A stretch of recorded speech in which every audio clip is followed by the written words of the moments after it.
それがいつか風となり消えて新たな日が始まる超えてゆく時の輪の中で確かに刻みつけたきらめき同じ空誰かが見上げてる信じたから消されない虹の季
Bud shows up with the equalizer down. Judges take a lot of damage. XU with the kill credit.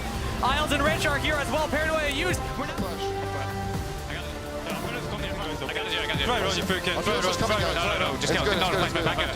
Cloud9 continue the win streak against this team.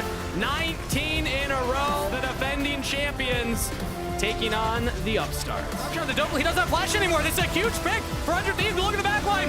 Contracts is getting in. Dope was still alive. And 100 Thieves have been routed. Work for it, but NRG are walking away with the win.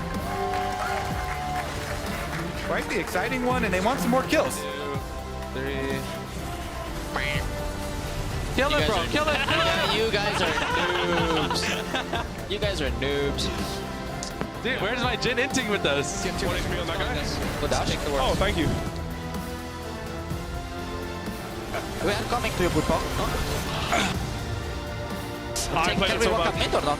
Yeah. They have, I'm trolling, sorry. They have no flash.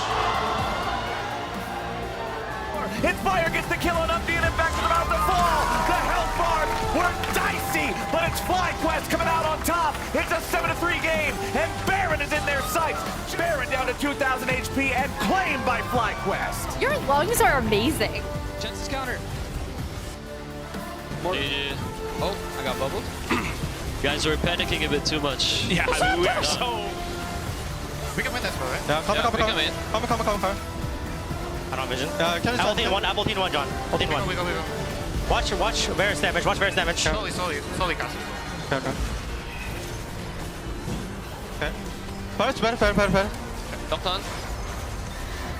Yeah, Oh, nice. There goes his homework. There goes Zazel as Boogie's going to be your next target. Into the back goes Armeo. The Zonias you were talking about. Insanity cannot escape the triple kill back up in a tactical.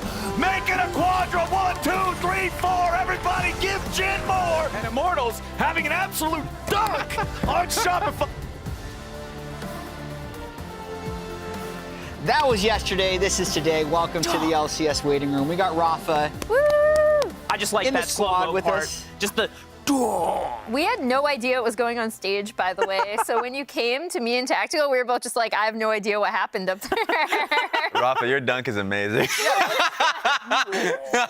What's going to be your post-casting gag? Yeah. I feel like you need to have one now. True. Me and Azil definitely need to cook something up. That's a later problem. Current Rafa is not dealing with that problem right now. All right, current Rafa, let's see what problem you're dealing with right now. Well, right now, well, well, there's a lot of Tell things. us more. Please.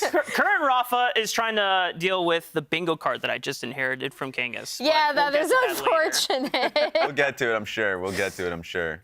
Yeah, we will. Immortals won yesterday. Yeah, They that was did. Which huge. I knew they wouldn't go winless. Let's go! Somebody in our meeting this week was like, Immortals is going to go own Yeah. 14. I said, there's no shot. Yeah, no shot. Yeah. Now, That's that crazy. isn't me saying they were going to beat Shopify Rebellion, but Yeah. it was me saying that they were going to beat someone sometime. Yeah. Guys, what do you think? Yeah, I think it was going to happen just because they had really talented players. We've sung the praises of Tactical and Mass coming into the team. I thought this game was excellent because from the IMT standpoint, they actually had a really coherent poke draft and pick. I thought Tactical had a really good game, but they also played around Mask, and it was just an exceptional play from him individually. I just want to give a big shout out to Armeo. I mean, the Lilia Yeah. pick is something that both me and Emily have been super kind of big on. It's like, why are more pros not playing this right True. now? Especially since more pros are still kind of going back to things like Maokai and other melee skirmishers that can really be punished by a Lilia. Yeah. And with the map changes, I expected ganking was going to be less efficient on Season 14. And then that gives kind of a pass to Lilia to be like, well, I don't really need to protect my lanes as much. As long as everyone is chilling, I can just power farm. And then you hit that first item, Leandries, you're better at skirmishing than melee champions. And then once you hit 2 items, you're kind of like God on the Rift at that point. Yeah, I think the big setup was because as we were going through draft, we were like, where is everything going? But we were Yes. thinking about Insanity. Yeah, we were not- thinking Insanity, but then also the flex of the Maokai into the That was support good. position because obviously, again, any poke composition is going to be a risk to a point just because you have to play it out well enough to protect your mobile carries a lot of the time. But the way they set up for fights for Tactical to just be able to fire from the backline was really, really good. And he had so much setup and CC for a lot of these fights for both him and then obviously Mask's Jace coming over and doing a ton of damage. Yeah, they look good. And we can talk about Mask Jace now. Yeah. Because you, despite putting Immortals 8th in your power rankings, have said, hey, I think Mask is good. Yes! There were other problems, but I thought Mask was great. On the spot, we all put Immortals. Yeah, that's fair. what I was going to say. Well, we'll get to that. Let's talk about Mask's Jace in particular because he has a 82% win rate on his second most played. Even hearing from Tactical, he was talking up how good his Jace build was, or Jace was individually. But I wanted to talk about his build in particular because he actually went towards Hubris earlier. Usually you don't go Hubris within the Jace build, but he was already winning his lane. They already had good skirmishes within this game. It's a snowballing item just based off of course, if you get a kill within, or at least if you damage him within 3 seconds of a kill, then of course you are going to get 15 AD plus any additional based on the statue. So like Hubris as an item is a peculiar item that is based on how well you are doing within the game. And shows a lot of confidence to build it on stage. Exactly. And there was always a question on Cyril as an item because Cyril's Grudge as an item did get nerfed. Yeah. So for Jace players, for anyone, and Ezreal as well, for anyone that's building him, you oftentimes are looking for other options. Now he kicked it to 4th item just so he can pick Hubris in that. So he was dealing a lot of damage within this game, and I was focused on his build because he's usually pretty thoughtful on Jace builds in general. There was one game that he was actually playing in EU Masters last year when he went Eclipse, when everyone was going a different mythic entirely. It was Duskblade, just because of how good Duskblade was. But he didn't. It was unapproachable in that game just because of how many tanks and he was never going to go melee range in that specific game. So with that game, I realized, okay, he's really particular about the build, how he ends up playing it. Really good Jace game, and I don't think he's going to be able to get it going forward with just if there is a target ban available.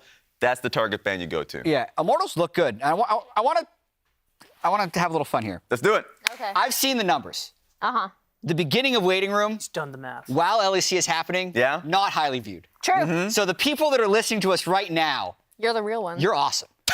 Like, you are true hardcore LCS fans, so it is fine that we continue this Immortals discussion because everyone put them 8th, so normally you don't talk about them much. Are you willing to bump them up based on what you've seen in the first 3 games? Yes. How high? Set your over and under for how high Immortals will climb. 2 ranks up. Because at the time... That's playoffs. Yes. Yeah. So the 2 teams that are above that for me was Dignitas. And even on that day when I had made that decision, I was like already struggling between Dignitas and IMT. Yeah.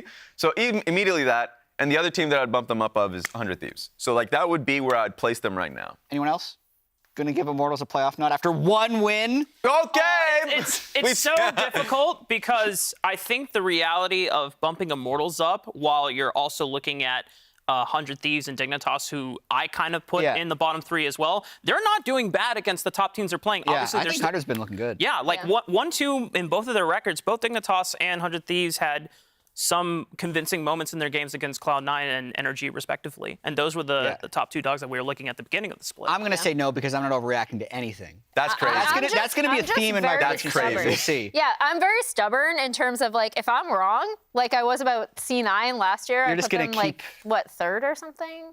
Yeah, Probably it was second. it was still high, but like not at the top. Like I own my Ls. I will stand by that. So like if Immortals prove me wrong, put it here. If Immortals prove me wrong, that'll be a really cool story. Raz is That's hedging your bet right there, where it's like I think differently, but I'm not gonna place them differently. I didn't say I thought differently. I said I don't change my mind. So you just don't think that they're gonna bump up. So I will say, looking at the overall like breadth of games for 100 Thieves and Dignitas specifically, which actually makes today's first matchup super interesting to me because they're facing off against each other. I think both teams have had like flashes of some really, really interesting, like good gameplay, and then flashes of not great gameplay.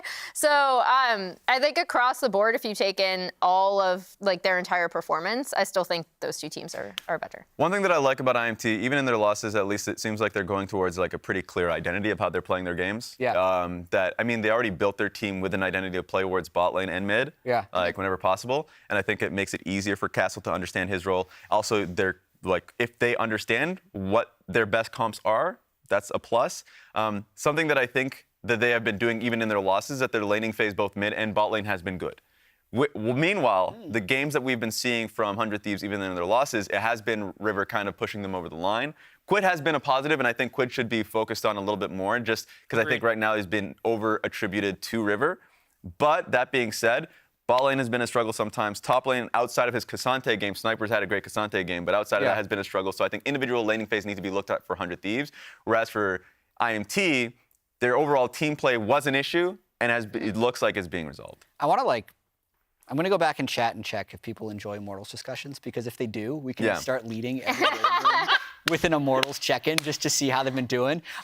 I like my boy Tactical. I want to see our Mayo succeed. Right. So we'll see. Yeah. Anyway, there were some meta updates as well. We were on the live patch yesterday. We got to see Karma Ezreal. We didn't see Karma mid lane, but that's also because it was banned in every game except this one when it was first picked and then put bot. What do you think? Yeah, I was kind of surprised that we saw the Lucian after the Karma's picked. I mean, Karma Ezreal, we'll see in this play. Karma, I mean, Young gets caught and takes a turret shot as well. But I think the big thing with Karma Ezreal in lane is that they should just have a lot of control over the push in that lane. You can transform that into Drake control. Inspired had so many choices in terms of where he could go earlier in this game. And then, I mean, they also had Ocean Drake. It took so long for TL to kill anyone, but specifically the Mordekaiser. Like, even mid-game, Whippo was just soaking up so much damage. And when that happens, if it happens on the opposite side of the map, it allows you to do something else. And then for the Karma Ezreal specifically, when it happens in a team fight, they're just constant damage. And Karma does, even with a support build, I say, because Busio did end up throwing a few damage items in there, as he should. Like, you do a surprising constant amount of damage in those fights. Yeah, kind of felt sad that we didn't really get to see the true strength of Karma, because it was just ended up being Karma support that we already saw last week, right?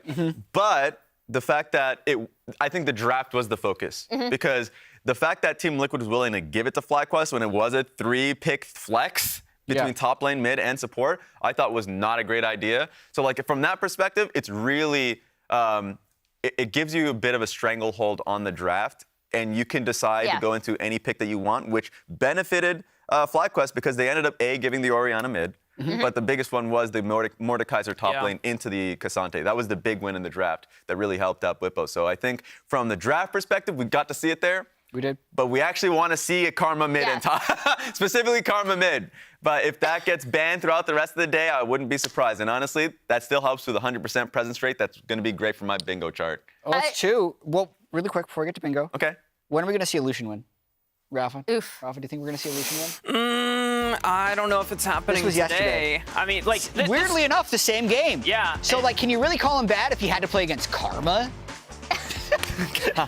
I mean, maybe if it was just like a one-time thing, but Lucian is still winless in the LCS, and I'm pretty sure it still hasn't gotten that many wins in LEC either. So, for me, Lucian is just this pick. Anytime I see it in Champs queue or I see it in solo queue, it's just like berserk. It goes crazy, and you just get so many kills, and then the game is over because usually the enemy team is like, all right, Lucian's like 5 kills. I want to go next, right? Okay. But I think there's usually a lot more patience in, stage games, and there's a lot less variables that are like volatile, and I think just Lucian relies on the volatility to be exploded and confidently taken on more, and I think most of the time in LCS that doesn't happen.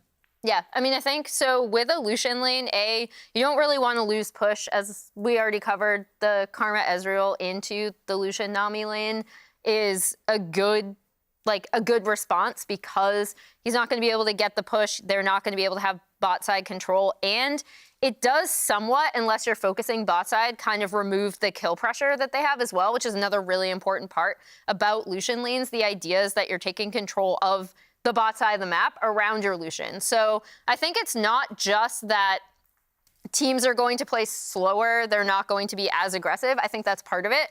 But I also think the other part is that you have to play around it as a team and understand we get this lane ahead. Yeah. We kill our bot lane opponents. We have push. We start early Drake stacking. We have control over the bot side, which means we can leverage that against the top side and when we take grubs and when we contest grubs and all that kind of stuff. And then you spread that influence in the mid game where you're just sending Lucian to kind of chew through turrets, have lane prio, be able to explode people. And we haven't seen that kind of execution out of any LCS team.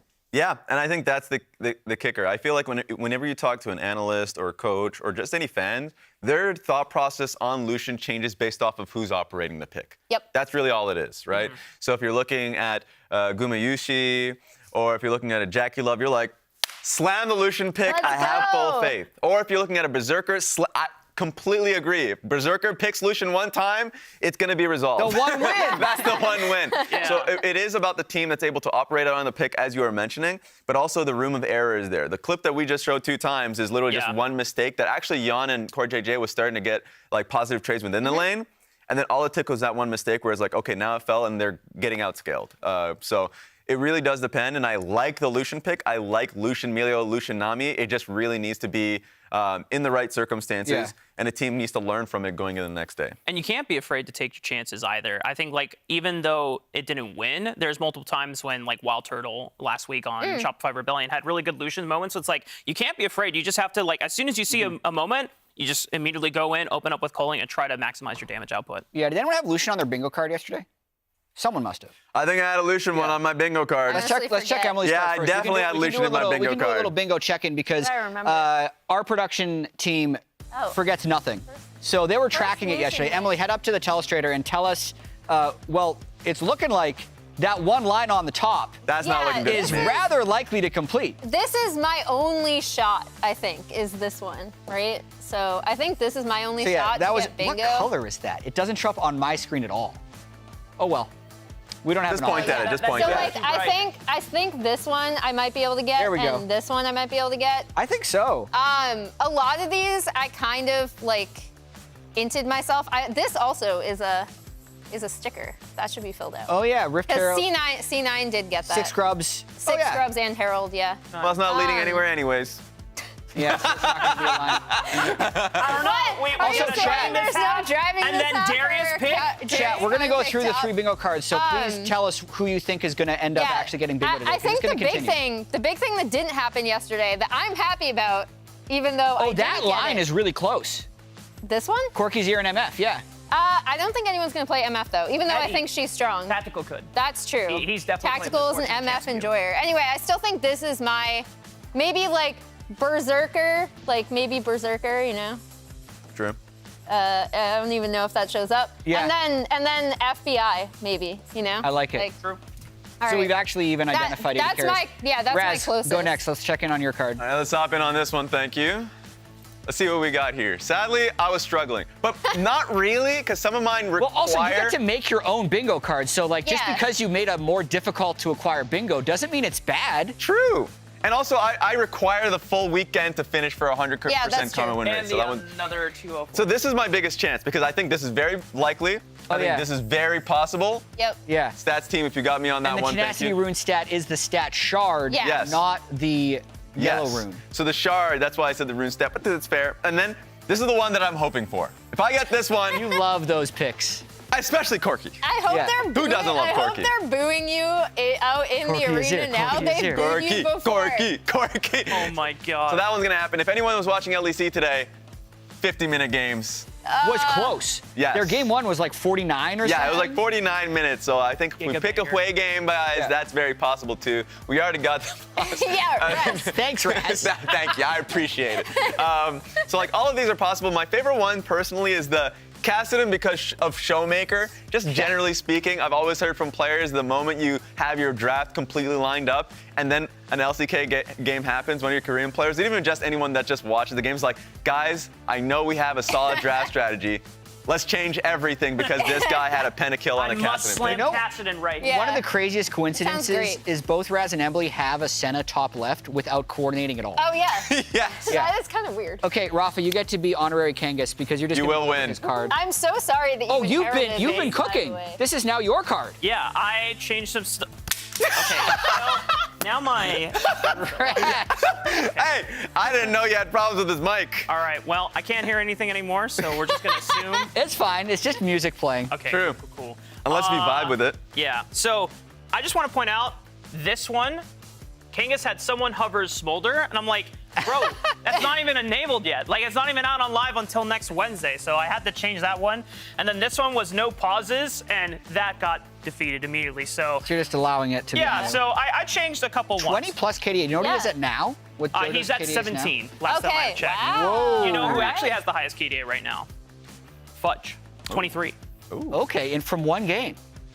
No, it's the average KDA. Oh, it's they end their season KDA at the end of the week, not their weekly KDA. Yeah. Okay, well that middle line seems shockingly close. Yeah, and they're going up against Shopify Rebellion, which it could happen where Joe just gets a bunch of kills, no deaths, and then that's okay. Rafa. Oh, Rafa. What's up? Did you just change the Smolder thing to another one that's just impossible? Bot lane buys double support items?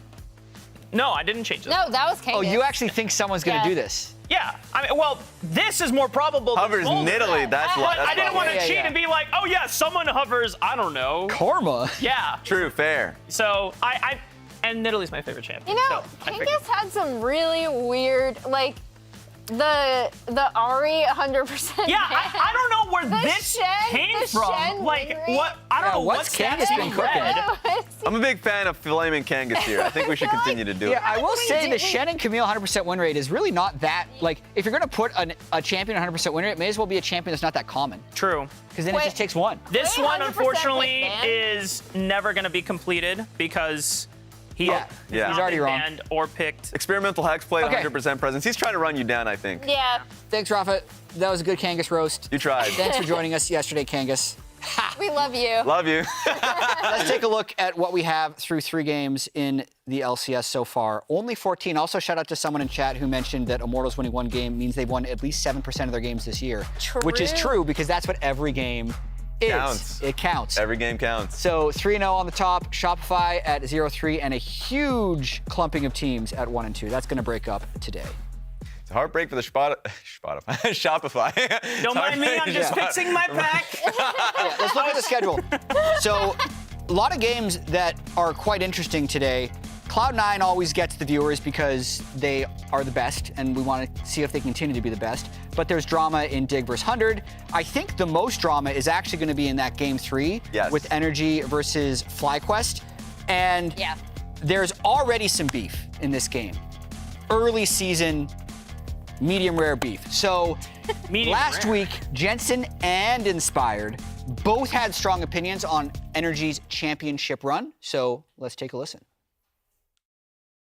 I mean, expectations were obviously that we are going to be a good team. I think every team that I played on was always pretty good and at least a little bit successful. And I think looking at the rosters, I was really confident that we'll make at least top 2. I think Energy winning was a big fluke because I was not in the league. I don't expect Energy to be like winning LCS again. It was a bit of a fluke, I think. Don't clickbait me like that. Clip it! Clip FlyQuest clipped it. We didn't even have to clip it. They did! Well, they found the perfect picture for that too. Wow. Yeah, to make it seem completely different than the way it was delivered. Yes. We are So what do we predict? doing him dirty. Let's see. Yeah. Did you, because I saw everybody's power rankings. Everybody put Energy second. Wait a minute! You're all willing to change after 3 games? That? After 1 Energy loss? So here's everyone is saying FlyQuest is now better? Yes. Okay. So I think right now Energy are still scaling up, whereas Fly have already within their game yesterday against Team Liquid. It was something that Emily mentioned that just the overall coordination is going a lot better than I thought it was going to at this point of the season. Like. Week 1 was a lot of what I expected, where Inspired and Bwipo have a sure sense of what they want to do in team fights, and then Masu and Busio are like, wait, how do we get from point A to point B? A lot of the Seraphine Senna combo, they were like trying to link up with the front line, but Inspired is just like, I'm going for the Dragon, and Masu Busio like, wait, we need someone to escort us through this choke point here. But then yesterday, teams fighting, a lot more cohesive and a lot more aware of like, okay, where do I need to be at this point in time? This may shock you, Jet, but I don't consider my preseason power rankings, and I'm doing useful at all. No. So I do think FlyQuest, based on, again, their performance across 3 games, NRG's performance across 3 games, I think either team can win, but in terms of what FlyQuest are looking like going into this matchup, yeah, it's true. I think, poor Jan, I think that they are looking more cohesive. I really liked what they did in this draft and also just how they played it out. Like, it seemed like this was the game where they entered it, they knew exactly what they had and how they wanted to execute it. Meanwhile, I think NRG have been playing pretty well. I think they themselves would also say that their mid game in particular has been a little shaky in terms of making some mistakes there. And that's where I think FlyQuest should be able to take advantage. Yeah, and I actually think if we were just using these 3 games of data, it would be a pretty obvious prediction to say that FlyQuest has looked better than NRG on stage. Yeah. For me personally, I will generally predict towards my power rankings for the first half of the split because I know how much game-to-game variance there can be. And NRG, for what it's worth, if we're trying to make a positive spin on it, did look good yesterday. They have still only lost 1 game. The match against 100 Thieves was competitive for a bit, but they did a good job of finding side lane picks over and over again in the late game. And this is where NRG thrives, is in being able to play as a team and then also having a bit of an honestly adjustment period with Huhi instead of Ignar because Huhi is such a big voice. But they are very willing to make plays throughout the entire game. They had a lot of really good engages, Vialt into Ash Arrows where they were picking out Quid over and over again. And I'm honestly just looking forward to a high quality game and seeing, you know, what kind of chip NRG has been able to develop on their shoulders since they are coming off of an LCS championship and a Worlds quarterfinals appearance. Yeah, and I think the other thing that you pointed out in Huhi coming to this team is that Huhi, I'm really curious to see the draft for this game specifically because Huhi will throw some weird stuff in the bot lane sometimes. FBI is a really good Senna player. They themselves have played it together a lot. And his Ash yesterday was really good. Like, you forget how good he is at that champion, and then Raz and I are watching, we're like, oh yeah, he is really good at support Ash. Yeah, but first game of the day is actually Dig versus 100 Thieves. So before we get into that, let's see if Dove and Rich can guess the ranks of their own teammates. Ooh.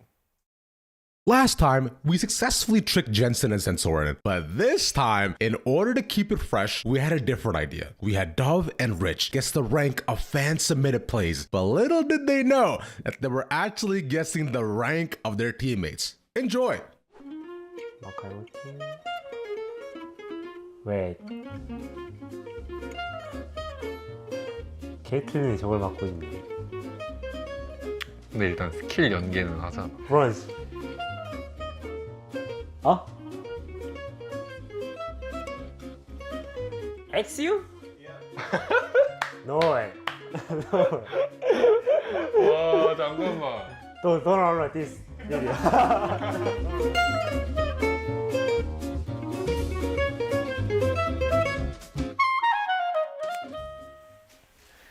Please watch the full video. The full context is hilarious because they also show the exact, like, similar replays. They go through everything, which is, like, basically the plays of both Tomo and XU.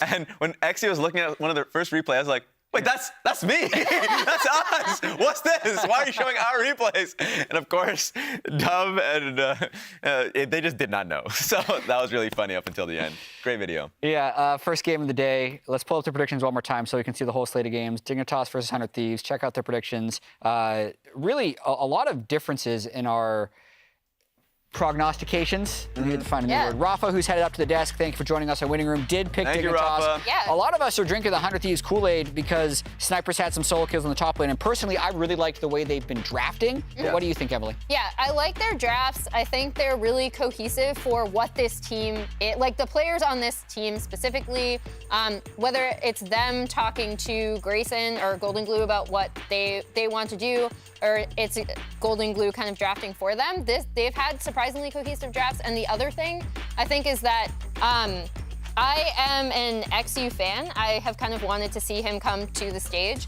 However, I think going up against River, XU is someone who has an idea in his head of, like, how the early game wants to go, and when that goes wrong, he can't react as well, whereas I think River is a lot more flexible, and he'll have control over the early game. Yeah, my focus is River too. Actually, the one gank that he had bot lane, or at least the attempt on energy, I thought was really well done. His early game planning was solid. Obviously, it didn't work out because of the hawk shot, but there are a lot of elements in which River is trying his hardest to help the early game for his team, and he's been doing a great job alongside Quid in the mid lane too. So you can't sing enough praises for River in this sense. Yeah, I do agree with you.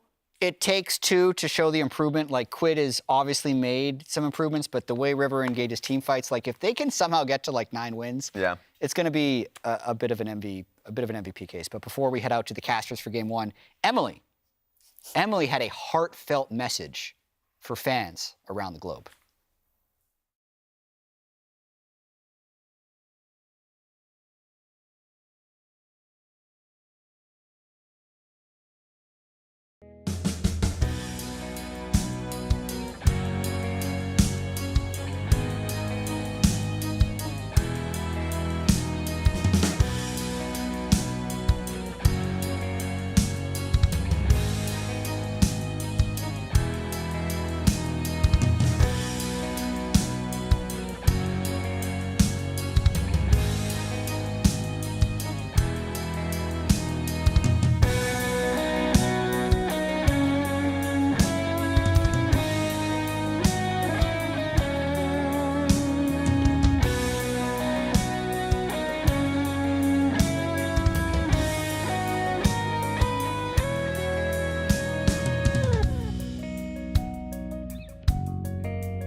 Day 2 of the LCS. Our 4 matches today kick off with an all-out brawl between Dignitas and 100 Thieves. Next up, Shopify Rebellion will take on the undefeated Cloud9. Afterwards, reigning champs NRG will look to clap back against FlyQuest. And finally, Immortals look to build off their first win against Team Liquid. But heading back over to Dignitas versus 100 Thieves, it's the 3rd LCS game for Sniper. And as usual, all eyes are on him. Even reigning player of the week, Blabber, had this to say about Sniper's debut. Go, Blabber. Yo, what's up, Jet? Dude, thanks for doing this. Of course. How does it feel to be undefeated? I mean, it feels great. Did you see Sniper's first game? Yes, I did. Do you think the fact that he was so known from like 14 when he hit rank 1, and there's been this anticipation for whether or not he'd be like the star on the LCS, do you think that's going to make it harder for him to succeed? I know there's a lot of hype around Sniper, but he never played that well, like in Academy, from the games I've watched. Yeah. And I think that he's going to need time to grow. I think there's really not that high expectations for his team. Like, no one expects his team to be that insane. So anytime I would say that he they overperform, like be the top team, right? Like be like Energy or FlyQuest or us or something, right? It's or TL. Or TL, yeah. People are gonna be really excited, and I think that he does have pressure for sure because he's such a young kid. Eyes are on him as the next NA talent, along with some of the other new rookies. I think this split. Yeah. And there's definitely pressure on him to perform well, but like I think he's gonna be given time by his org. I think they have a lot of faith in him. Yeah. I like that 100 are letting him play his cover picks. They're not just putting him on like Warren and Cassante. Exactly. They're letting him pick what he wants. I think that's what really helped me when I first started too. Just Reaper let me play whatever I want. I think they're looking like they're going in the right direction with him. So I think he'll be able to develop well. Welcome back, y'all. We're getting ready for 100 Thieves taking on Dignitas. And as Blabber said, one of the things I do like about that is the fact that Sniper is getting to play a lot of these comfort picks before we get further into the season. But before the draft begins, my good buddy Azael actually got a chance to speak to both Enetron and Golden Glue ahead of today's game. Let's take a look.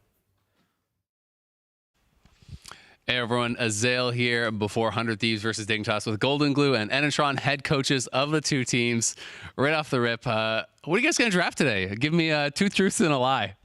We're going to pick Riven. We're going to pick Seraphine. We're going to pick Ziggs. Wow, we're not this prepared. I think you're more prepared than us today. Let me see our round tricks. I think we bring back the Alawi for each on top today, so I hope you're ready for it. Alawi's weak this patch. Alawi's weak this patch. The new walls, the Alawi tentacles are too far away, so we're ready for that. Okay. So how are you feeling about the new patch in general? This is the first week we've been on the live patch.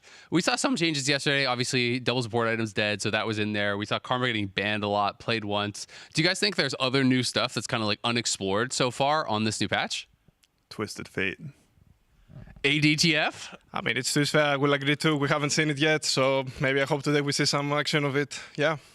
It'd be pretty cool. So both of you guys have had really tough strength of schedules. You actually both played C9, then Energy. I guess it was inverse, but you both have had a really tough strength of schedule. You're both sitting at 1 and 2 right now. How important is it, to get to 50-50, to have this win here today to kind of like, give you some confidence going forward? Because the reality is the schedule is actually pretty short now. Yeah, I mean, I definitely think for both of us, like we've had, like you said, really tough opponents. So it really feels like if you can go 50-50 on the first 2 weeks, especially when you have like a new roster that you're trying to build, it's a big confidence boost going into the third week. Yeah, similar to him, I think just we faced already kind of the strong teams, right? So I think right now if we want to be high in the standings, one of us needs to go down basically today, right? So the confidence is really important right now. We have also young roster as well, so yeah. He already played the strong teams. Dang. Well, it should be a good game between you guys. I'm excited for it. Hopefully you'll give us some spicy picks. Looking forward to the Alawi. That's going to be it from us. I can't believe Golden Glue just spilled his entire draft secret ahead of today's game. Well, Riven, Seraphine, Ziggs. Well, that's easy. Dignitas, if you can't prep for that, then I don't know what's going to happen next. But good to have you on the casting desk, man. First of all, both of these teams, I think the exciting thing to look about as we continue further and further into the season is that both of these teams obviously have some experienced players, but they both invested into some of their talent that they have built up in their infrastructure, mainly Sniper for 100 Thieves and XU for Dignitas. Yeah, absolutely. There's kind of a good mix of veterans as well as some of the newer players, amongst both of these teams. I think both their mid laners are kind of in a similar spot as far as like building within the LCS. Obviously, I think Dove has played a lot more competitive than Quid, but still, they're new to the LCS and they have to kind of build their reputation here, establish themselves here, and we're gonna have to see if they're gonna be able to do that. Rich, I think, is kind of on the opposite end of the spectrum where this guy has so much experience. He's going up against Sniper, but that's kind of the top lane gauntlet that Sniper is having to run, right? Yeah. Like he's going up against so many experienced players. They have played against a lot of really tough teams as well. Sniper played against like Impact, then they played against C9 and Energy. So he's played against Dokla, he's played against Fudge, he's played against Impact. Now he has to play against Rich. Like it is not easy up there. It's really the trials of fire that Sniper has to go through. But if you're gonna live and make a name for yourself in the LCS, you're gonna have to do it at some point and go through the big dogs first. As the draft first phase concludes, looks like this first pick might be an Ashe. Just something to be flexed between both Tomo and Isles. We know that just great utility with the global ultimate to make those picks happen in the early and the mid game. Yeah, absolutely. It does feel like mostly we've been seeing Ashe's support. You know, there has been some AD, but yeah, more support, you know, thus far in pro play. It is definitely a flex pick, is definitely something that is really strong. Although it does feel like it's fallen down in priority a little bit on this patch. People are a little bit less worried about the pick overall. You can see Karma getting banned out, as it was banned out almost every game yesterday, just the one that was left up, and it was actually grabbed for support. Nocturne, another mainstay on the ban page, Rumble as well. So a lot of pretty standard stuff. Will be interesting to see where Dig goes next, because we do have Varus Cassante on the other side. And Varus has been kind of a bit of a mixed bag. We've been seeing some lethality. We saw some on-hit yesterday from B-Boy. I thought he performed pretty well individually, but it does feel like a lot of the Varus games, they're struggling to make it work unless you have a really good, I think, kind of secondary threat. You know, you have a really high consistent DPS mid laner or something. I feel like Varus isn't really working out most of the time. Yeah, I know during the preseason when all the pros were on Champs Queue, Varus was kind of looked at as the staple bot laner to pick because he uses the lethality items really well, but always has that flexibility to go into on-hit builds. But you're absolutely right that Varus often finds himself in these team fights where he's getting outspaced or he's getting threatened, and he doesn't have a real strong way to always be the consistent or the leading DPS for these teams. 100 Thieves probably have to pair something with Quid there to make sure that Meech is not left trying to be the sole primary damage dealer for this squad. Meanwhile, for Dignitas, as they rounded out the Jhin, tons of utility from this bot lane between Tomo and Isles. Very strong pushing lane as well. And then more than likely this Poppy will go to XU. You can use that to enable some strong dives if you want to punish that bot lane early, which has been a lot of the core strength from Tomo and Isles this early season. Yeah, absolutely. I mean, I think Poppy definitely flexible, can go top lane as well, has some pretty good matchups. You know, against Cassante, it would be kind of just a farm lane. So if XU sees an angle for a better pick later, they could obviously flex that around. But Senna as well as the Varus, so very strong laning duos down in the bottom lane. It's 4 ADCs in the bot lane.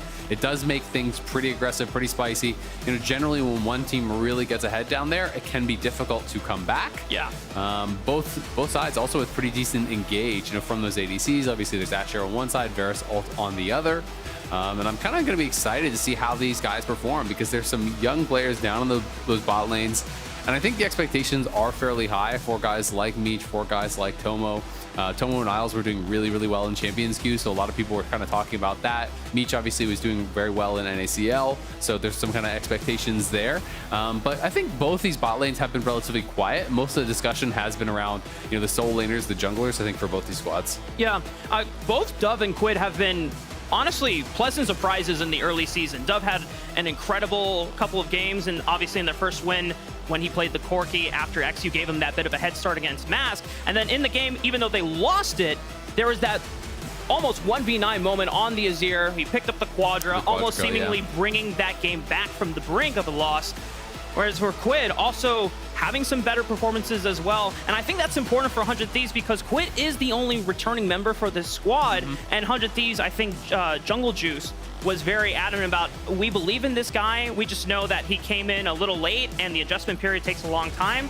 I'm honestly glad that they are sticking with him and already starting to see the resemblance of some results paying off. Yeah, absolutely. You know, I talked to Golden Blue. I talked to all the coaches prior to the season actually starting, and one of the things he was talking about was he thinks Quid is a lot better than what he showed on stage last split. That a lot of it is to do with nerves, is to do with actually getting comfortable on stage, that he's one of their best performers in scrims. He's someone that they're really confident, you know, can develop. So I am glad as well that they are giving him that time. I think especially when you're going to be importing really young players that haven't played in tier 1 leagues, haven't played, you know, a lot of time, you have to give them some development time. You have to give them some lead-in time. You can't just give them one split and then say, you weren't the best, let's get rid of them. I don't think it's really fair. It is going to be the Azir getting grabbed up here for Quid, and Corki has already been banned out, so not going to be there as an answer. Akali is something that is relatively popular these days as an answer into it.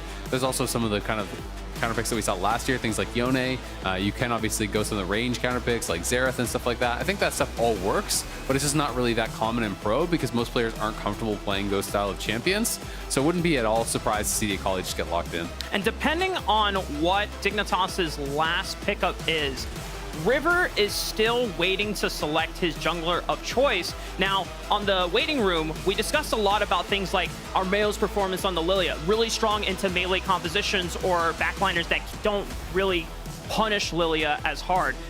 for Jhin and Ashe, it's hard to get consistent lockdown against someone like Lilia because all your CC is skill shot reliant. Oh, and the flex Poppy Top comes into play, and now XU has a little bit of extra hard commit diving power, and that's really great with something like an Akali who is going to be committing with you in those dives.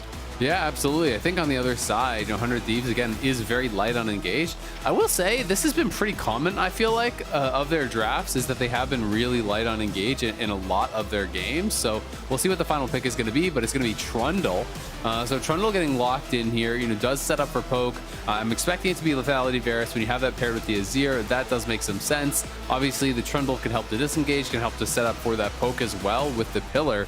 But that has been one of the struggles, I think, of 100 Thieves in a number of their games. When I'm looking back at some of the drafts, it's something that I do think they, at times, had those difficulties with, where they didn't have, hard engage buttons. They didn't have those ways to always start the fights, right when they would want. But we'll see if this one is going to work out for them. I think, if you're playing this from ahead, it's going to be fairly easy to play out. But if you do fall behind, there's not a lot of opportunity to actually pick people off with 100 Thieves draft. And on the other side, you have such easy go buttons with the Vi, with the Akali to follow that up, to try to dive into the back line, kill off some of these squishy members here. A lot of easy targets there. If Dove can have a good game, he could really get rolling because Senna, Varus, Azir are all prime targets for this Akali. Pretty easy pickings for an assassin like Akali, and probably the most reliant. And even though we did see some Storm Surge nerfs going into our current live patch 14.2, Akali's still pretty oppressive to deal with once she gets ahead. And we've already seen how XU has been able to propel and set up Dove for success in the early mid game.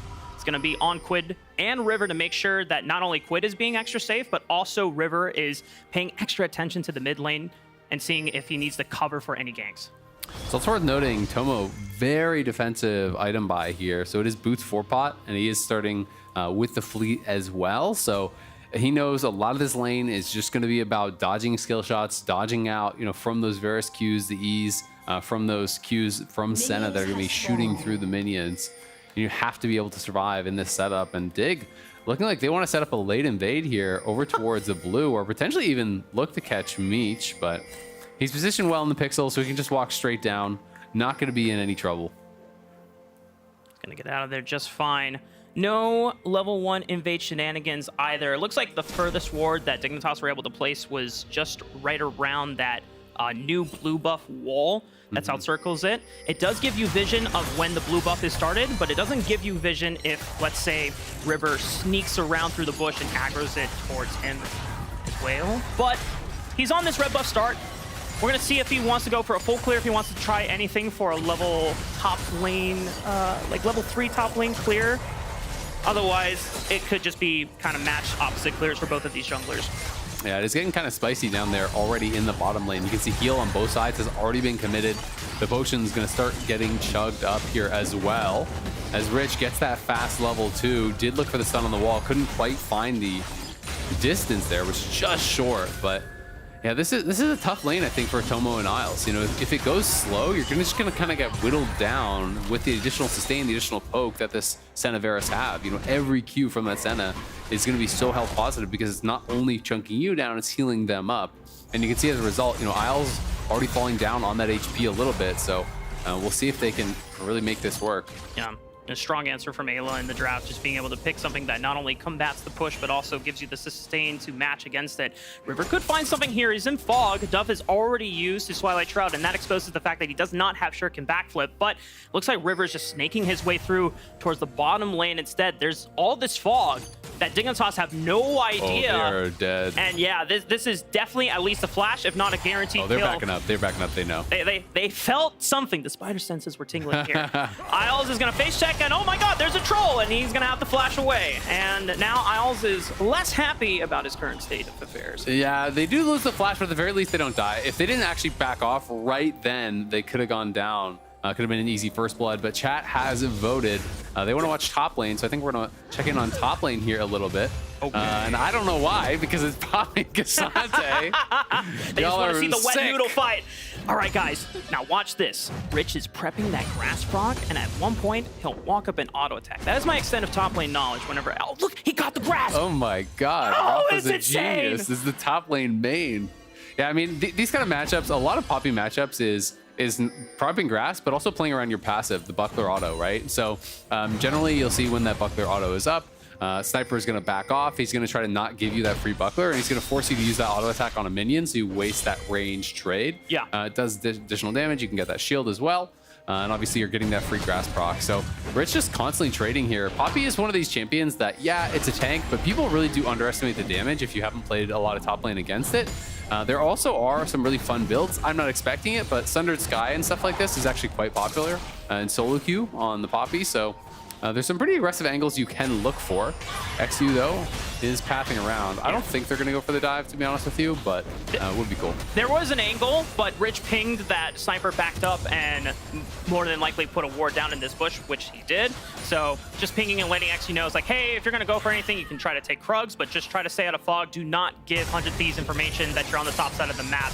It ensures safety for Tomo and Isles to not get immediately countered by River on the bottom side. Yeah, and you can see River still a little bit concerned about what might be going on up there, so he's heading up, trying to actually do those Krugs.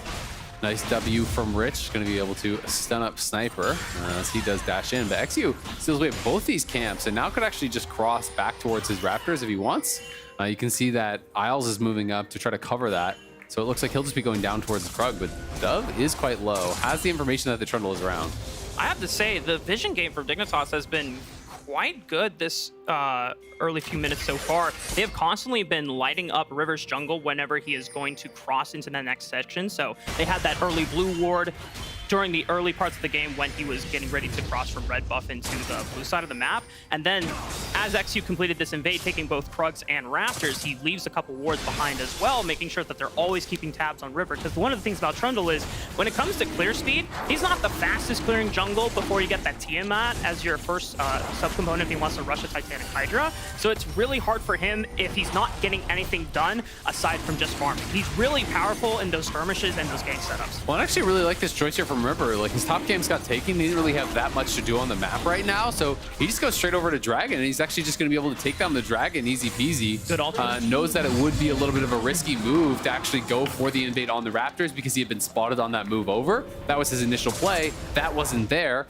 XU's covering the Krug top, so there's nothing he can really do besides go to that Dragon. And I think that's one of the things that always kind of impresses me about River is even when he's put in these awkward spots, he finds a way to make it work. That being said, XU's got to be really happy about his spot, has a much better buy, is up a couple camps already, and is going to have that XP lead. So we'll see if he can do anything with it. Yeah, and if not anything, he's just going to get to level 6 a little bit faster than River, which will give him a window where he can make something explode on the map just much quickly, and River is not going to be able to have a strong answer for it. I'm surprised that they haven't really gone toward Grubs quite yet. I thought that when River went for that Dragon that there was an opportunity. Both Dove and Rich had pushed on their solo lanes respectively, but it just seems like XU is content just taking the farm lead for now. Yeah, exactly. He's just really kind of focusing on that, and I think neither side was super comfortable to be able to actually start up those Grubs because top lane, both people were pretty low in resources. Mid lane, both mid laners are really low as well. So if you start up the Grubs and you don't have that kind of guaranteed team fight win or that guaranteed push, the other jungler shows up, all of a sudden you're low from taking the Grubs. They can push you off, maybe they get free Grubs. So just kind of trying to take these guaranteed wins here. Will be spotted out on that bot side, doesn't know who's in the brush, but knows Meech is hanging around now as it's going to be Ayla just working on this scuttle, trying to take it for himself. But honestly, XU should be able to move back up as his bot lane arrives, and it's just going to be Ayla kind of ending up leashing that a little bit for him. Yeah, XU wasn't quite sure where the rest of 100 Thieves members were, so he didn't want to commit. But as soon as Meech and Ayla both realized that really XU knew, this could be difficult. XU is level 6, so he has cease and desist if he wants to lock down anyone that comes in range. And as soon as Tomo and Isles move forward, Quid backs up immediately. Yeah, I mean, XU had no vision, so he's just playing it smart, right? Like, he really was worried about this potential, but Dove gonna get scooped in. Dove is forced to flash over the Emperor's wall. Quid is just walking away. XU does not commit cease and desist because he knows that River is here. He's forced to flash away. Cease and desist right on back, but he is just gone. First blood goes over to Quid, and River's looking for more, but a shuriken backflip will keep Dove alive. Yeah, they're going to be able to get their mid laner out, but at the end of the day, it's XU going down. not really respecting River's damage whatsoever. He was so late to react in that play. River just straight up walks up, pops the ulti, and is just smacking him down. And I can see the summoner spell's not updating, but both XU and Dove did use their flash. River used his flash as well. So those summoners are down. We'll get that fixed up for you as soon as we can. But here it is one more time. Quid, nice scoop, puts him back in the tower. So Dove has to flash out immediately. And XU just thinks, oh, okay, I'll just escort the wave in. I'll just walk it out. That's a lethal tempo Trundle here with his ulti on you and a red buff. You cannot disrespect that guy. You have got to pay that respect over. Does not flash out until way too late. Ends up having to use the ulti anyway. And he knows that is a pretty big mistake. You know, that is his lead completely gone. And now that's a freebie first blood given over to the Azir, which is not what you want to see. Decent amount of damage. Dawning Shadow, not going to be enough to take out Isle. Still has heal available if he needed it, but it's enough damage to force him off the turret, and that's going to give Meech and Ayla a little bit more freedom in this push. Yep, and they have this really powerful bot lane 2v2. You land that Varus ulti. They're targeting Isles because Tomo has cleanse, right? So you're just going to go for the support. You're going to go for the Ashe. If you guarantee that one ulti hits, everything else is going to hit after. You're going to hit the Q from the Varus. You're going to hit the Q from the Senna. You're going to hit the W from the Senna. You're going to hit the ulti. It all just kind of works in conjunction like that. So not quite having the damage 100-0 Isles there, but nearly getting it. They do get a plate. They do have a CS advantage as well. You know, just about 2 full waves there as it is 11 CS. So going to be feeling really good about their spot. And again, red buff over on Quid, first blood over on Quid. He's been gifted a pretty nice spot thanks to that disrespect from XU and a good play from River. Yeah, I mean, we talked about the beginning of the game that if 100 Thieves find themselves in the lead or just kind of scaling along fine, then, you know, this Azir gets the power on up. The Varus gets to hit his items, and then you have decent front line set up. How do we feel about 100 Thieves' current position in this game? I mean, I think they're looking really good, right? I think overall, they've probably won bot, and Dove's going to die again mid. And he doesn't have perfect execution or flash available to get out alive. It's another kill that goes over to 100 Thieves. Yeah, that is really, really good. They have that early dragon. They got a plate bot. They're getting a plate mid. They have first blood on their Azir, another assist. Quid 2 for 2 on hitting those ultis on Dove. So first one forced the flash. This one gets the kill. It's very nicely done. River just trying to escort this scuttle up away. And you can see things looking pretty solid here for 100 Thieves. I think as long as they're the first ones to the objectives, they're the ones setting up, and Dig has to fight into them, I think Dig is really going to struggle. You know, 100 Thieves doesn't really have a lot of hard engage. Varus ult, sure, but like I'm not really going to call it hard engage.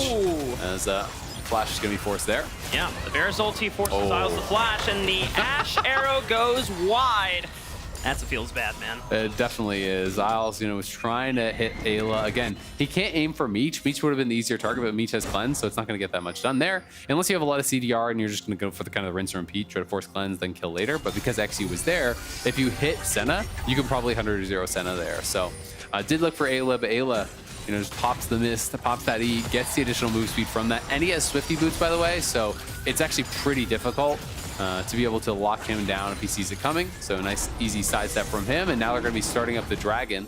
Will be spotted, and Dove is on the move over here. Both top laners have TP available, so we'll see if they're going to look to use it, because Rich is basing. I think Rich might TP and they make a test. Yeah, if Dignitas commit a lot of members to this, this could be a flip that decides the fate of the game. They go all in onto River. He secures the dragon, and he's already popped the subject gate. XU goes down before River is popped. Curtain call is going to be opened up by Tomo, looking for more damage. Dove has already popped Ayla in the backline. Sniper goes all out, isolates Dove, and takes him out. He's going to pop the blast code back in, looking for Isles. He knows he doesn't have flash. Commits his own, looks for the damage, but Rich saves his backliner before the arrow from Meech takes him out, and Rich is forced to flee. Oh, very close fight there, back and forth. Quid thinking about it, maybe wanting a little bit more. It's a bit of a bloodbath there. 3 members on either side going down, but at the end of the day, it's River who secures the dragon. Some more things looking good here for 100 Thieves. I can see that fight one more time. I think the start was quite good for Dig, because Rich was much faster on the TP. He had the push in top lane. That meant he had first base. He gets that TP down towards this fight. Very clearly, Dignitas wanted to look for the scrap. You could see Dove coming around from that top side, looking to flank in the backline, putting pressure on them. So he goes in onto Quid and Ayla, putting pressure on them, while the rest of his team is actually just bursting down that Trundle in that front line. But we're back to live, and we're back to a dead Quid, who I have to think got hit by an Ashe ulti based on the cooldowns. Yeah. I mean, at the top of the show, we said that this was going to be an all-out brawl between Dignitas and 100 Thieves, who are currently both 1 and 2 in the standings. And between both of these teams, they are not afraid to be throwing hands so far in these 13 minutes, as the Varus ulti is going to connect on the Isles. Still doesn't have flash, and that's an easy jump for River to take him out. But the Q flash from XU finds Meech, gets a huge shutdown. Dove looking for the shuriken backflip. It's Tomo that takes out Ayla. Oh my god. There's just so many squishy targets on either side. If any CC lands, you're just instantly dead, it feels like.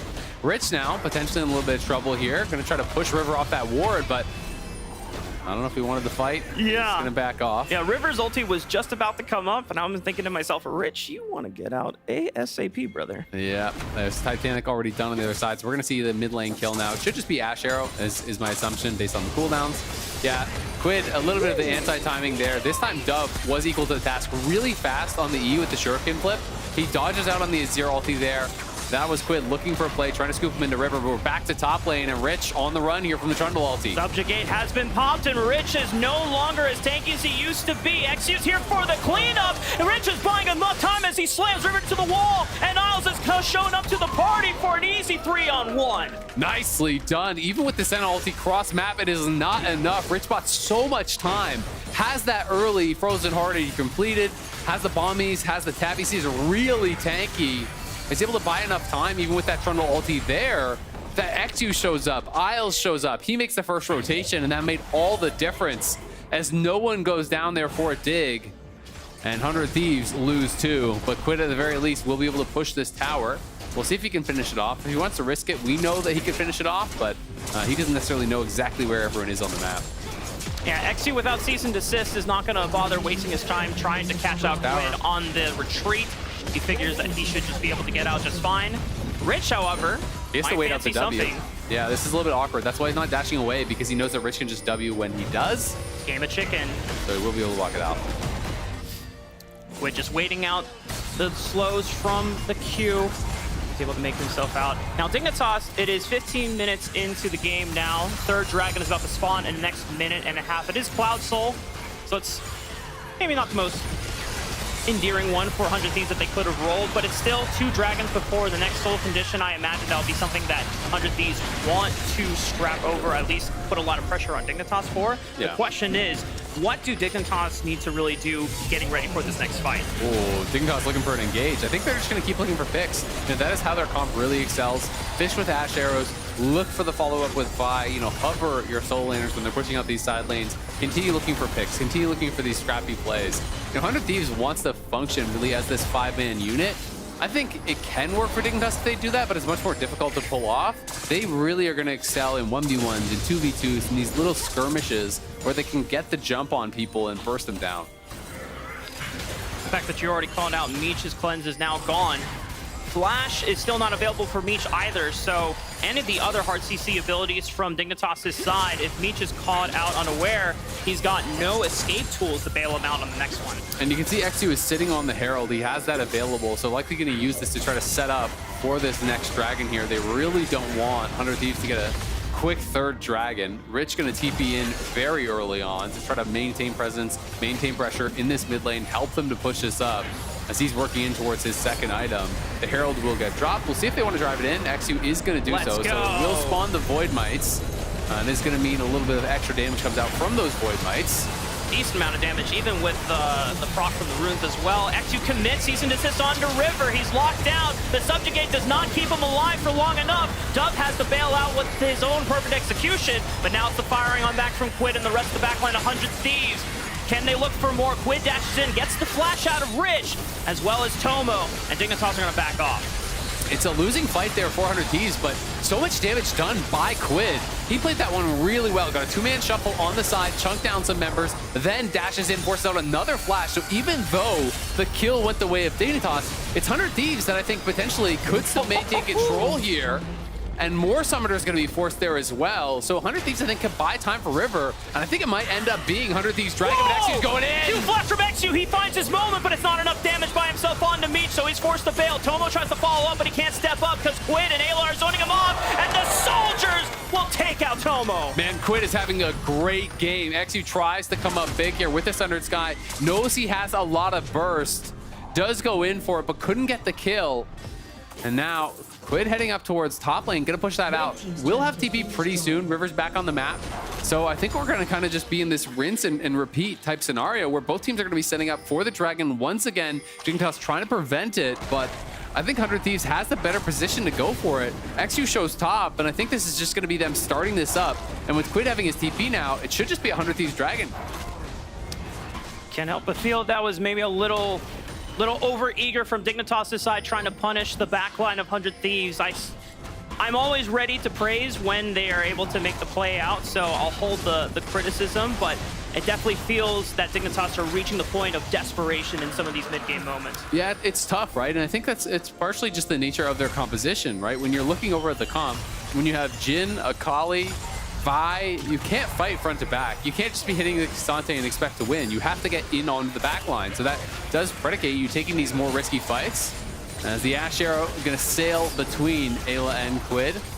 And that sure can flip, it did connect and amount to nothing, as Dove obviously can't take it in without that CC landing. Yeah. But, you know, at the end of the day, Dove's still in a pretty good spot. He has 2 items completed. We do have, you know, a pretty strong spot as well for XU. So Dignitas definitely are not out of it just yet, but the Dragons are absolutely a problem. You know, even though the Cloud Soul proc is pretty terrible for most of the members on the 100 Thieves side, it's really good for Trundle, and then the rest of them still are getting that flat move speed, which is just powerful for every champion in the game. Right. And it might be confusing for viewers at home if we're talking about, oh, Dignitas don't seem like they have a grasp on this when they technically have a gold lead, but it's not a commanding gold lead. And especially with 100 Thieves composition, this team gets harder to break the later the game goes on as the Azir continues scaling on up. The forms of disengage that they have, it just gets almost impenetrable from the side of Dignitas. Yeah, I mean, I think there's always going to be chances for Dig. You know, if you get that perfect flank, if you get that perfect angle, you absolutely can, you know, 100-0 some of these squishy members on the 100 Thieves side. But the 1K gold lead meaning a lot less than 3 Dragons, and Azir, Trundle, you know, some of these champions are going to be so powerful in the later stages of the game. You know, Trundle really removing a lot of the tankiness of these members over on the other side, and also just going to make himself so much more tanky. And I think that's always one of the things that people really underrate. They talk so much about, oh yeah, Trundle really shreds the other enemy tanks, but it also makes himself very tanky when you're ulting this Poppy. Kind of turns yourself into that bit of a super tank. And you have some pretty respectable damage as well with the Titanic Rush, so yeah, we'll see. Dig, though, does have a lot of go buttons. Haven't been able to find too many good Ash arrows, unfortunately, but it only takes one sometimes. You get that perfect arrow onto someone like Ayla or Quid, you get the 100-0 play, and then all of a sudden, nothing else really matters as far as the position in the game. Definitely like this pickup from XU in the second item. He is basically committing to, once I go in, I'm not going out, so I need to soak up as much damage as possible. The Sterak's Gauge, once it's proc, is going to give him that little extra bit of shield. And then just a little bit of damage on top of it as well. It helps him and Dove try and make sure that the lethal point of trying to hit either its Meech or Ayla or Quid in the mouth actually connects, and it makes the rest of the fight for Dignitas a little bit easier to do. River might be caught out here.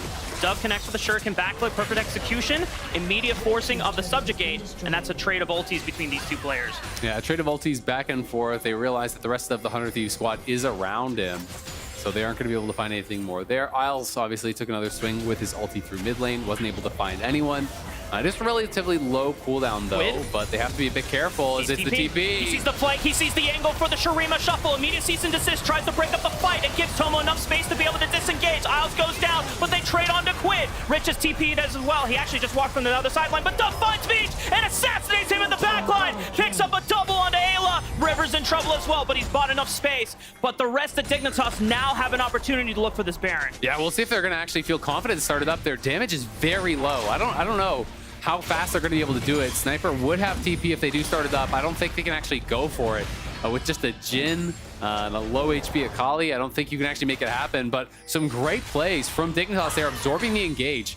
I'm sure we're going to see this replay, but really impressive stuff from XU. The ulti from XU delayed Quid on the shuffle so much, and that really shut down this play. So here comes the ulti immediately in, then the flash on the flash ulti from Tomo, reacting to it. Those plays right there is really what turns around this fight, because it means not only does Tomo live, but Quid dies very, very quickly. Then on the other side, Dove is just creating chaos. He's in the backline on these squishy targets. If he gets on the Varus, if he gets on the Senna, it's going to be problematic for them.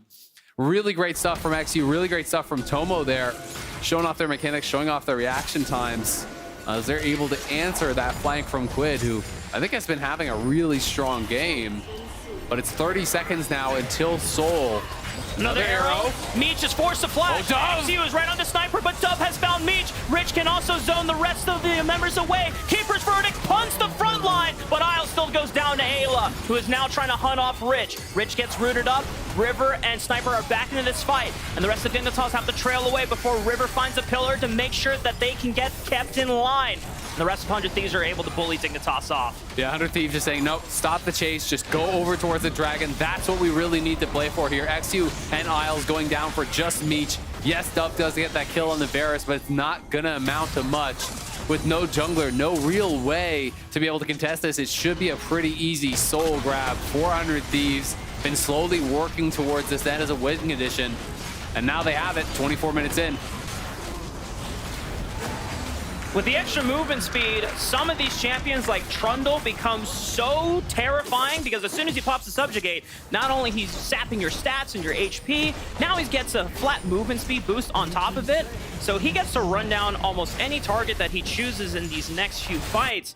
Dignitas are starting to run out of options. They've found opportunistic moments where either 100 Thieves have given them an angle or Dignitas just, you know, confidently take a moment. It's like, we just have to flip it at this point, but I don't know how many more of those that are going to get in this game. Yeah, and it gets even harder, right? Because you're not absolutely perfect on the engage. You don't instantly kill them off. Everyone has 20% move speed, so the kite out, the chase down, going to be that much more difficult to actually deal with, you know, even disregarding the 50% move speed that you get when you pop your ulti. So it is going to be really tough for Dignitas from here. But they do have playmaking. They have to continue looking. You have to continue fishing with these Ash arrows, looking for these buy engages, because it's really the only way you can come back. If you play slow from here, you're going to lose the Baron. You're going to lose these objectives. You're going to get choked out of the game. So all they can do is continue looking for plays, continue looking for picks. They have some of these X-Factor champions, right? You nail that Ash arrow. You pop your ult out a couple people away. And all of a sudden, you know, you have that first pick. You reset the fight. Maybe you can make something happen from there. It's a harder to execute comp on the side of Dignitas. It's the gamble they took going into this game. And now 25 minutes in, a Cloud Soul on the side of 100 Thieves. Gold lead still somewhat even, while slightly ahead in favor of Dignitas. But 100 Thieves still definitely feel like the stronger composition when it comes to these front-to-back fights. Yeah, absolutely. And I mean, the reality is the Soul is usually worth around 4,000, 5,000 gold worth of stats. So Yeah. you know, the gold lead does kind of lie to you at this point because, yes, they do have that slight gold lead, 600 gold on the scoreboard showing in the favor of Dignitas, but 4 dragons plus the Soul stats clearly going to be putting the combat power in 100 Thieves' favor. Plus, you have to take in consideration some of the scaling. You know, the Azir definitely getting really strong at this point, you know, working towards that spell penetration now to try to deal with Kane and Rooker and some of these items with Dignitas looking for a pick on Ayla. Cease and desist first, then the Ash Arrow. It guarantees the CC combination to Ayla, but Sniper blocks a couple of the curtain call shots, but he can't block all of them. Tomo finally finds the last one onto Ayla as he's got one more in the tank. He's gonna fire it as no one else was in range. Clean pick for Dignitas, but nothing much more they can transition off of it. Yeah, it's a decent pick, but at the end of the day, again, I actually think, as funny as it sounds, 100 Thieves are almost in a better spot because of it. Like, you can't actually win the 5v4 because you spent so much to get those kills. So it's going to be 100 Thieves that move into the river, that get the vision around the Baron. You're spending so much to kill off the support. You're spending Ash Arrow, you're spending Vi ult and Flash, you're spending the Jhin the ult, the Akali ult. All of these tools means 100 Thieves are the ones that are still out on the map, and now it's Rich that potentially is in trouble. Rich gets punted towards the rest of 100 Thieves, but he punts River out of the fight. A teleport from Dove, and he's looking for maybe a little bit of damage, but he doesn't have perfect execution, so it's not much lethality or burst from his side to see if he can find any of the backliners from 100 Thieves. Ayla has respawned and is back for the Baron, and we're once again Azale at a standstill. Yep, a bit of a standstill here. 100 Thieves, again, just continuing to scale, continuing to play towards these objectives. Quid pushing out that side lane. They wanted to look for the pick for Rich. They get the TP as the response from Dove, so at the very least, they force him to use that. Gonna make it much harder for him to play in those side lanes, you know, where he wants to be splitting things up, looking for those skirmishes. And 100 Thieves just maintain control of the map, push out mid, and they're again gonna be likely moving back up you know, to try to get vision around that Baron eventually. We're going to have Elder here in a minute as well, so they can just continue to play through these objectives. That's all they really need to do. And that's kind of my big flag right now that could be the end of this game. This Elder Dragon is just spawning in under a minute. 100 Thieves have been insanely successful on securing them, setting up vision, and getting posture first before Dignitas. So I wonder if Dignitas are just going to have to force a fight before the Elder even spawns, because you don't want to take the chance of going for the 50-50 instead. You want to create a numbers advantage and find a way to make sure the 100 Thieves just don't have a clean way into the entrance. Yeah, absolutely. I think in the ideal world, they find that pick, then they go to the Dragon, they take it, you know, uncontested, but it's going to be really tough because 100 Thieves don't really have to risk anything prior to it spawning, right? They're going to be looking to play very heavily for this, you know, be grouped up as 5, making sure that they're kind of checking all these boxes, and a lot of these third items are starting to come through. Third item already there for Meech, the Crypt Bloom now done for Quid, as he's going to be working towards likely a death cap. Crypt Bloom kind of an interesting item, you know, it feels like has almost entirely replaced Void Staff at this point. It does have a little bit less magic penetration, a little bit less AP, but it has the ability haste, it's cheaper, and it has the heal proc, which can be decent, but it's not really about that heal proc. It's just, you know, really the other stats are quite valuable. Yeah, just a little more efficient and a little earlier to purchase. Dignitas are the first ones in this river. Elder, Dove, I believe, is already available. All eyes are going to be on Dove and XU to see if they can get the assassination successful, because the rest of this fight would be so disastrous for them if they just have to play front to back. Sniper and River are just posturing forward and forward. XU goes in, sees and desist right on a Quid. Dove lands the shuriken backflip, waits for him to move before he commits. Tomo finds the curtain call onto Quid. That's 1 against 1. XU already fell to Meech. The rest of 100 Thieves trying to find Dove. He gets rooted up. The flash does not save him, and the rest of 100 Thieves don't even need Quid because they've got the rest of the backline doing all the damage, as Rich and Isles are forced to split, and the rest of 100 Thieves have routed Dignitas. 100 Thieves crushing through that fight. It was good coordination on the flank by Dig to be able to kill off Quid. But again, they have to spend so much to get that one kill. You know, it has to be XU going down, Dove going down. Tomo even had to find that sniper shot to get that kill. And the rest of the 100 Thieves squad are tearing through you all the while. 100 Thieves now posturing to try to end the game right here, right now. It's up to Isles and Rich. 7 seconds on XU, 16 on both Dove and Tomo. 2-man defense from Rich and Isles. Rich kills the wave, as you call it out. They got 1 Nexus turn. The rest of 100 Thieves are backing up. A teleport is coming in from Quid, but Sniper is really low on HP. Rich moves forward, tries to see if he can get it a pick here. But 100 Thieves are going to make a clean getaway. No one goes down. And they might have time to look for Elder. This is really awkward, though, because no, I think they actually have to reset with them being that low. So I think it's actually Dig who can go for Elder. So this is potentially a little bit of a mistake here for 100 Thieves. You know, they made the read that they can end the game. They couldn't actually end the game. And now Dig has a chance to try to rush down this Elder. I think they need to be going right for it. This is maybe one of the only ways you can have a chance of coming back into this game, because if you can secure this, you could win a fight. But they're very slow to start it up. They're not actually on it still. And I think the 100 Thieves is probably going to get here to contest. We'll see if they can. If Dig gets this, this is their window to win the game. This is going to be close. 100 Thieves are now finally all here. They're entering through that mid-line brush as well. Dove is waiting in the wings once again, but he has no flash. Sniper routes off Rich as well. Isles is completely cut off the fight. Arrow goes in. Dove is trying to find the perfect execution as well. Quid goes down. Tomo's firing off all the curtain call bullets as well. Looking for one more. They find Rich.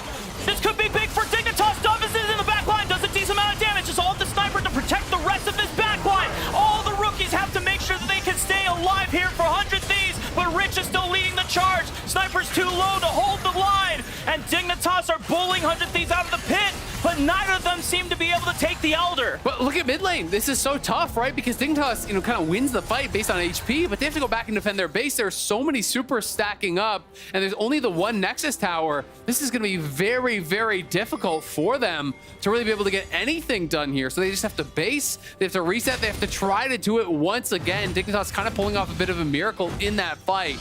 It's the slimmest of margins that allow some of these 100 Thieves members to limp away. You know, Meech almost gets done against the wall at one point. It looked like Ayla almost done against the wall at one point as well. Had they gone down, it could have been a completely different story, but now it is 100 Thieves back out on the map, starting up this Elder. It's Dignitas trying to race out here, trying to find some way to stop this.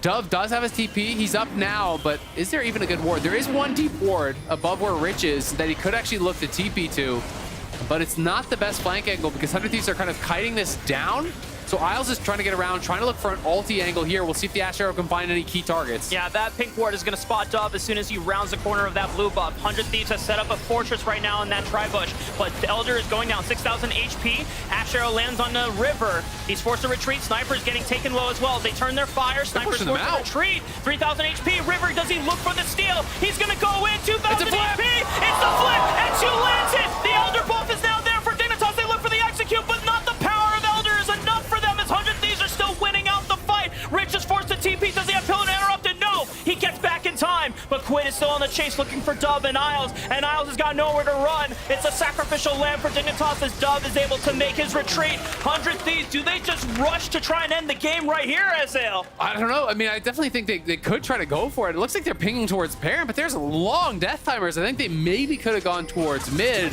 I think they're a little bit gun shy because of what happened last time and the fact that that one wave was getting cleared out, so they would have had to wait for the next wave.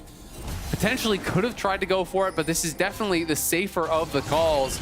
Either way, it is Dig taking that Elder, but almost all the Elder buffs are already gone because pretty much everyone died with it. It's just Dove and Rich that do still have that available.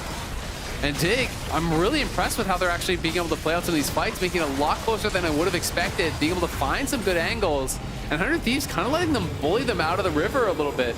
Was pretty surprised by that, you know, especially with Isles not really able to find any good targets with his ult. It's like, it's so hard for him to actually find any sort of a target because you have 2 Edge of Nights, you have the Cleanse, you have Merc Treads, and then 2 tanks in the front line. Like, basically it has to be the Azir, that's it. Yeah, it's definitely surprising that Dignitas somehow fought off this fortress comp that we've set up from the beginning of this game to be, you know, such an impenetrable thing the later the game goes on. But in that one moment, it seemed like the front line was taking a lot of damage and soaking up, but there was no real damage being done by the backline of 100 Thieves. It didn't feel like they felt safe to walk up. I mean, I felt like once they walked back into that tri-brush down towards bot lane, then you can't really walk back in because you've kind of already ceded position. But, you know, what I would question is, did they have to actually retreat that far back in that case? You know, clearly they're very worried about the flank. They're trying to make sure that Dove isn't coming from behind, that XU isn't coming from behind, but that meant that they all retreated so far back that they couldn't actually enter back into the fight. River did get a chance at a 50-50, but it was obviously a very awkward approach to that dragon, and I'm not even sure if he was in smite range when it did go down or not, but he did run up and obviously try. 100 Thieves, though, on the march here. They have the Baron buff. Not great wave clear over on the Dignitas side. And they're going to be TPing in, trying to see if they can force any sort of a play. Sniper's the first one in. There's still a couple of Elder buffs available on Dove. Look at Rich. He's kind of getting pounded. Rich is getting chunked as well. He's forced to blast a Daunting Shadow. It's enough. The Subjugate is what finished him off. And now 5-on-4. Dignitas trying to hold strong against the rest of 100 Thieves. They easily crush this inhibitor, and they've got 2 empowered cannon minions. XU goes in, looks for Quid, but he's got the stasis from Zonia's, keeps him alive. Ash Arrow into the current call, it's not enough damage. Dove looks for the perfect execution, but perfect timing from Quid on the Emperor's Divide. Keeps Dove out of the fight and takes him out. 100 Thieves might just be able to finish this game. It looks like they're going to do it. Quid with a beautiful ulti. They're rejecting that perfect execution. Tomo's going to go down. It's only Isles remaining, and he will not be enough. 100 Thieves closing this one out, moving to 2-2 after 2 weeks. It got a little bit tense. Yeah, it got a little bit tense. I was about to say, the relief from me. Man's just looked like he just got back from the war. It's like, oh my God, that was brutal. Oh man. He was in the trenches against Dignitas. You know, I do think 100 Thieves probably thought that was going to be a kind of clean, easy one at a certain point. You know, once they got the soul, they were looking totally in control. But Dignitas doing a good job finding some engages, really pressuring them heavily, utilizing the playmaking that they had to make it tough for 100 Thieves. But at the end of the day, 100 Thieves equal to the task. They get their second win here. And they're kind of handling business, I think, a lot better than people did expect coming into the season. Yeah. People largely had them, myself included, fairly low in the power rankings. Yes, they are 2-2, but their only losses are to Energy and C9, you know, 2 of the top projected teams on the table. Yeah, Golden Glue mentioned it. We only lost to the top teams so far. But that will be the end of the Dignitas and 100 Thieves match. But before we get further into the day, LCS fans, Fantasy LCS is happening on Sleeper. It's not too late to sign up and start a league with your friends, then crush their dreams with your own LCS super team. So you can go ahead and head on over to sleeper.com or sleeper.app to give it a try. We're going to be headed to break before Shopify Rebellion takes on Cloud9. But first, Raz actually put Blabber on the hot seat in this split's first MasterCard Player of the Week interview. What's up, Blabber? Congratulations on your Week 1 MasterCard Player of the Week. Thank you very much. Thank you, thank you. Do you know how many Player of the Weeks that you've gotten? 8. This is actually your 5th one. 5th? Yes! No, It's no crazy. Way, no way. You don't believe I have it? way more than 5. All I'm saying is you have a lot of competition. I have way more than 5. That, at least from what I've counted. I'm okay if I'm making mistakes. But yes, you are 4 times LCS champion, 2 times MVP, 7-time All-Pro. Congratulations on this. Now, you've had a longer sit-down interview with Jat in the JLXP podcast. So I want to do it a little bit differently here. You're going to be on the hot seat. Idea is you have 90 seconds, rapid-fire questions. Are you ready? I'm ready, yes. Perfect. Let's get started. First things first. 7th year with C9. If it couldn't be with them, who would you be with? I guess I would have been with TSM if I wasn't with C9. Yeah. I think I was interested in joining them in 2017 or 18, my first year. But I went to C9 instead. But like, you said you were a fan of CLG earlier. Would you want to, if you had the chance with any go to team? CLG? Yeah. Yeah, I probably would have played with CLG. Honestly, I would have played with any team. Okay. I would probably with any team. Like, any team that wanted me, I was like, sure, I'll go. Okay, let's be a little faster on this one then. Which pro you look up to coming in? Before I was a pro? Yeah. Double Lift. Okay. Biggest scrim inter right now? JoJo. Not you? No. Okay, just making sure. Most annoying teammate? JoJo. Biggest diva? JoJo. Okay, what's your big diva moment, if you had one in your career? In my career? Yes. You can skip this one if you can't think it. I don't know, I probably had a lot. Biggest irrational fear? You have 30 seconds. Irrational fear? Yeah. I don't know if it's that rational, but I don't like spiders. There it is. Most likely to lose to as a team? Most likely to lose to? Yeah. Like in the LCS? Yeah. Fly or TL? Energy Championship. Fluke? Of course. Favorite champ to play? 10 seconds Rek'Sai. left. Champ you int the most on? Even in solo queue. 4 seconds left. Brand. Brand? Yeah. All right. 2 seconds left and that's it. Congratulations on that one. You passed with flying colors. Thank you. And look at this pose. What was your thought process when you struck this pose? I didn't have a thought process in 2021 Worlds. Yeah. I had to do it for our quarterfinal Caesar. Yeah. With when we were playing at Gen G, and Riot told me to do it. Yeah. And then I did it, and Yeah. then they've been like reusing it in some of their like international like trailers or whatever. So then when I was doing my Player of the Week, they were like, "You want to do this pose?" And I was like, "Sure." Sounds good to me. Pick it up. Revel in it. Congratulations on your Week 1 Player of the Week. You're hopefully going to get a lot more. Thank you, Blabber. Thank you very much, Ross. Look what I've just made. The perfect pearl. Not too bad, but check this out.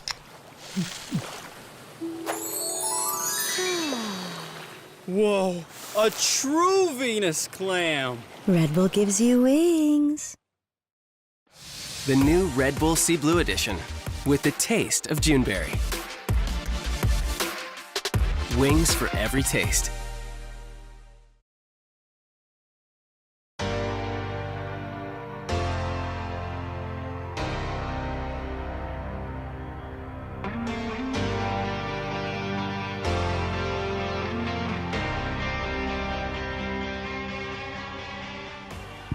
Welcome back to the LCS Arena. I am here with the victorious Ayla after, kind of a banger. You came, there's a lot of, coming down from that game. I guess, take me through it. What do you think your strengths and weaknesses were of your team during that game? Yeah, so I think our team comp, if we got through the early laning phase, we had really good champions to deal with their engage. Because they clearly had an engaged comp, they wanted to dive into us, but we had the right tools. We had Trundle to ult Poppy or Vi when he's ulting in. Azir can ult them away, and Varusena have very long range. So that was our mindset going into the game. And early game went really well. And then we went to mid game, and it was really back and forth. I think we still need to work on that, being clean at the game. But they were getting pretty good engage angles, or we weren't respecting at the right times. So it's very chaotic, but we got the win. Congratulations. I think one thing that's really interesting about this team is that you all are so young, which kind of makes, I think, you and River the two most experienced players on this team in terms of tenure. How has communication been and in bringing this roster together with both Meech and Sniper coming in? Yeah. So we knew that going into the split, Sniper and Meech would be like very new to the scene, and like rookies generally need a lot of assistance. So that's been one of our main goals, is like helping them. So I think the coaches and like mid jungle help Sniper a lot, and then like me and the coaches help with Meech as well. And that's kind of been a whole process for like the past 2 months. We've just been like trying really hard to teach them and like bring them up to speed. And I think we still have a lot to work on, but they've been showing so much promise. Like their innate talents is so good that even though they don't know much, like I can see like how good we can be like going forward. Okay. And then lastly, what are your goals for the split? My goals, I mean, it's my second year playing LCS, but I knew going into this year, I would have to be more of a veteran, like educating type of position. So I think my goal was coming into the split is like, I want to be a really strong duo with Meech. Like I've been trying to work with him very closely and like work on our laning phase, like work on teaching him how to be a strong player and like encouraging him to be like, just be very vocal and like shine. So that's been a very big focus of mine, and yeah, I'm just working on it every day. All right, awesome. Thank you so much for taking the time. Shopify Rebellion and C9 are on the other side of this.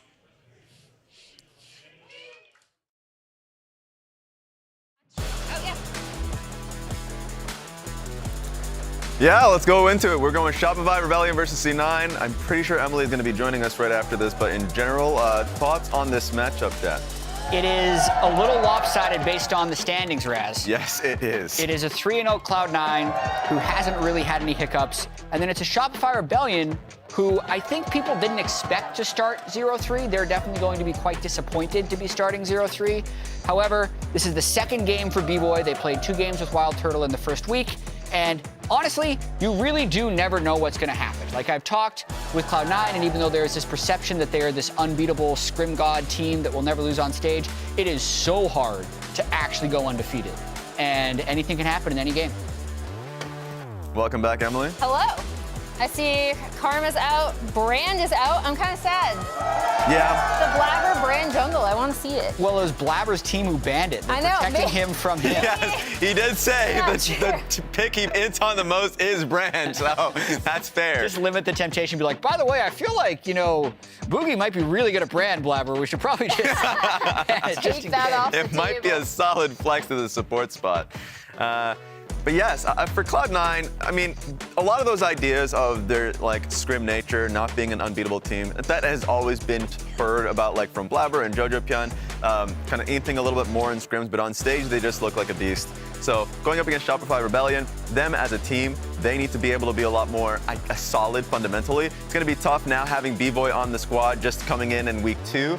But honestly, in their loss, I didn't feel like it had anything to do with his individual performance. So do want to see at least a little bit more time spent. But that being said, Udyr is the lock-in. Yep. We've seen him actually have quite a bit of success within the LCS. Yeah. And I think Fake God's going to be able to operate it well, I'm pretty sure. Yeah, I am curious to see what Fudge decides to bring. Obviously, big smile. He's hovering the Aatrox now. I'm kind of hoping for a hard counter like a Darius or something. I don't know if he'll go for it though. That does require, nope.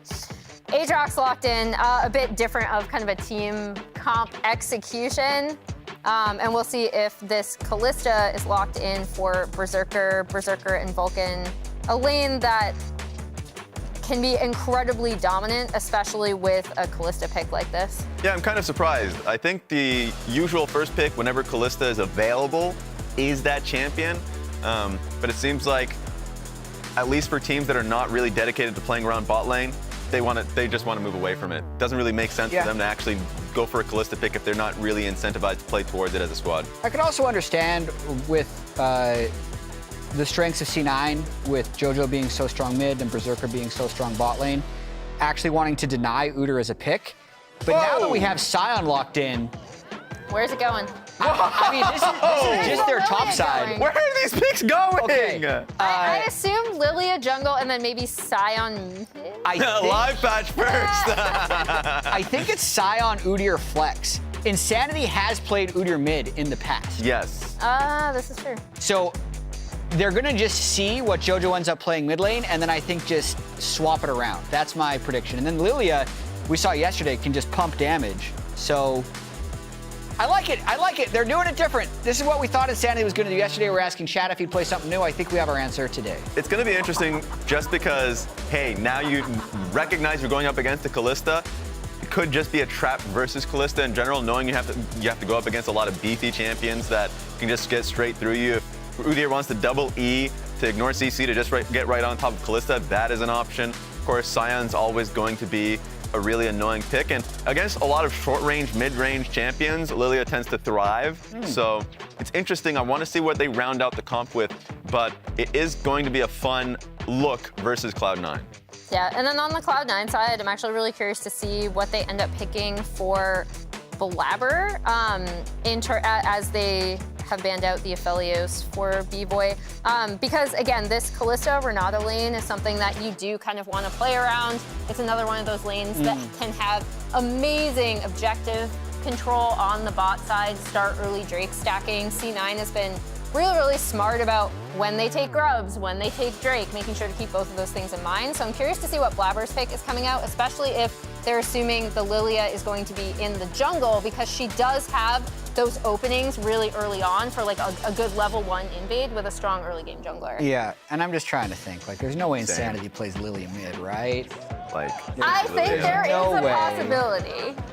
And I do think right now for Jojo Pyun, now the context of the bans are coming through. Like Azir and Orianna, consistent mages like DPS versus Sion and Udyr would have been really tragic. And now you're going to have to scramble your mind to think. I'm trying to think about picks that he could go for. Exactly. It's not like Akali's going to be good here. Yeah.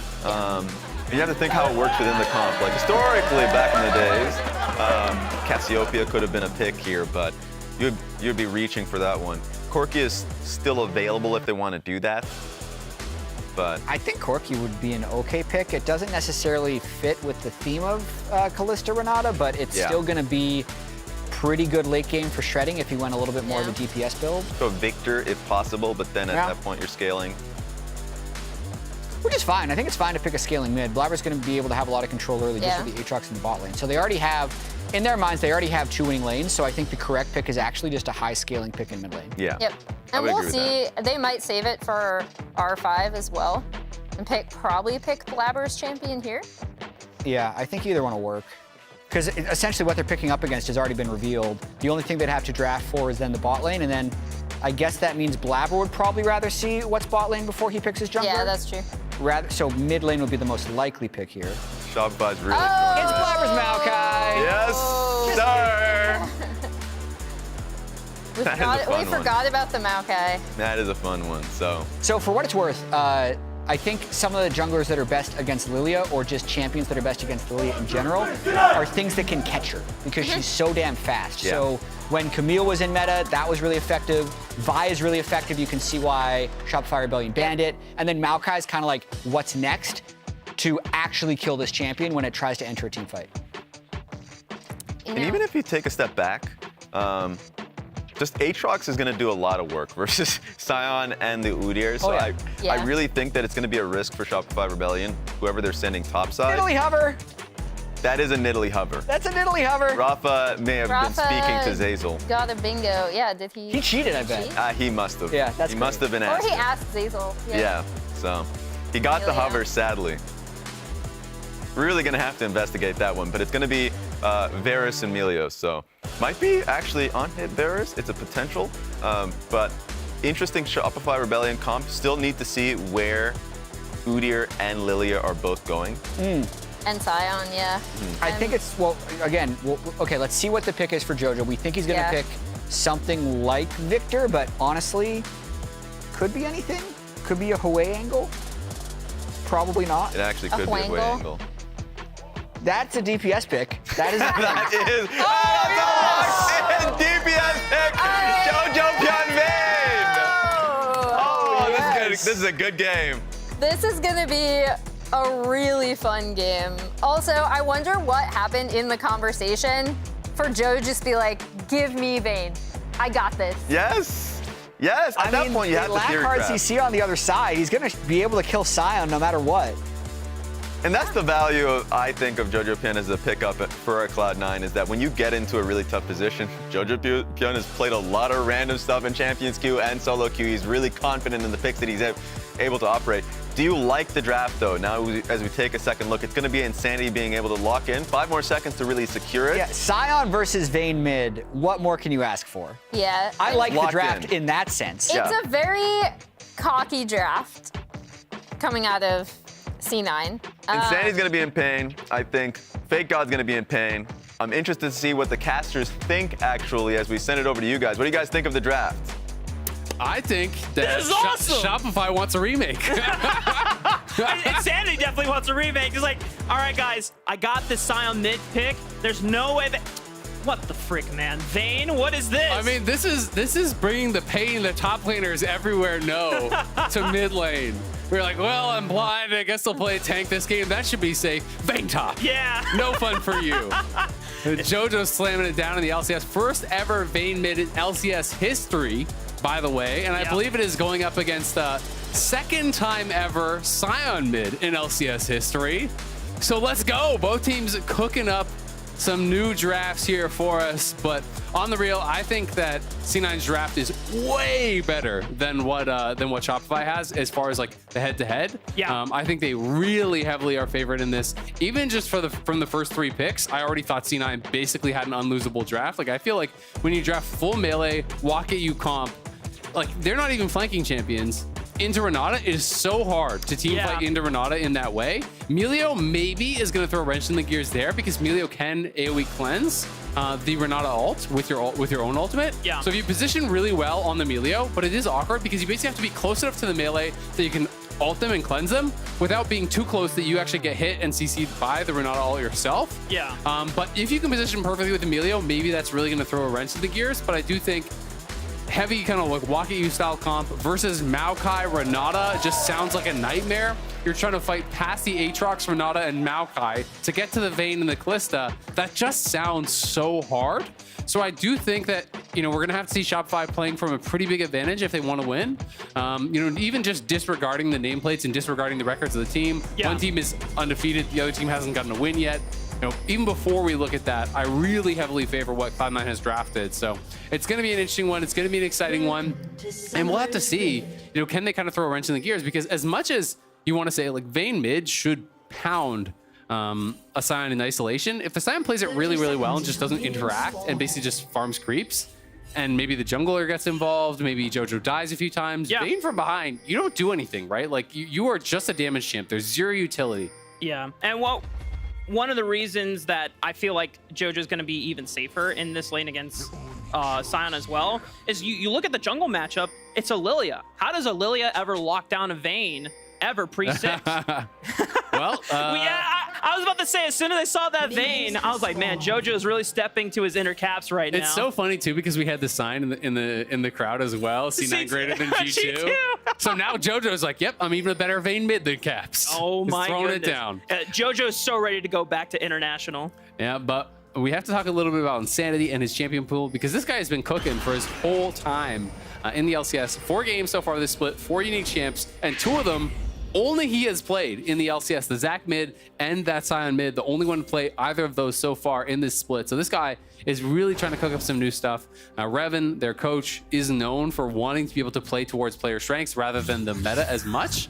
And I think it's really kind of that cool pairing when you have a coach who really believes in that philosophy alongside a player who can really help you to enable that. Yeah. And look at the fun that Insanity is having, literally waiting under his tower on the first wave.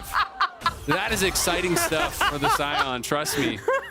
You're definitely not seething as every minion dies out of your range. I'm down 15 CS. I wasn't in range for any of those CS, but I am down. Yeah. Sometimes you get, you have fun in the kitchen. You probably played one of those games where I was...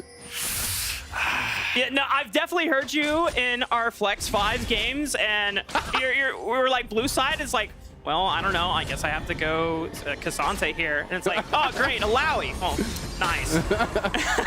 And if I hear anything in comms, it's like, hey guys, can we FF and go next?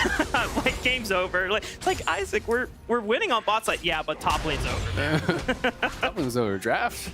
That's the beauty of top lane. All right, well, we'll see. We have the split lane here. We'll see how Insanity can do. One of the nice things about Sion in particular, you know, if you do have to play one of these kind of miserable tank versus tank matchups, Sion is a really good wave clear. So, you know, on the real, you can kind of just try to survive. As long as you're not letting him get those silver bolts procs off as much as possible, you're just trying to only trade HP for CS. You're never going to be fighting the Vayne, really, unless the Vayne makes some massive mistakes and allows himself to get Q and whatnot. Down here on this bottom side, though, Zeyzal taking a massive chunk is that handshake from Vulcan, setting up Berserker to get a good trade. So we'll just have to see if Insanity can kind of just stay relevant and then find some way to kind of impact JoJo, or maybe they're able to get on top of him and take him out of the team fight. Maybe they're able to make something happen in that way, but in the 1v1, it's just going to be all about loss mitigation. And you can see even minion dematerializer here from JoJo, so he's just going to be trying to push this very heavily. If he does overextend, there's a way that this could work out, but Blabber is already here to cover him.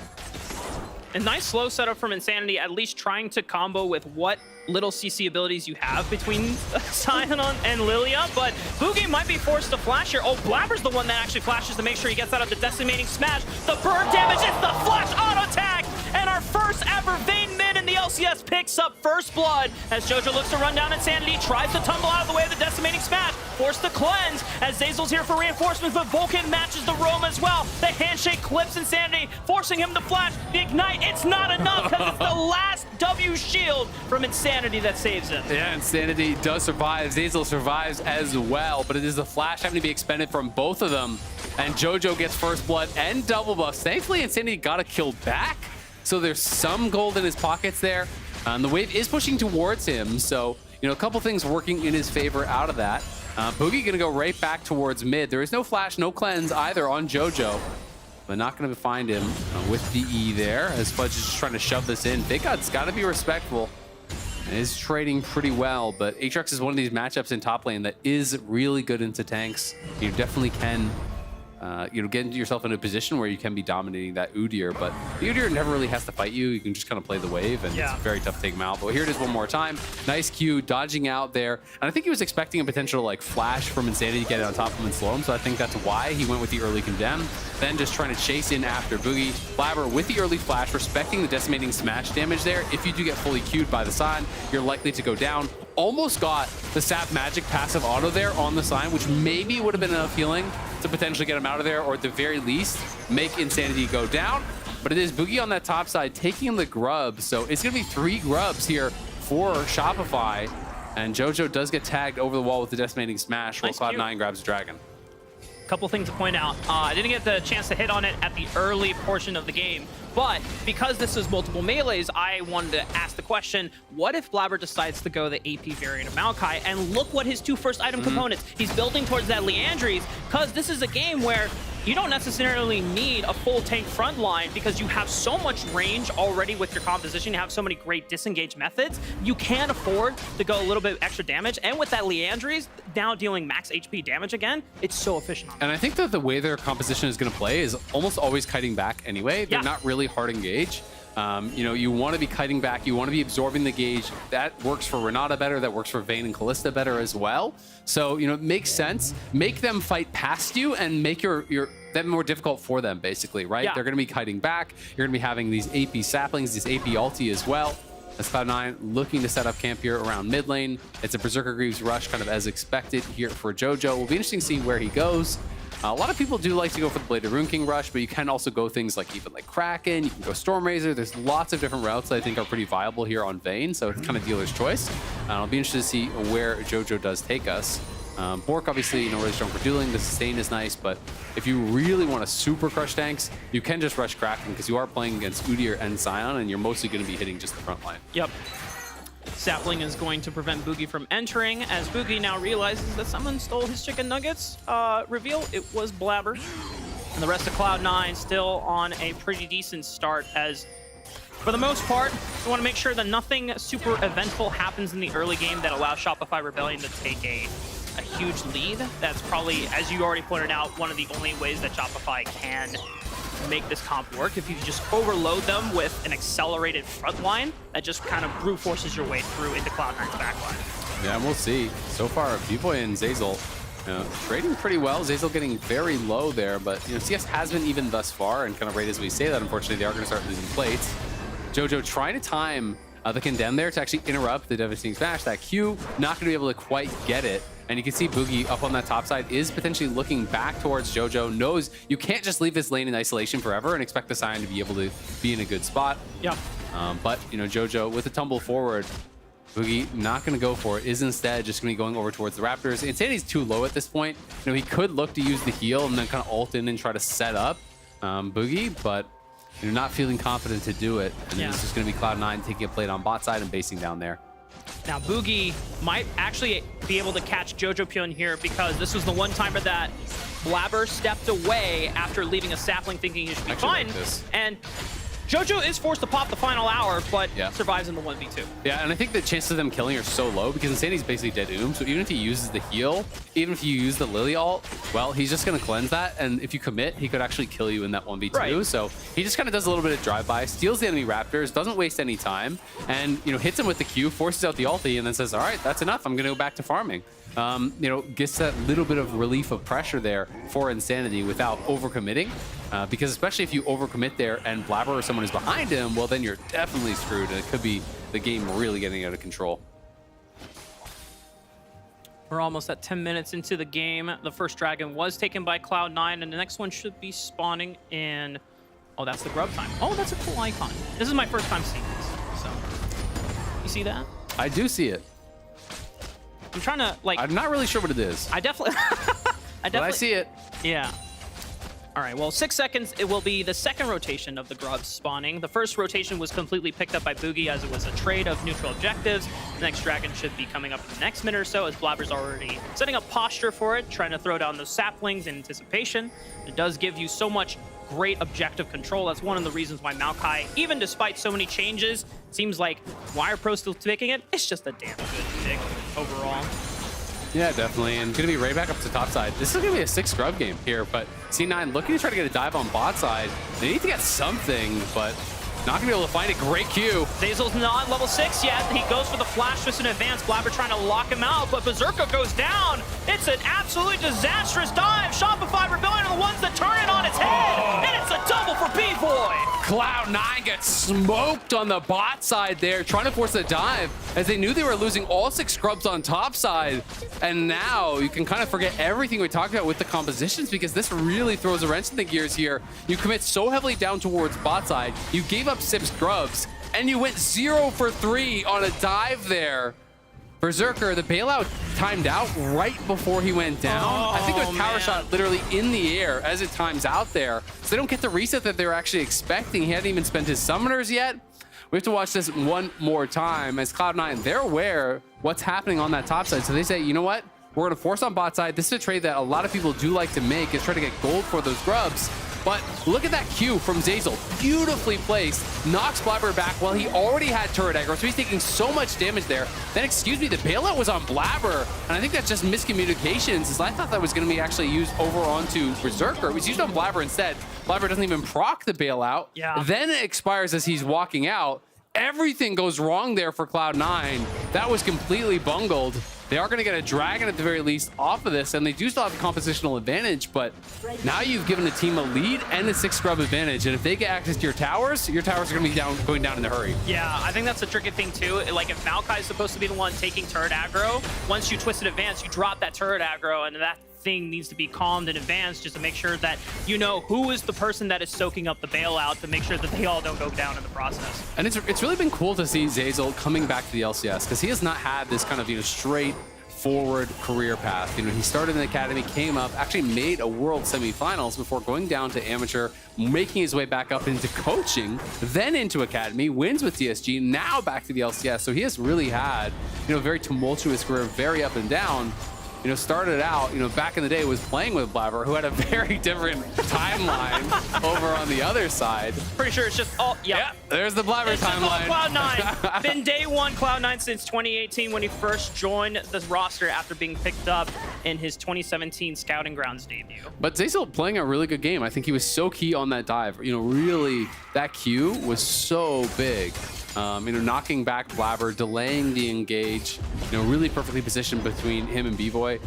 B-Boy, a lot of people were saying, you know, who is this guy? You know, We saw Turtle playing well last week. Why is he even in? I actually thought, just watching Bvoy individually, I thought he played really well yesterday. It wasn't a loss. He was playing the on-hit Varus as he is again today. It was a tough game, I think, again, as this may potentially be today. But I felt like he passed the eye test, and I'm kind of curious to see, how well he's going to be able to do now with a lead against Cloud9. What a first win this would be for Shopify if you can take down this team that everyone is predicting to dominate the league. Yeah, and it would give a huge edge over to potentially FlyQuest as they look ahead at their matchup against Energy later today. It's Cloud9 right now. Vulcan was hovering Jojo to make sure he could get this crash in against the dual lane that is shifted over to mid. And now both of these frontliners in FakeOut and Insanity are now taking position in the side lanes, where I imagine that the power of something like this Sion, FakeOut will have to look for a teleport or roam early, but nice thing about Sion is whenever you push out that lane, you can try and collapse mid lane first with that ultimate. Yeah, absolutely. And I mean, at the end of the day, he's down 40 CS, but he didn't die. He has a kill and an assist. It was a great TP down to bot lane to help turn around that dive. So he's more than done his job, and Fudge gonna be scrapping out here with FakeGod. Is forced to pop the ulti, so that's a win for FakeGod as he can just get that ulti forced and back off. But Cloud9, 3-man dive didn't work last time. Now it's time for 4. Well, this time, Azael, there's only one member, so this time things should be working out swimmingly, and the kill does go over to Vulcan. Maybe not the most ideal, but Cloud9 will still take that win. But look at all these grubs being spawned up in mid lane, those Void Mites, because they got the 6 scrub take. And you get close, you spawn 2 per player in the area, so that just makes it that much harder.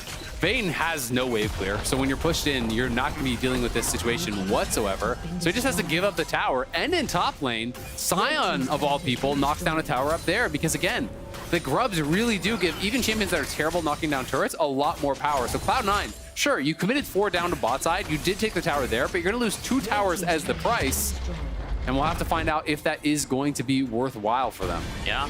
And it could be something that Cloud9 might end up regretting later as the game goes forward, because when you get later and later past the 20-minute point, death timers are going to be longer. There's going to be larger windows where after a scrap or a fight, maybe the turrets are taken out completely as Fudge is now isolated, and it's Shopify Rebellion's own goon squad as Fudge is not getting out of there alive, and it's another kill that goes over to Bvoy. Yeah, great job. Another kill for Bvoy. They take out Fudge.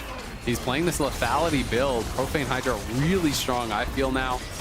Only having to get people down to 50% to actually get the bonus damage on the active. So even at the point that Fudge is at right now, it is 277 AoE damage to people that are below that 50% mark. And it does scale up, so it is really powerful. The burst that you can get out, you chunk someone down with the initial spells, you get that passive auto, then you proc the Profane Hydra. They should be below 50 at that point, and in a lot of cases, you can't 100-0 some of these squishy members if you can make it happen, but Bvoy really in a good spot, has the Emilio to protect him, and Cloud9, their game has gotten so much harder after that bot lane dive went so awry. We're seeing that just so much armor is being stacked up from Insanity. Yes, Vayne is still going to be able to punch through you, but Frozen Heart, the attack speed aura is still there. He has the Bramble as well, and is going to be trying to make some plays happen. Cloud9 trying to posture and get ready for this next dragon. They'll be spawning in just about a minute. Most of the members are already here in the river trying to fight their way through. Blabber has these saplings, and there's the Leandry Stormman that has already been completed for some time. This gives Cloud9 a lot of objective control and just being able to control these choke points and look for bushes and where they can slow down Shopify Rebellion. So many ways to disengage this fight. Let's see how it goes down. Yeah, they have the Calista to try to get this cure. FakeGod is behind them. We'll see if they can get it. Nature's Grasp already is procced. Vulcan takes a lot of damage, but clean smite from Blabber, and the disengage is there. Already the hostile takeover breaks Shopify Rebellion away from the rest of the fight, while FakeGod, who was trying to move in for a flank, gets completely separated off. Fudge is forced to flash. Vulcan gets chunked out, but he's gonna go, whoa, wait a minute, the sleep from Boogie is gonna lock out 2 members from here. Decimating Smash Flash from Insanity catches a member from Cloud9, and once again, Vulcan goes down, Jojo's down, Shopify Rebellion are turning this fight around, and Berserker's completely routed off. He's got nowhere to run. This should surely go over to them as well, unless maybe Berserker can get some movement speed from this cloud map. Execute, probably. He's gonna look for the execute. We'll see if he actually has the timer. He can queue over the wall here. Is he gonna get hit? Okay, guess he's gonna get hit. No, man, another kill for Bvoy. How did it go over the Zazel? Was it the passive? It must have been the passive, but we can see this one more time. Cloud9 good on the skier, but I don't even get why they tried to fight after this, because you're committing the Maokai ult and the ulti from Renata just to actually disengage this fight, just to be able to actually secure that. They all try to turn on a Fake God, and this is where I feel like they should have just left, right? If you're gonna use both those massive AoE ultimates just to get the dragon, you shouldn't be fighting afterwards. But Boogie finds the two-man sleep there. Berserker cleanses, he flashes. Then the stun lands here over on a Jojo. He's forced to cleanse. The flash from him does not come out. I think he thought he had the ability to just roll out there. Then he flashes late. The Condemn was not in time to actually stop the Lilia damage on the Q either. So Cloud9 really looking a bit out of sorts in that team fight. I don't even think they should have taken it. And look at B-Boy. B-Boy's kind of going crazy here now. You know, got a lot of early kills off that dive. Got the kill on top side. 4,800 damage. This Varus has to be respected. And that is so problematic for him now because Cloud9 has got to deal with this super fed member, but they don't really have any access towards him. And maybe you can't just kite back and play that same style that you wanted to if B-Boy is this fed. Yeah. And I know there's a ton of speculation about B-Boy coming in for Shopify Rebellion when we had a pool of marksman players that were seemingly available and free agents. But the fact that B-Boy's coming in second day of the LCS, still adjusting to, you know, scrim practice and, you know, overall team schedule and whatnot, the fact that he is able to come and perform against the best team, even if it was from maybe a forced error from the side of Cloud9, you don't throw away those chances. You just take with what you're given, and B-Boy is excelling at it. Yeah, absolutely, right? You know, you can't blame them for that. And Cloud9 now down almost 4K. Herald's gonna crash, and because they were driving it, look at all those Void Mites that spawned. It's 2 for every grub that you took. Like, that is an army of Void Mites coming forward here. We do have Jojo taking that tower up on top side, but they just have such poor wave clear here from the Cloud9 side. Like, they've got nothing, right? Like, they can't really clear out this wave at all. Kalista and Aatrox are your wave clear against this siege? That is brutal. They're gonna have to use the Maokai just to try to hold on, and Jojo's coming back, but they just use the Breath of Life there from Zeyzal to cleanse it off, and B-Boy stepping forward. That turret is going to go down on the next wave unless Cloud9 can do something about it. They're also losing their mid lane tower to the Udyr, so they are getting kind of rocked on the map right now. Yeah, the Mites are marching in, almost a pre-20 tower. Boogie is forced to use the Lilting Lullaby to disengage. Already a hostile takeover keeps them in line, as well as the rest of Shopify Rebellion now have to retreat. Multiple members of Cloud9, but as I say that, the burn damage from Boogie is forcing Cloud9 back into their own base. Yeah, they get pushed back. Vulcan went in really deep, I think with the Kalista ultimate there, trying to make a play, but you're not able to really find much of anything. And yes, they do kill off that Scion, but the Scion, his zombie form actually created a lot of space because Jojo can't just run past the Scion. He's gonna kind of get beat down and slowed up as well. So it was a difficult spot for him. They get that first early kill. We can see the initial engage here as Blabber's flashing forward. There's the Renata ulti over the top. Multiple people were slept up by that Lilia ulti. And then this is the play that kind of goes wrong as Vulcan sends himself in the backline, but doesn't really have an angle to do anything. So kind of just goes in to die for free, unfortunately, as Shopify Rebellion disengaging that play from Cloud9 expertly. And Cloud9 now, they are struggling. They're gonna have to find some big plays here to be able to really, I think, come back in this one. But you know, we talked about, you know, how well their comp could perform if they're the ones in the position of power, if they're the ones, you know, ahead, which you're kind of expected to be. Oh no, rolled into the wall. Yeah, Jojo is also pinned at the moment here. Cloud9 don't really have a way to get to him before he's finally able to retreat, but they go Baron now. Definitely looks dicey. They chunked a big portion of his health bar as well, as you called it. I mean, this could be a Baron start for the side of Shopify Rebellion. I mean, they have really good Baron damage here. This is a Rage Blade on the Varus. He's going to be culling through this very, very fast. Jojo's trying to heal up off that top wave and get down here. Cloud9 cannot afford to give this up. The TP's coming in. It's up to this fight right here, right now. 7,000 HP. Blabber does not have flash, so he's going to have to walk up if he wants to make this steal. They turn and they look for the knockup. Vulcan is completely taken out, doesn't even get a chance to pop the hostile takeover. Fudge is doing so much damage in the backline, but the Breath of Life gives them more HP on the backside as well. Boogie is keeping them alive. The Lilting Lullaby connects. Berserker goes down. Jojo Pion in the 1v4. Can't do anything against them. Boogie is tearing it up on this Lilia, but Blabber's the only one left alive. And because multiple members of Shopify are too low, it is too dangerous to start the Baron again. Yeah, it's too dangerous to start the Baron with Blabber around as well. So Cloud9 at least do push them off. They stay alive in this game. Vulcan, though, really mispositioning 2 fights in a row. That bot lane fight where he sends himself in, then this one, he just walks up. You're walking in. Why are you walking in melee range of the Scion here? You know, maybe feeling that they couldn't engage in onto him, but he just dies for free. No ulti used, no hostile, no bailout used, no Bakale's used. He didn't get anything off whatsoever. Cloud9 in that 4v5 afterwards are able to at least get them chunked low enough, get some people low here. Jojo trying to find the angle, gets that final little hit onto Fake God. I think it's the red buff plus the Leandry's burn and whatnot from Blabbers that actually ended up getting that kill. Otherwise, it may have meant the Baron going their way as well. But you look over at Boogie, he's really fed now too. The Scion is becoming problematic. Sure, he doesn't have great farm, but it just doesn't matter because he's working towards that third item. And you can see both of those items for Boogie already really powerful.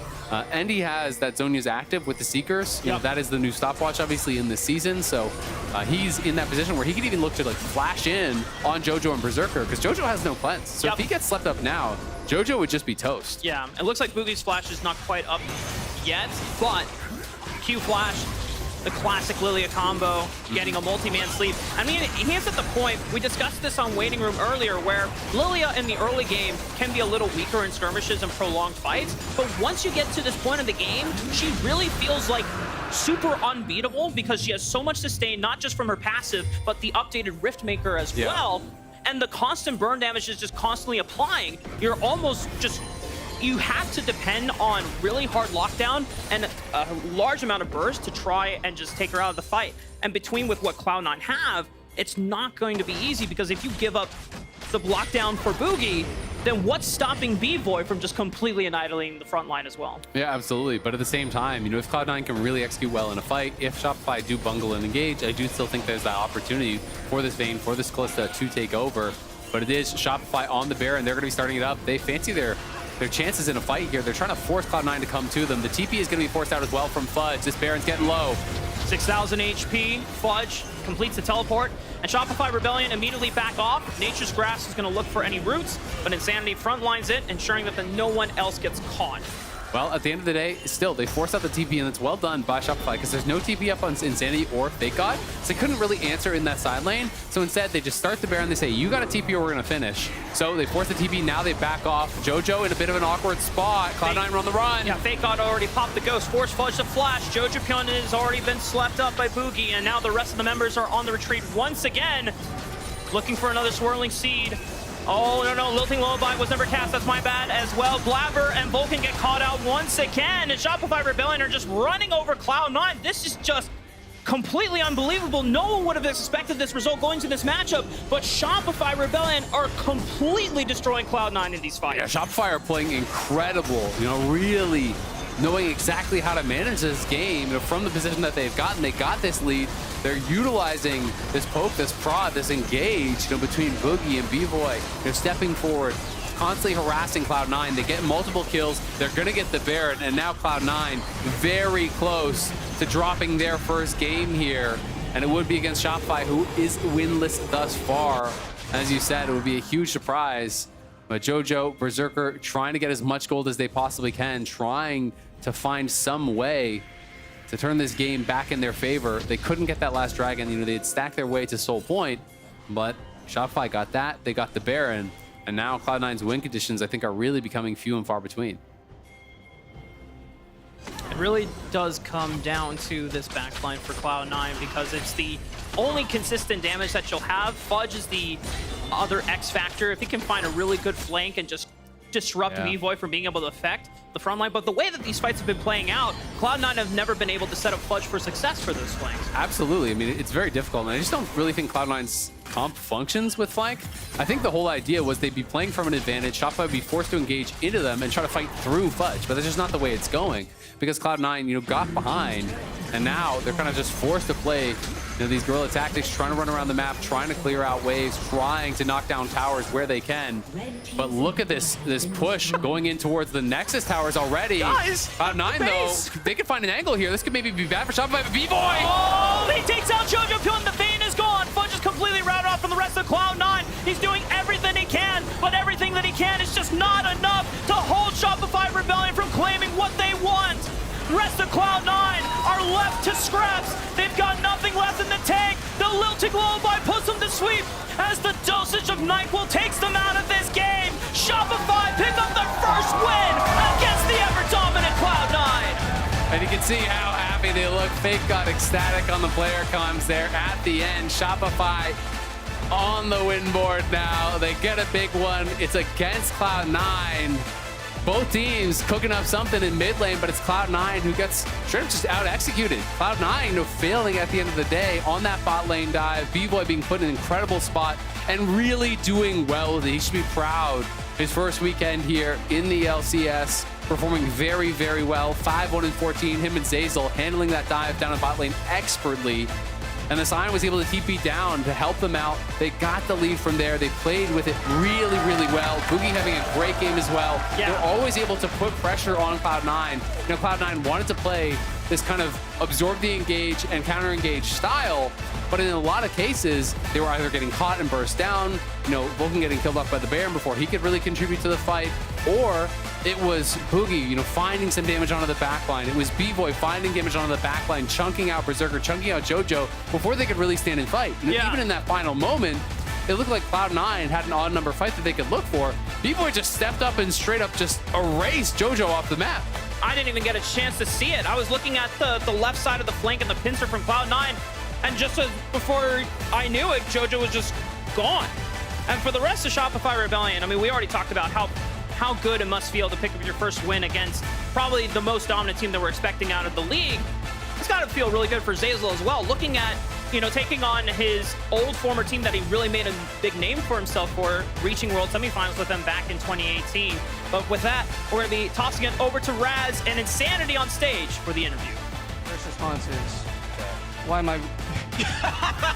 Well, congratulations, Insanity, on your first dub. First of all, congratulations, brother. Thank you.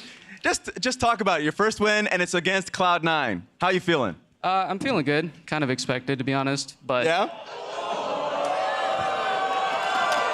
I don't know, I woke up feeling good today. That's all it takes? Yep. Okay. Well, it didn't feel that good level 1. Like the draft, first of all, talk about the draft a little bit, because you guys went creative. It felt like you guys saw the Kalista, went Sion, Udyr, and then the reaction to the Vayne fifth pick. I mean, I don't even know why I'm being interviewed. I played Sion mid, man. But I'm just doing my job. I'm just trying to get some farm and then be there for the objective timers and be tankier. I am the GOAT. Reaction to the bot lane dive, because it felt like that was really the kicker for this game. They tried to dive your bot lane and you responded to it. What was the comms like? What was the situation like? I mean, honestly, I don't even think I need to TP to that, but you know, it's 3v2. I probably TP anyway.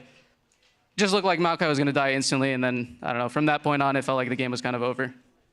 There it is. So let's take a step back. Question that I have to you is like, because this is the first time interviewing you, what were your expectations going to the split? What are your goals overall? Because it felt like a bit of a slog, but this one feels like a confidence booster. I think my goals going into this split are just to be a more consistent player and sort of be more vocal, which I'm working on. But I think kind of started off rough, 0-3, and then we finally beat C9. It's kind of funny, but I guess we only win versus good teams. There it is. We'll look forward to that then. Any message to the fans out there just going forward? Hopefully we can keep winning and put on some more entertaining games. That's what I like to hear. Congratulations one more time, everybody. Thank you. We're going to be sending it back. Thank you, David, and that's going to be it for us.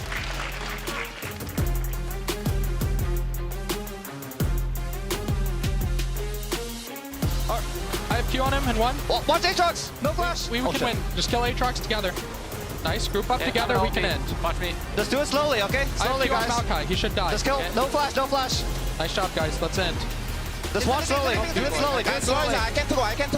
It's fine, it's fine. Okay, that's it. Let's just end. Let's just end, guys. Let's just end. There's so... I said it! Nice job.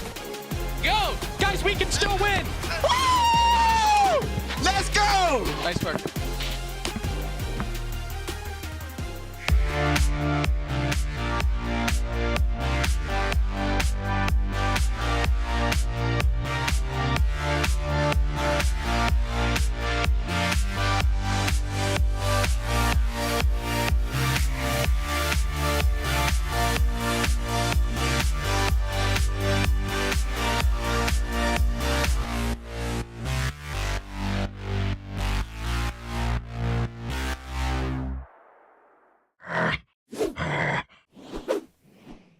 Red Bull gives you wings.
Ladies and gentlemen, welcome back to the LCS. It's Spring Split 2024. It's week number 2. It's day number 2. It's game number 3. And it's FlyQuest going up against Energy. I'm Captain Flowers. I am joined by Kobe and special guest star Raz tagging in from the lounge to join us for the TriCast here today. Gentlemen, how are we feeling about this one? I mean, fresh off the banger. Yeah, we just had the Vayne mid versus Sion mid, so I'm expecting some extra creative stuff. Maybe Inspired will hit us with his famous Fiddlesticks. That would be nice. Like that. Okay. We haven't had the Fiddlesticks come out. The Grub Destroyer.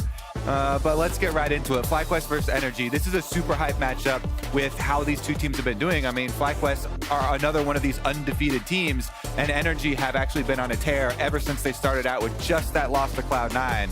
They bounced back really quickly. Yeah, for FlyQuest specifically, I was surprised at how dominant their games have been. I think coming into this split, people looked at NRG and C9. NRG for obvious reasons, LCS champion, well, for C9, super team. FlyQuest came in stomping. I've really enjoyed their drafts. Their counter picks have been really strong in 4-5, so I'm interested going into this game versus NRG if we could see something interesting. I've also just loved the interviews and the podcast appearance and the quotes that have come out of the FlyQuest members. Oh, yeah. Because they are overwhelming confidence right now. Jensen just talking smack everywhere. Multiple FlyQuest members saying Energy winning last year was a fluke. So now is their time to actually prove it.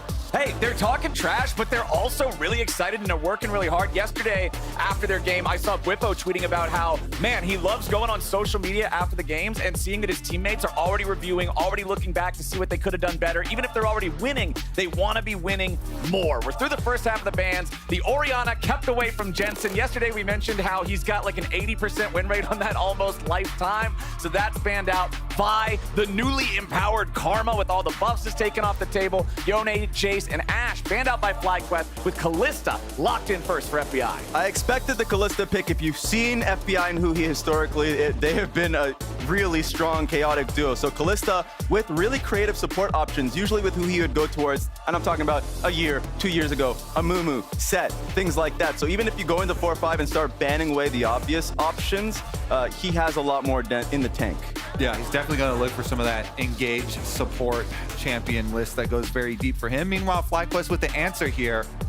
Generally, you know, with Ashe already being banned out as one of the premier answers into Kalista because the slow is so effective, though, grabbing the Varus up here should be massive for them. Technically, we could leave the door open for the flex pick of the Varus, as we saw previously in the solo lanes, but this is definitely going bottom lane. Yeah, Mirwin with the Varus top lane. We saw a hell of a lot of that in Champions Queue as well, so it could just follow. FlyQuest just last game went towards a Karma flex picks. In just general, I feel like they're a really flex-heavy team, so it's going to be interested. I love myself some Corki. I know you guys have been hating on the pick, but stop it. I've been hating on Corki for years. Well, it is just such a quintessential Jensen-like pick. You know, the Azir, the Orianna, the Corki, these control mages, these long-range scaling AP DPS for mid lane. And then Corki always pairs so nicely when you have a Varus and you're assuming it's going lethality Varus. Yep. So then you have alternating damage types for your poke. Lots and lots of poke between those two. What does Energy want to lock in here during their second part of the draft?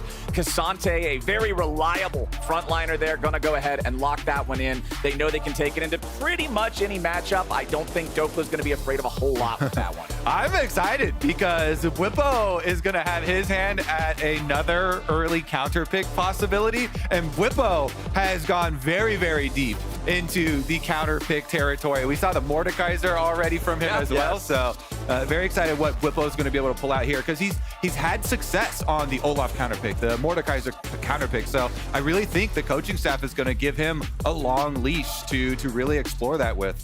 Yeah, and I mean, he looks like he's just having a lot of fun while playing the game. Like, when you had the Mordekaiser pick into Impact's Cassante, and he ended up making one mistake, he blew flash, but you see it like in his cam to see if he's having any reaction. No, he's laughing. He's just realizing he made a mistake, but just overall, for the rest of the game, he started to tear it up. So let's see what he has as an option as a counter pick. Well, we got Azir. picked into Corki. That's one off my bingo list, thank you. If we do one of those community polls where we ask what lane they want to watch, you guys aren't allowed to pick mid. We're just going to ignore it. You Don't give can them pick the bot, choice. or you can pick top. You can pick jungle. You can pick fountain, but not mid. To me, Devil's Advocate, even though Azir is so popular and is basically omnipresent in pro play, always picked, it's actually, to me, it's definitely one of the more fun control mages because you have those int moments possible for the Shurima shuffles and actually has a lot of playmaking abilities. So definitely makes the game fun, especially paired with a Kalista bottom lane there for energy. We didn't actually get the lock-in for who he supports because of what you were talking about. His champ pool is so deep that they're dropping their support pick to 4-5 here for energy. And that allows FlyQuest to try and throw some bans at the support role. They're throwing out the obvious ones here with the Nautilus and stuff, but as you said, Huhi definitely can still bring out the set, the Amumu, and any of these sorts of things. Well, they've got the Sejuani locked in for FlyQuest, some front lines, some engage. That way they're not just stuck only having to play poke. They can still pull the trigger themselves if they see the opportunity to go for something. Olaf banned away by energy. That's one of those types of picks that I think Whippo would be totally fine slamming down if he thinks it's the answer in one of these topside matchups. Yeah, his Olaf last time looked really good. In his interview afterwards, he talked about his view on the champion as well and having more of a scaling route than most people think of with a champion. You're always thinking about good pairings with Sejuani when you have the early Sejuani pick for your top lane counter picks, and that's definitely one that would make Dokla a little bit scared. Yeah, and he generally goes towards something a lot more beefy, like at least from what we've seen so far. So he just wants to, even just hearing about how he talks about counter picks, he oftentimes is not talking about, oh, I don't care about counter picking the pick. I'm thinking about counter picking the enemy team composition. So now that you're seeing a Kalista and you're seeing a Cassante, just generally you could go for something like the Olaf that you're talking about. Anything that can just access the backline or just, Udyr is available. Just throwing that out there. I know people are not a fan of that pick either, but they could just pick it up just to create more front line for Masu here. Well, the Aatrox, the last ban of the draft for energy. Darius so got buffs on this their patch. Second phase bans targeted towards Whippo, towards that top side. This is a pick that I would enjoy seeing. And yes, ladies and gentlemen, Darius locked in on the live patch for FlyQuest and Whippo. Okay, this is actually a perfect example of live patch immediately having an effect. Some of the other picks have been like, borderline, smaller things, but Darius and Garen both got really nice buffs for this patch, and immediately we're going to see that give Whippo the confidence here to lock it in versus the Cassante. Your ultimate is super good in answer if Cassante tries to do some Cassante stuff to you, but the Ivern is definitely something that's been overlooked a lot on this patch with the buffs to the Enchanter support items. He is thriving. Ivern right now, definitely a super complementary jungle pick here to a Kalista Azir duo carry from energy. So a lot of my focus is going to be on Palafox's Azir here, because he's going to be the one that's creating a lot of space for NRG, and we're talking about what they're going to need to win these team fights. It's kiting back on Darius that is going to be my focus. So you see the Sejuani, you see the Darius. I think it's going to be on Palafox here to be strong in this game. If he's weak, then it's going to be really easy to crush FBI. Since we have some extra time here with the full lock-ins, we can go more in depth on the Darius buffs that actually did happen. They were really tank focused as well for tank matchups. Okay. Because the buffs that he got were the extra 5% armor penetration on his E on Apprehend, which is obviously going to always help versus the Cassante up there directly in the 1v1. Yes. And the healing off of your Q on Decimate. Yeah, they buffed the mana as well, but really the healing allows you to have that extra sustain here through the lane versus Cassante. So even when he does get low, having that missing health per target healing get buffed as well. I'm so excited for this. I want to see if he goes with the Flash Ghost Darius for top lane. Oh, hell no. Oftentimes it's funny because we discuss top laners and we're like, well, it's really nice to have a top laner that plays for your team, right? And is willing to, be a side character basically. But if you're picking Darius like this, Darius is a main character lock-in. So I want to see some main character summoner spells on him as well. Whippo's performance in this game could have one of the greatest impacts on solo queue in North America for the next couple of days that we've ever seen. Since we're on the live patch, if somebody at home sees this and he pops off, They're going straight into solo queue and playing it, man. I think there's a collective groan there where people just don't want to deal with psychopath top laners in general. Trinimir's one of them. Darius is another. It's going to be hinging on this one, and it reminds me of Adam's picks constantly in the LEC there. So it's going to be nice to see how Bwipo is going to be able to show it here versus Dokla. All right, we're loading into the game. We're ready to go, and I can confirm for both of y'all, it is Flash, Ghost, Darius. There is no teleport here. This man is ready for mobility. He is ready to run these dudes down. But I'm glad it was not ruined by competitive play here. We don't have to run the teleport. We're going full mobility to really get the most out of this counter pick. All right, a quick reminder to everybody, after the show is wrapped up today, we will be rating Dokla's stream after the broadcast for some AMA and a gameplay. So depending on how this game goes, y'all might want to ask him some questions about the Darius matchup. Definitely going to be a spicy one coming into this game. Everyone get out your notepad now. Start writing down these questions as we progress through the game. Dokla, what happened level 1? I noticed that Bwipo was behind you in your jungle. Looks like he has not been scouted there. Bwipo doing some good intel work here versus a Ivern jungle. Ivern jungle is always one of the really frustrating ones for most junglers to play against because you can have an extremely quick first clear for Ivern if nobody invades you, nobody messes up your channels. Yeah. As long as you save your smite for those Krugs and you just do the blue side, wolf start, channel all your stuff, go over, channel in your Raptors and then your red, go backwards, pick everything up. As long as nobody messes with any of your channels, then you can be one of the earliest and you can end on that bottom side of the map where the duo lanes are where most of the ganks occur with the changes to Summoner's Rift. And Ivern really thrives in this, gets down there early, has the extra shields, and especially if you're running a Kalista Rel lane, it's just like this early game should be super easily set up for energy to have a full clear Ivern ending up towards bottom side really early on, but Bwipo has some ideas. And I like the fact that you're talking about the bottom side because I think it's an interesting comparison. We talked in week 1 about how FBI and who he have played 75% of their careers together. Hold on now. We don't even have time to talk about it. Bwipo just went over the wall with a blast cone, and I don't think he's going to get to plant those groves how he wants. Meanwhile, 2v2 in the bottom side, Masu under pressure. FBI and who he going in. Masu's got a lot of spears in him. Looks like a pin cushion. FBI, not enough damage to get the kill, but immediate lane control for Energy's duo. Inspired coming down to back him up, though.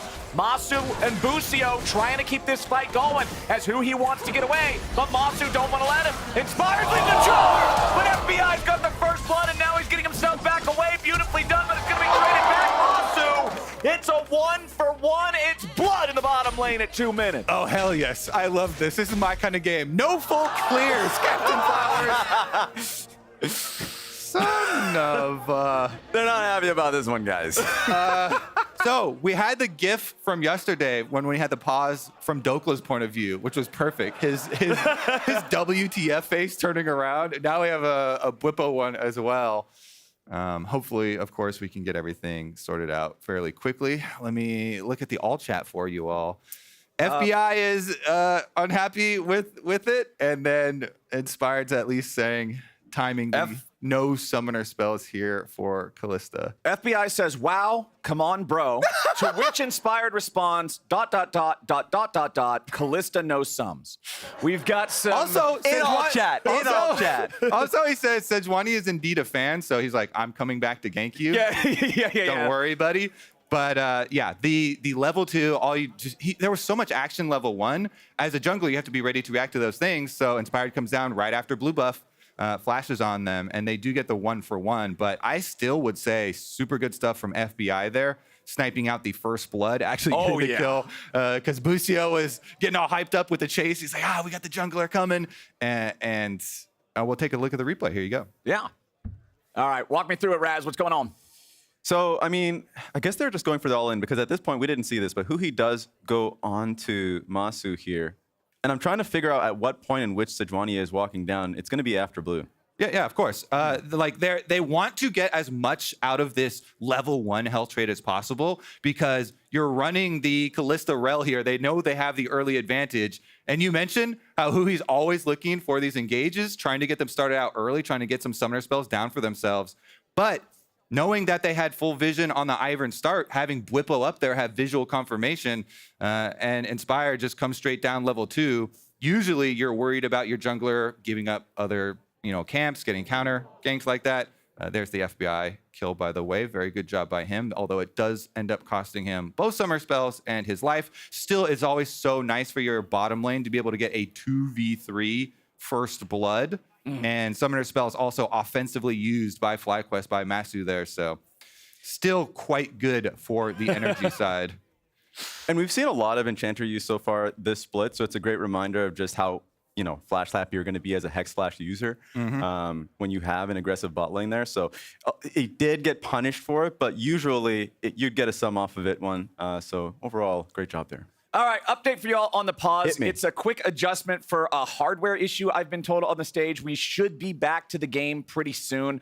Hopefully, because this is about the most exciting start we could have asked for. And what I was going to talk about ended up coming to fruition right in front of us. The comparison between FBI and Huhi, these guys who have played together so much, like they've got that synergy together, going up against Masu and Busio, these guys that everybody's seeing as really promising prospects. And I'm reminded of what Doublelift was talking about back in week 1, skill versus synergy. Like synergy, he was talking about how synergy gets overplayed in terms of its importance sometimes. And the first thing is you just got to have the hands for it. And so FBI and Huhi are saying, we've got this. We can immediately go in. Let's force it on them. And Masu and Busio, despite the fact that they lose the initial trade, they're like, all right, let's just hands check them. Let's fight back, see what we can get here, bring Inspired down, make the fight go further. Ends up being a 1-for-1, real close contest. And that was a question that we had for both Masio and Busio coming into the split. Because, of course, Masu coming in as a rookie, Busio having at least 1 year's experience. The question was going to be how their laning phase was going to fare, because they were going to be the focus. They were going to be the carries of the team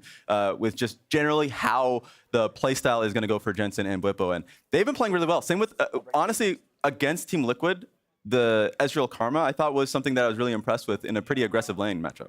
All right, we actually have Doublelift's. I believe we got the clip of Doublelift talking about it. So since we're still in the pause, let's go ahead and roll that. Hear what Doublelift had to say specifically.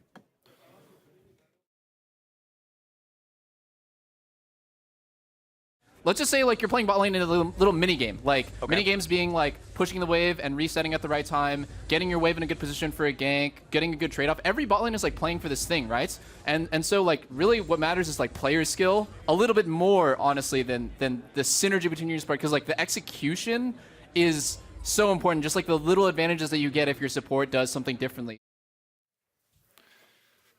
Exactly. That's what it's all about. That's what he's saying. Despite the fact that these guys may have 12,000 games together, as long as you at least know what's going on, know how to deal with this approach from the Kalista and the Rel going full psycho mode at level 1, you're still going to be able to brawl that out. You're still going to go even with these guys. You've got Inspired coming down there. I love the fact that FlyQuest is ready for it. Again, Kobe, like you pointed out, they already know because Darius took his big old axe to go chop down the tree at level 1. They know that he's not coming, so you might as well bring the extra dude.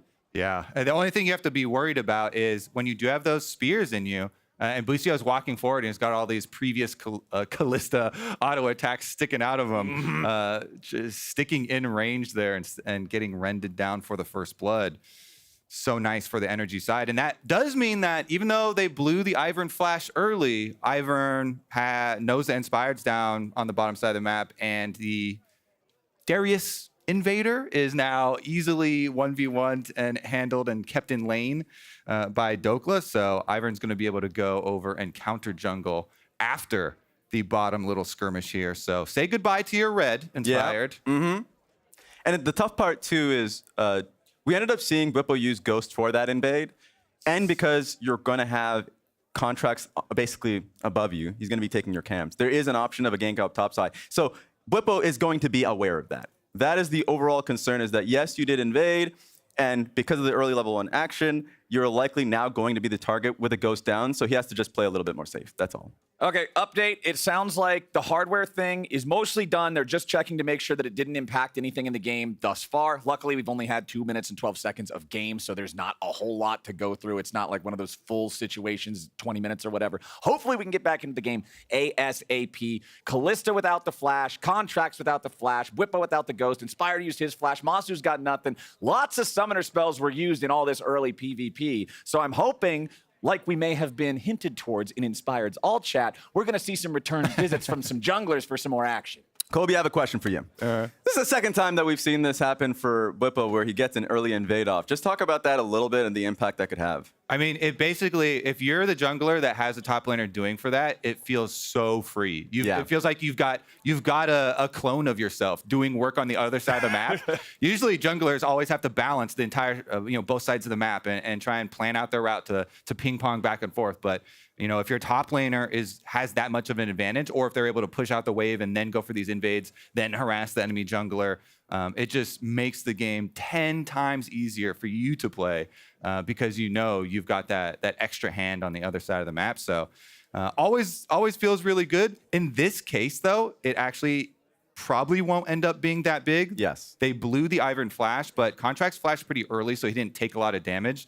Sometimes the really annoying thing for Ivern early clear is if you do take a lot of damage, then you're not going to have enough HP to channel all your camps that you want to get that super fast first clear.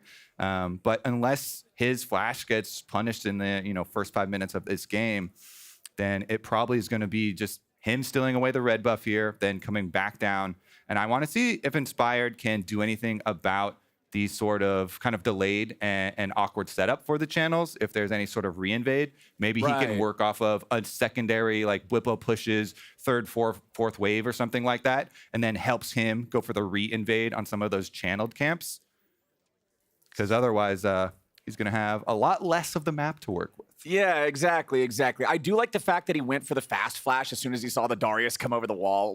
Sometimes you can be tempted to get a little bit greedy, think, okay, what if I just throw the root collar at him and try to walk away? But no, he's ghosted. He already took the blast cone. Just get the hell out of town. You're not getting away from this guy.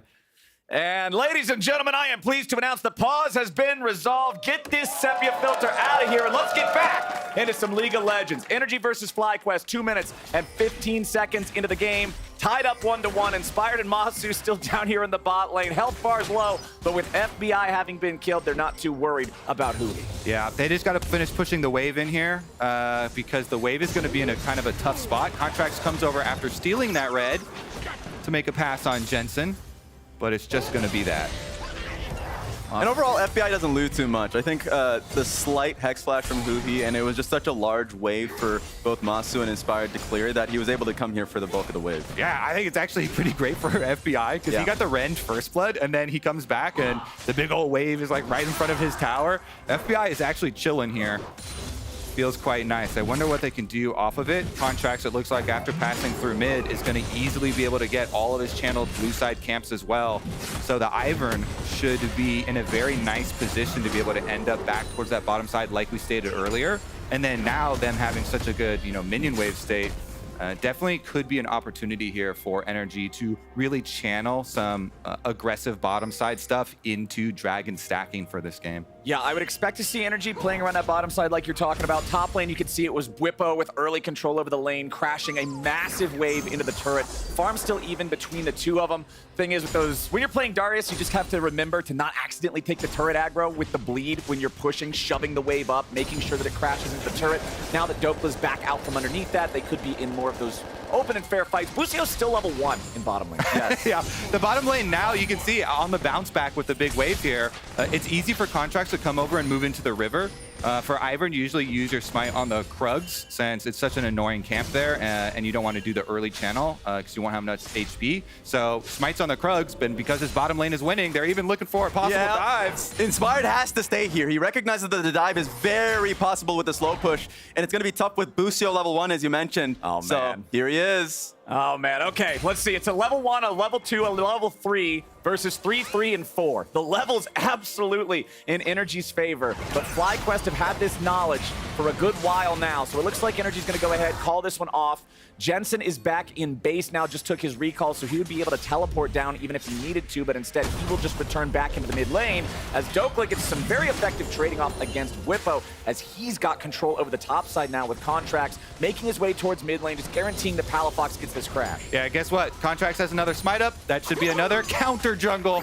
One more camp. Thank you very much. And Inspired, even though it is the correct play, you have to go hover your bottom side there or else they're gonna get dove. Like, you have to protect them. It's so painful. Whenever you know that as a jungler and you're just gonna individually get so far behind, especially versus something like Ivern that can be so abusive once he gets to level 6, once he gets the Daisy, it is just really annoying to deal with. So we'll see what the multiple region MVP Inspired can pull out of his back pocket here because Contracts has a massive jungle lead. And first one to tier 2 boots with the extra cooldown reduction here and a Dark Seal on top of it.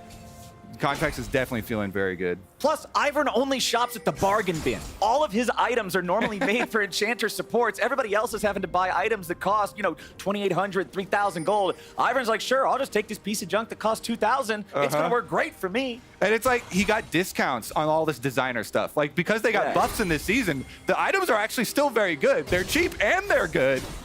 That's tough to deal with, man. Especially when it's 39-16 in farm. Inspire trying to go into the bot side river as Palafox jumps in after Jensen, swoops him right on back, and the crash down from Huhi's gonna follow it up. Jensen tries to get away. Huhi ends up taking the kill, but it's Energy up 2-1. What a great roam from Huhi. He recognized that Inspired was gonna be going for the Skull Crab and that they were positioning for it. Palafox recognized it, got a great scoop, a huge lead for NRG, and it feels like it's keep going.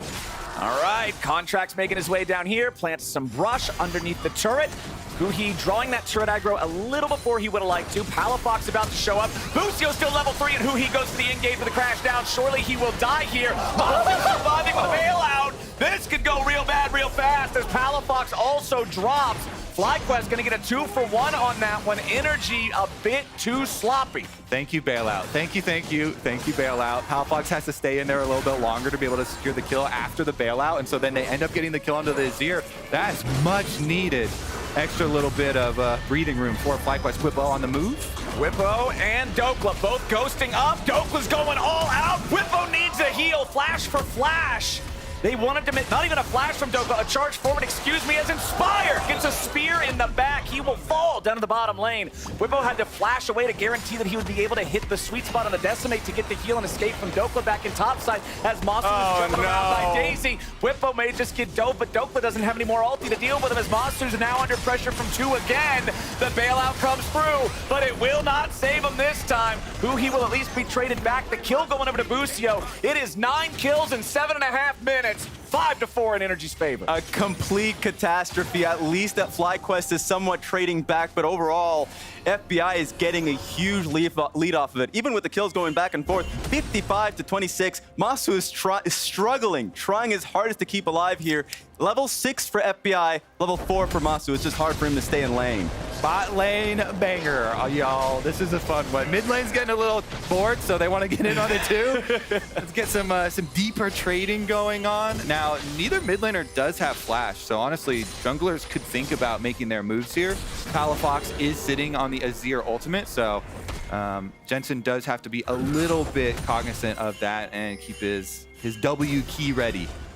2,000 gold lead at 8 minutes into the game is absolutely massive, and a huge culprit for that is going to be your farm differences in both the jungle and AD carry roles. It's plus 25 for FBI and plus even more 27 for Contracts versus his matchup. Absolute control there as Jensen gets engaged on yet again.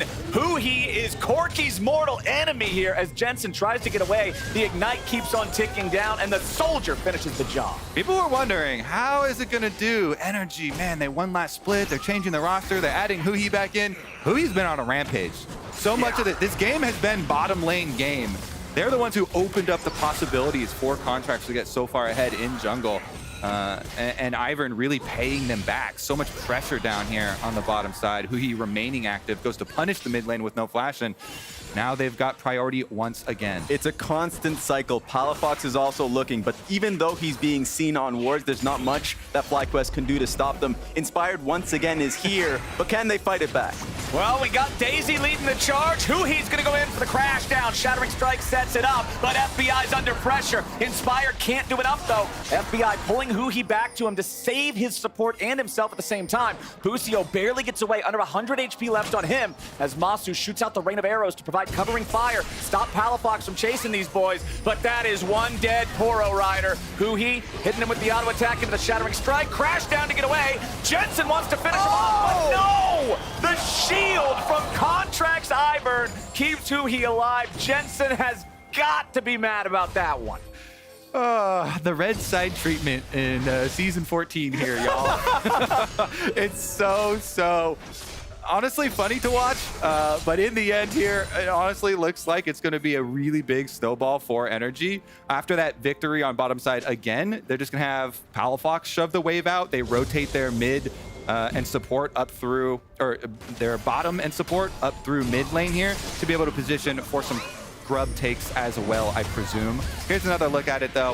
Who he's able to finish off the kill does take a lot of tower shots and has to end up dodging the last rocket here, I believe. So shield is going to save him for now, and then going to throw one more rocket. Walks a little bit to the side there. We're not done.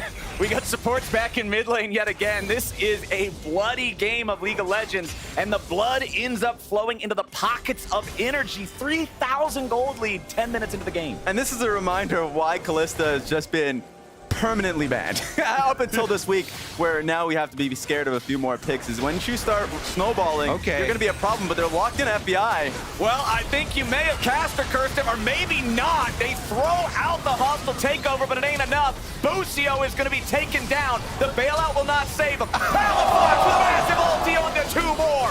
Masu and Inspired are not long for this world. Daisy's going to guarantee it, and Contracts gets the last hit. It's a 10-4 game. It's 4,500 gold, 11.5 minutes in. Energy are rushing FlyQuest. This is the Energy that we know and love. They think they have FBI locked down, but Contract comes in perfectly, and the rest of Energy are able to take it. Palafox with a great sweep theirs too. So anytime FlyQuest are trying to look for a way into this game, it's being completely buffed. Such a good example here of how to use some early game victories on bottom side of the map, incorporate jungle, and snowball using basically everybody on the map to be able to get a really nice mid-game position here. Dragon taking up for Energy as well as this large gold lead. I like how you said basically everybody on the map. Yeah, top laners. We were expecting so much from top lane with this Darius lock-in. He ghosts and blast cones at level 1. And They're having fun at has least. just been a beautiful tropical destination up there on their island. As here's another look in mid lane where FBI almost got caught. Yeah, he's got flash, and so he's able to flash down to Huhi here, and Huhi goes for the counter engage. Plus, they have Iron coming behind him, so even though the hostile takeover hits, it just causes FBI to sit there auto-attacking the ward, and Huhi basically takes care of Busio and finishes it off, and then once Palafox teleports in, the genius midfielder himself does get the sweep back for 2 more kills. Frustration on the face of Masu. It's not easy, man. The Huhi having the exact opposite reaction. He's loving his performance in this game. A tale of 2 bottom lanes. And we're not gonna stop there. Huhi might not be so happy after this one. The 3-man surprise attack, but it's immediately canceled, and FBI saves it, supports it, throws him back into the Magnet Storm. He's alive! How did he not die? You gotta be kidding me! Dolphin's coming in, he's going all out! It's a 2-for-0 for Energy. Huhi had no right to get away there, but the man did it anyway. Whippo now going to be attacked by Contracts as Palafox and the Ivern will work together and take down the Dunkmaster before he can leave the ground. Energy is just getting everything. Whippo's being treated like a caged beast in the top lane. Meanwhile, bot lane has just been insane. You're right. Huhi's been incredible. Okay. All right, put your hands up, FBI. Jensen's coming in. Surely, this is a kill. It has to be a kill. It was almost a trade. But finally, FlyQuest are going to get one without trading something back there. All right. FlyQuest has to rally now. You gotta do the hard work, okay? Because Energy are running away with this game. There's a lot of work. So this is challenge hard mode now. FlyQuest, they got a shutdown, all right? The light at the end of the tunnel there is starting to show up. This one is ridiculous how Huhi decides to go back in, and then simply with his aftershock, with his shield that he gets, he's able to even walk out after re-engaging to set up for the teleport from Dokla down and allowing them to get the extra kills. And then they're just making moves all over the map. Daisy's going to be able to really cause some problems with Whippo here because the knockout comes through, even though he does get this Q, and then he goes for the ultimate, dies in the air with the extra damage. So it doesn't go off. And he knows just how this game has gone already with the first. He just can't stop laughing. Huhi is having the time of his life in this game. He was even strong enough to survive the caster curse. It looked like we were talking about all his fun and it was about to end. And then he lives with 1 HP for I literally do not know how. I actually do not understand. It's that meme of the bus and, well, never mind. We're going to have another fight here. There's no time for the bus unless it's the one running over top of Whippo. The pain train has arrived, and who he is the conductor. Energy is completely taking FlyQuest off the rails. Yeah, that bus is packed with NRG members and their fans. It's a party bus. Oh, man, and it's going to be a Rift Herald, too. So I think the Rift Herald is the bus. So anyone who wants to hop into that one. Oh, yeah. Who's going to be the bus driver? Because not me. I'm not very good at it. Yeah? You're the jungler, sir. It's hard to drive. All right, the Rift Herald's not as easy to drive as it looks. I don't think. It's. I think it is as easy as it looks to drive, but Palafox in a little trouble here. The burst isn't enough. He throws out the wall, but a nice shot from Masu to pick him up. The shutdown, every single bit of gold these boys can get, they need right now. I'm going to be the FlyQuest hype man now. Okay, FlyQuest hype man Kobe, let's go. Let's go. We got another shutdown. Another a tower going to go down here as well. Some global gold for the scaling. Anybody? Some poke damage? Anyone? Corki and Varus here? What happens when they just run at you because they're 5,000 gold ahead? Hush. Okay. Hush. Look, you've been a part of these games too. When you are so far ahead, you start easing up a little bit. Exactly. Start goofing around. We saw those images of the NRG members, is all I'm saying. So just keep playing, find plays cross map. That's FlyQuest. Hope they start happy gaming. That's your win con. Just a happy moment. Hope that Energy just plays a little too happy. Energy being lulled into a false sense of confidence here. Okay. With their giant early game lead, and they're not going to see the FlyQuest bounce back coming. Well, Doklev first item rushes a Thornmail to deal with both the damage and healing of the Darius as Energy stepping up, sending the Herald in mid. Nobody's going to drive it. They're just going to put it on autopilot, let it crash right into the first turret. Will they escort it all the way up to the second charge? Doesn't look like they really needed them. There we go. Charge number 2 connects. That's a lot of value. Yeah, like FlyQuest is trying to find plays. I think the MVP for me going into this game is Huhi. Huhi is just there constantly. So the one play they tried to find on FBI, Huhi was in range. It was, of course, we already saw it and looked at the bot lane play constant amount of time. So it's just nice to see that he's there and he's performing. So this is going to be second Drake of the game for Energy. None taken for FlyQuest. We saw that Energy got the Herald. I think that this is the first game we've had in LCS where no grubs at all were taken. There was no time for junglers to go to grubs because everything was dying in the bottom lane constantly. Yeah, Ivern's not the biggest fan of grubs, and since they were the winning team, that probably checks out. Right. That stands to reason. Just keep camping bottom lane. Much better at that. Pop Daisy. You saw how annoying in a lot of those tower dives it was. Even though Contracts is at 200 HP, you can't really enter it. Just pops Daisy over the wall. Daisy gets in there, does the dirty work. Oh boy, speaking of doing the dirty work, let's see what happens to Whippo down here. Dokle's ready to go in on him. Whippo trying to get away. Kite these guys out a little bit. Dokle goes all out. Palafox provides the damage and they kill him before he can dunk. The Darius pick not working out the way they were hoping, at least not with the rest of the map collapsing as it has. FBI just defending the top lane tier 1, but man, FlyQuest are having... That's the most tragic part about this game. We didn't even get to like test this Darius pick. It's not your fault at all, Darius pick. The game is a classic top lane looking at the rest of the map. And it is what everything is on fire. You're trying to tell the team, this is fine, come back, you know. Bot lane, do you need a TP? I don't have it, so I can't help you out there. I can't get you, so Corki, you need a TP? That. Well, too bad. If you need a TP, please call my friend Corki over in mid lane. Hopefully he can help you. I'm going to be down here fighting Cassante for the next 20 minutes. 6,000 gold lead for Energy. Baron on the table here in about 45 seconds. I mean... All right, Kobe, Mr. FlyQuest superfan, what's the play? What do you do other than hope that FlyQuest, or other than hope that Energy turn their computers off?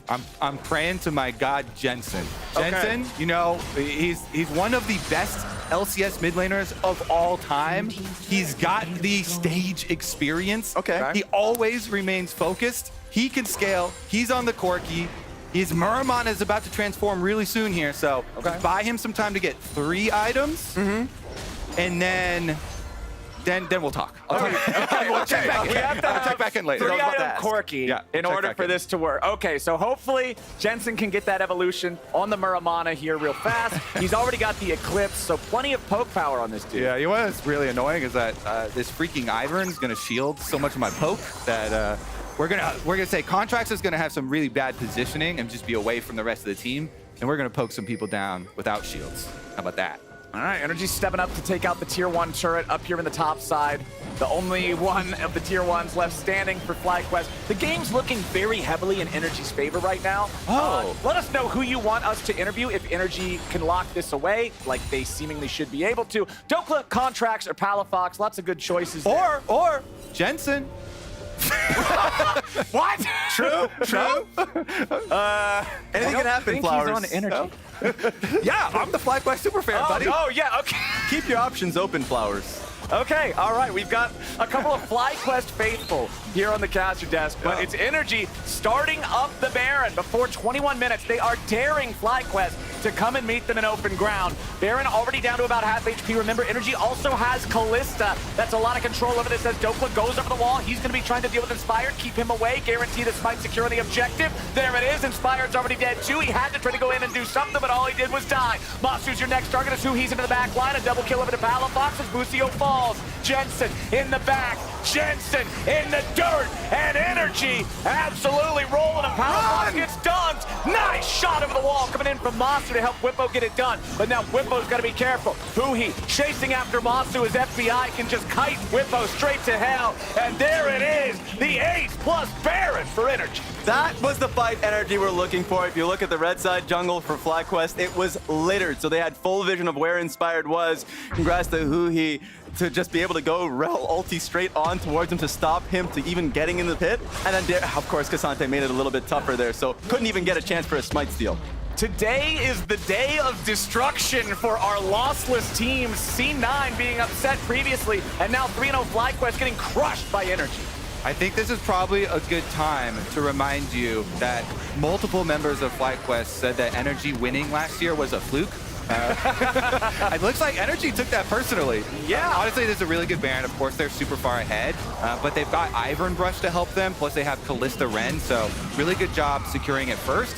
Whippo going to get the slowdown and the little chunk on the Palafox, allowing for the execute from Masu's arrow to come over the top, but it didn't really change anything. Right. And Energy now full control of Summoner's Rift. Yeah, and as you can see, just cackling to himself.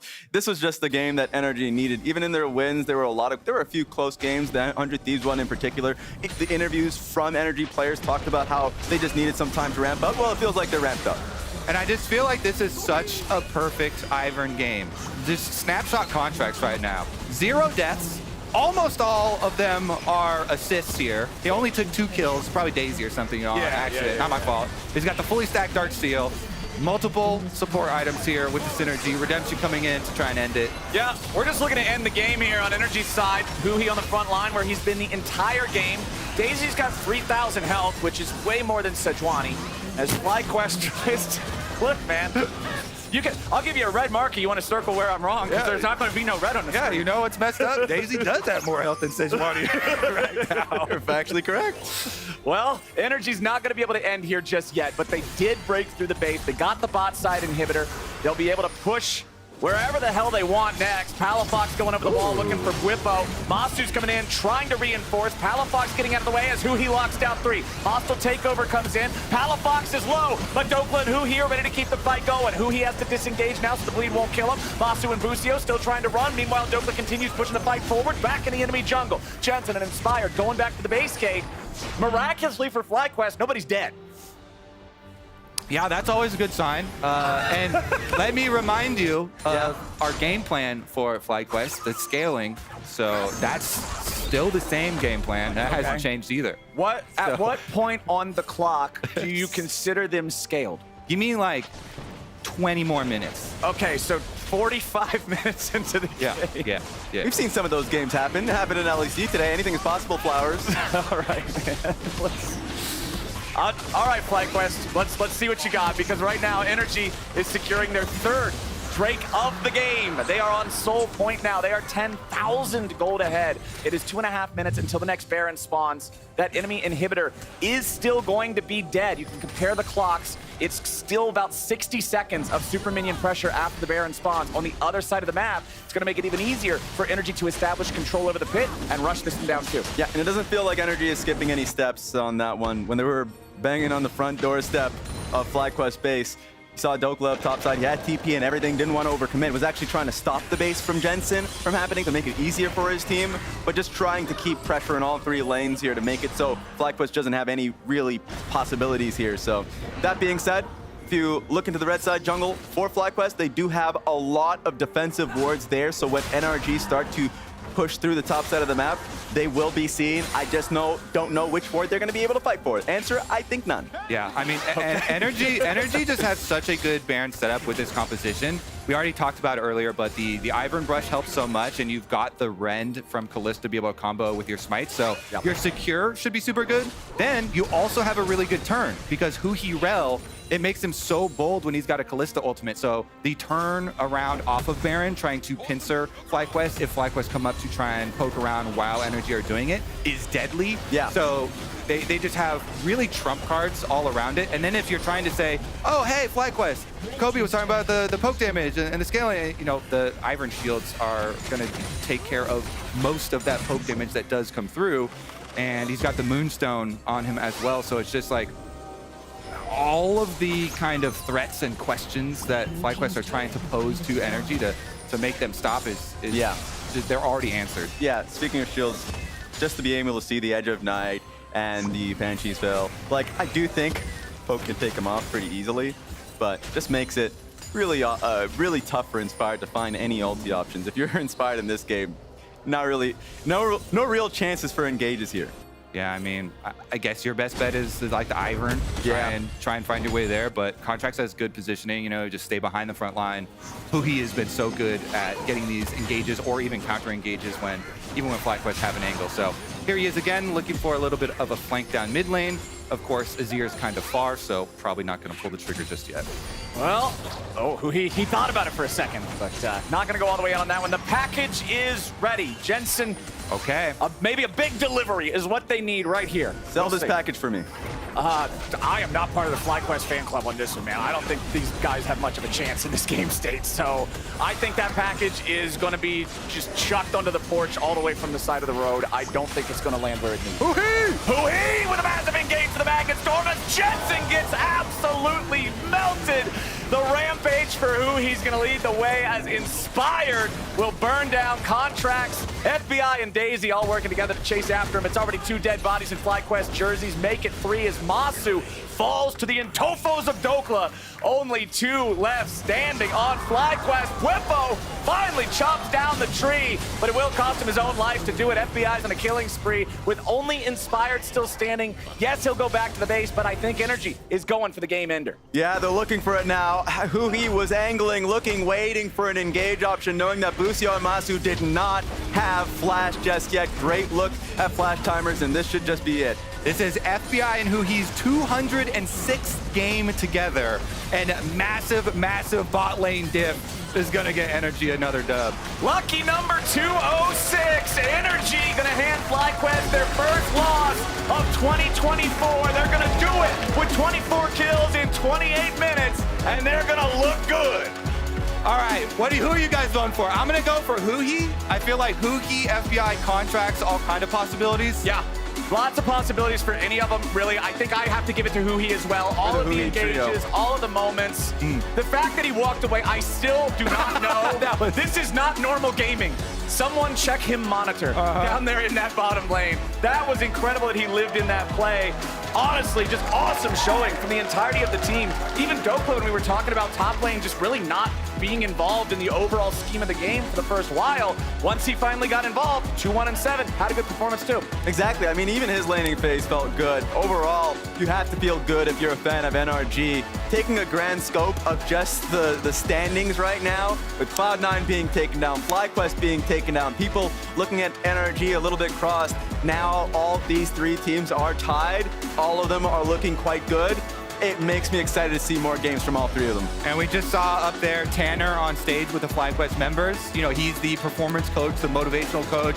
Looked like they still have a good attitude about it. You were even referencing Whippo yesterday. Yeah. Even though they won, they were all reviewing and what went wrong, what they could have done better in that game. This one, of course, is going to have a lot more instances to look at.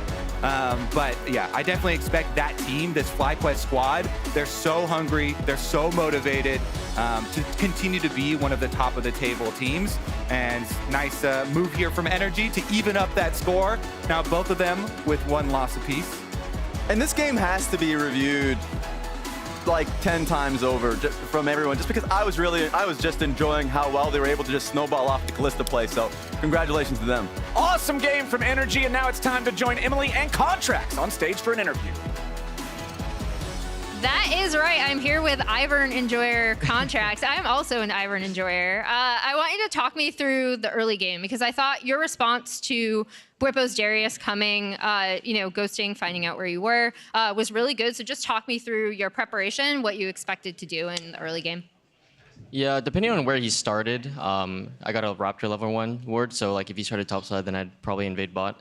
But I mean, messing with an Ivern level 1 isn't really too good, because like it doesn't really delay me that much in the end. I mean, it kind of messes me a little bit. I lost my flash, but he went for the bot gank level 2, which is kind of just game losing for him. So yeah, I mean, he kind of just lost the game level 2. I don't really know. When you take into consideration when a lot of North American teams struggle around not just a Kalista lane, but generally like pushing bot lanes or lanes where you expect to take full dominant control of the bot side of the map, we tend to see teams struggle. NRG absolutely did not struggle with that today. So what was your secret? I mean, I think our bot lane just has a really good idea of like their dive windows and communicate well around it. And they make it pretty easy for me, honestly. I mean, I kind of just show up and they're just level 1. So, I mean, it's pretty easy. I think working with them is like, we all have like a lot of aggression, and we're not going to hold back when we see these angles to take advantage of. One thing that I have always appreciated about Huhi is that not only is he willing to slam certain picks in bot, but he is a very aggressive player a lot of the time too, especially trying to get 2v2s in bot lane. So what's it been like adding him to the pre-existing championship core? Yeah, he's great. I think he adds a lot of calculated aggressiveness to our team that we didn't have before. Before we were like a little bit more sporadic. We kind of like do things on the fly, but like just a little bit more messy than usual. But he adds a lot of like structure to the aggressiveness. So I think we're just kind of learning how to like balance it all. Okay. And then finally, obviously, there was a little bit of chatter coming into today's game about you facing off against FlyQuest, how a few of their players said that maybe your championship win was a fluke. Do you have anything to say about that? I guess today was a fluke too, huh? Oh, there you go. Thank you so much, Contracts. It's always great to talk to you. Thank you. We will see you guys on the other side of the break.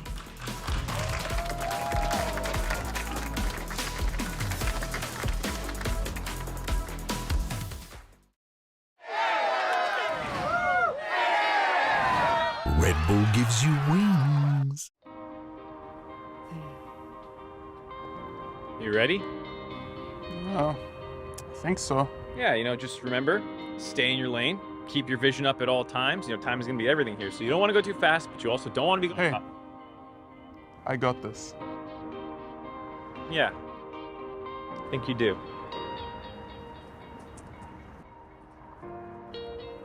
And Mark, thanks. Whoa, hey, no, whoa, no. You're not taking my car. My Kia EV9? No way.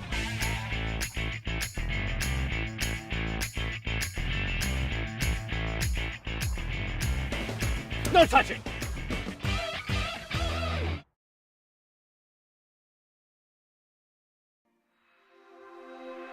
涙よ星に瞬きを伝えて守るものがあるからきっと強くなれる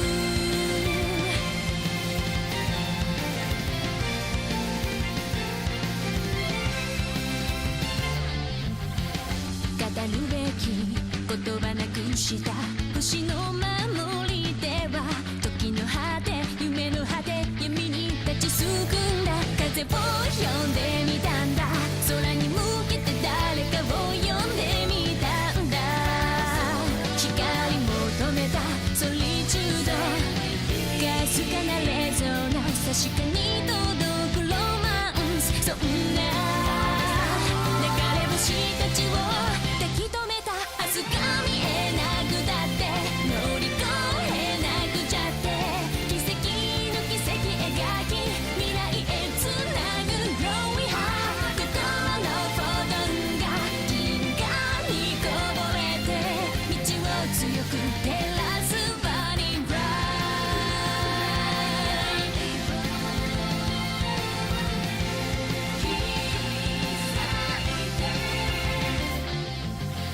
それぞれの思い秘めた星の守りでは空からの呼ぶ声に導かれた重ねる手と手には言葉なんかより伝わることがある熱い心通じ合った確かなレゾナンス見つけるのはエッセンス目指した意識の先がディスティネーション答えが見えなくてくじけそうになって支え合い誓い合う絆でつなぐシャイニースマイル心のフォトンが銀河に溢れて道を開く鍵は My Starlight Heart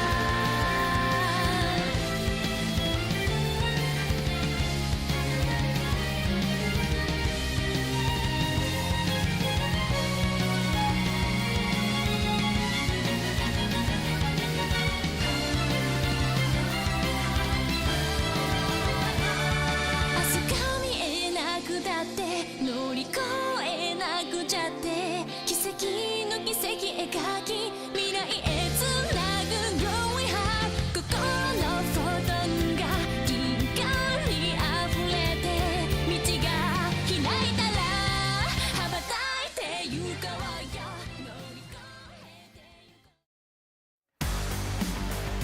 Welcome back to the LCS final game of the week, Team Liquid versus Immortals. And I'd say before this week, this game wouldn't have held that much intrigue, but with Team Liquid dropping a game yesterday and Immortals picking up their first win, it's feeling a lot more competitive than we would have thought earlier.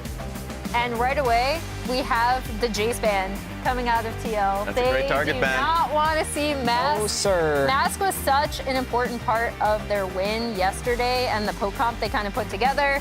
We're taking Mask off of his best champ. Yeah, an 82% win rate on that champ, and it also enables what I felt like was a really good composition from IMT. Tactically is a great Jhin, so you're gonna have to switch it up just a little bit if you're IMT. And they're also taking away, I mean, obviously, Kalista is an incredibly strong pick, regardless. But TL are also taking that off the board, which is kind of interesting. It tells me that they don't necessarily want to first pick it. Team Liquid's team comp yesterday was also really heavily AD. They played Tristana mid, as well as AD champions in top and in bot with a tank jungler. So it didn't necessarily have that control mage threat. I really do want to see APA step up in this game. Although it's hard to say this early in the draft before we know what he's playing. It's gonna be Karma versus, I mean, it's gonna be, Karma versus Ashe. Which one is going to be the first pick? I'm expecting, Karma to be the ban, Ashe to be the first pick. That will enable Beyond and Core JJ's bot lane. So I'm interested to see what Tactical and Ole is willing to respond to. Oh. I mean, so do you think Tactical Ole go Jhin Ashe if Team Liquid doesn't first pick Ashe? I kind of feel like they would. But Team Liquid did that just yesterday where they gave up an OP that, at least a pick they felt was OP, just for a counter strategy. Obviously that didn't work out. But yeah, they gave up Karma yesterday. Yeah. Yeah. Not a great strategy. It didn't work out well for them. Yeah. So this time around, of course, picking up the Udyr, I think would be a great pick for Castle overall, but he has a few picks that he can go towards. Might just be an Ashe and Vi. Vi pick has been doing really well in the LCS, and usually has been a pick when you see a control mage mid lane like an Azir. Done a lot of wonders there, but wow, there it is, locked in. That's just a power pick right off the bat. Probably looking to play around mid jungle. That's the early signal. And then it'll be really interesting to see if Ashe is deprioritized here. Ole historically has loved hard engaged champions, and that's also what CoreJJ's found most success on. So both teams just kind of punting the Ashe at the moment because I think they want their supports on engaged champs. There's a lot of fear in general when it comes to an execution of a double AD carry bot lane. In this case, it would be the Ashe Jhin. Of course, Varus is banned. You could also do an Ashe Varus. We also saw earlier today just how difficult it is to run that lane with Dignitas when they ended up making the Ashe. A lot of the times, junglers will just, hey, if you're doing that, we're just going to do one side, gank bot lane, really either burn flash at the very least and get a kill. So it's one of those things that you're afraid of. It's going to be another Tristana pick here, likely for APA. Yeah, and this is really interesting. Obviously, we saw APA on this pick the other day. Also, going towards the Maokai now for the setup that he kind of provides. Makes me wonder if IMT don't either target it in bans or lock in one of them here. We've seen TL play that Jhin Ashe bot lane as well. We have, and Team Liquid's 1-2-3 is quite solid. That's good engage, strong laning, good front to back, and even though I wasn't a huge fan of Team Liquid's overall draft yesterday, I did think APA played quite well on the Tristana. So I definitely don't dislike the first 3 picks from Team Liquid here. I think it has cohesion. Yeah, and I mean, Tristana is also just one of those champions that APA is more comfortable on. Even if something happens in lane, he has been very, very comfortable going in and starting fights with that pick as well. And she can be just really strong. We do have the Ashe ban now coming out of IMT, so they will not be picking it bot, and they will not be letting TL have that either. It's interesting because I guess, yes, APA's Tristana is generally solid. Yesterday he was getting targeted. So the gank that he had through mid lane that got turned on him, he died to it. It was I guess Trundle ended up picking up the kill and was inspired. And then he tried for another play on towards Jensen bot lane, and then of course Karma was there. So there's a lot of moments where he's definitely very trigger happy. The opposing team knows that and are gonna be ready for it. So he gotta be able to dial it in a little bit in trying to figure out, mostly when he's on side lane.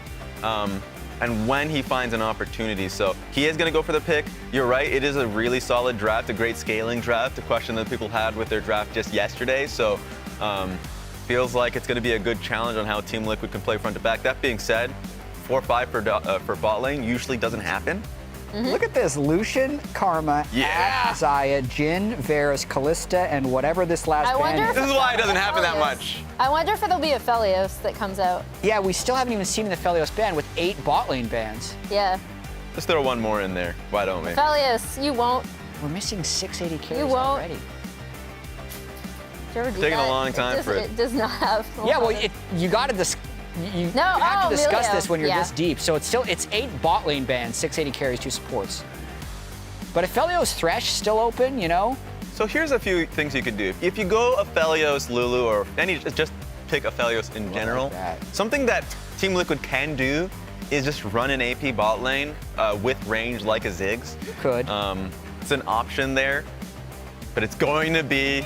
Okay, it's going to be nice. All right. Yeah. All right. I kind of want to see Tactical's Draven, but not today. I am super curious about the Aphelios. I literally just looked up to make sure I hadn't missed it.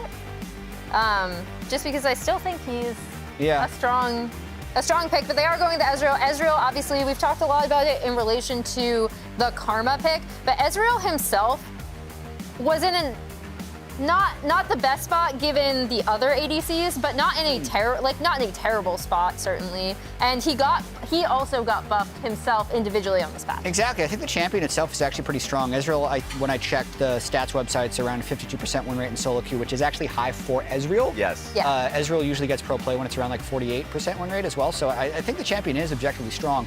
The pairings for Ezreal I don't necessarily see them at the moment.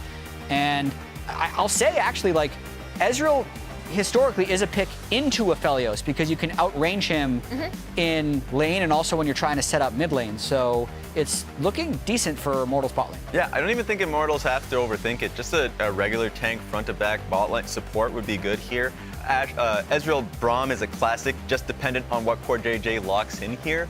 And then if you don't go for Braum, you can go for a Leona. We know Ole's Bard. Oh, okay. He's got a Bard pick, everyone. He is well known for it. So it's gonna be Ezreal Bard, just so Ezreal can just farm safely and let Ole start roaming. I think this is a great comp for IMT. Ole 10-4 on Bard all time.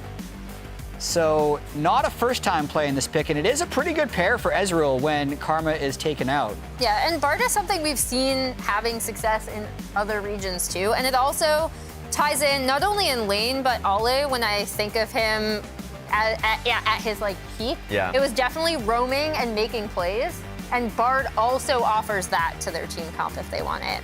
Whenever I think Ole, the first champion that comes to mind is Bard. Back in the TL days and everything like that, I think he is just a really creatively minded support. So a pick like this is great. I think IMT's comp is solid. Who do you guys have winning this draft? Draft Immortals game TL. There it is. Emily? Yeah, I mean, I would really love.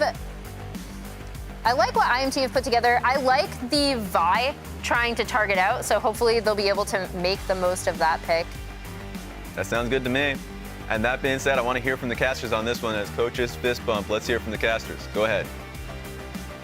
Thank you very much, everybody, and welcome back, everyone, to the final game of Week 2. Team Liquid and Immortals are both currently tied at 1-2. Immortals broke their unfortunate 0 wins Week 1 yesterday by taking down Shopify.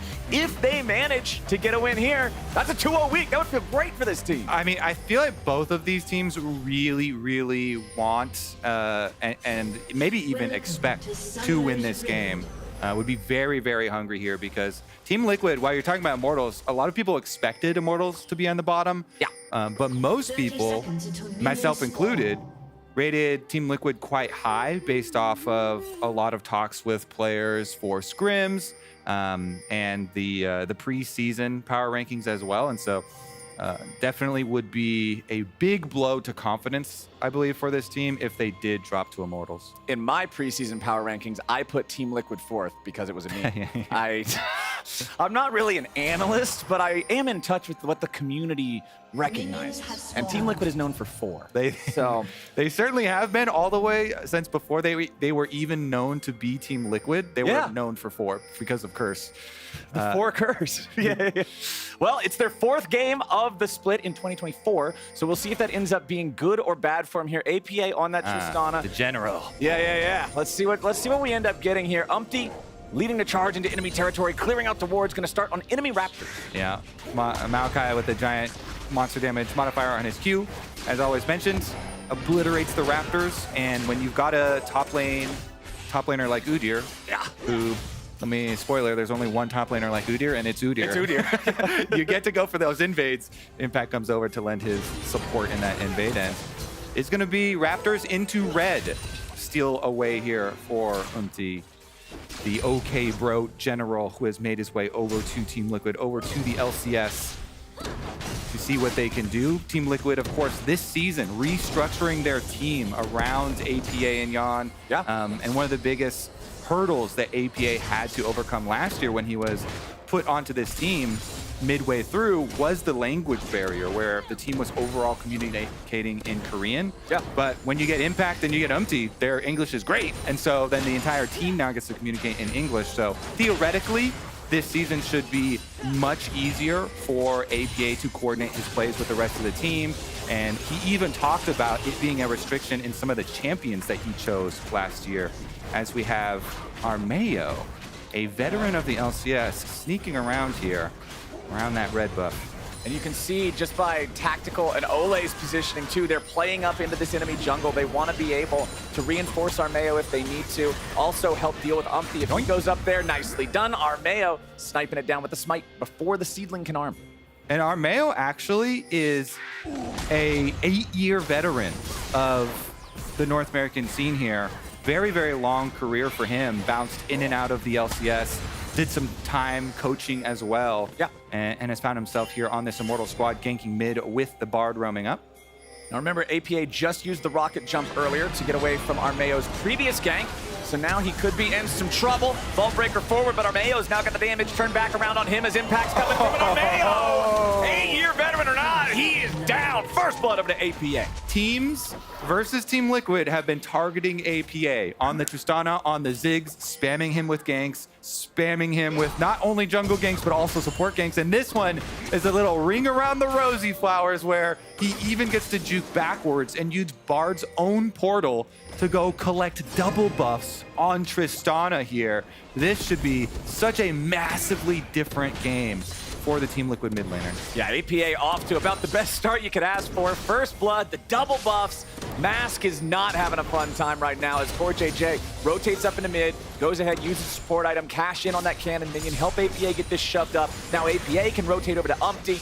Umpty versus Armeo, fighting over those chickens yet again, as Mask will try to clear away whatever minions he can back here in mid. Still doing a good job. Farms pretty much even between these two. Very slight advantage over to APA. Both supports roaming around a little bit here nice and early. About 1,000 gold lead for TL off the back of that play they made happen in mid as Impact just trying to steal away some enemy Krugs here with the extra power that Udyr has to always have wave control. Yeah, Udyr's job is to be as annoying as possible for the enemy team, top laner and jungler included, in the early stages, because you have such an ability to tank damage, push up minion waves, annihilate those minion waves with your Phoenix form as well, and then try and get some extra vision, get some extra jungle camps for your squad, and it's worked out quite nicely for them. He was a big part wrapping around towards the mid gank that enabled Team Liquid to turn around and enabled APA to be in the position he is here. Back out, pushing again off of his purchase.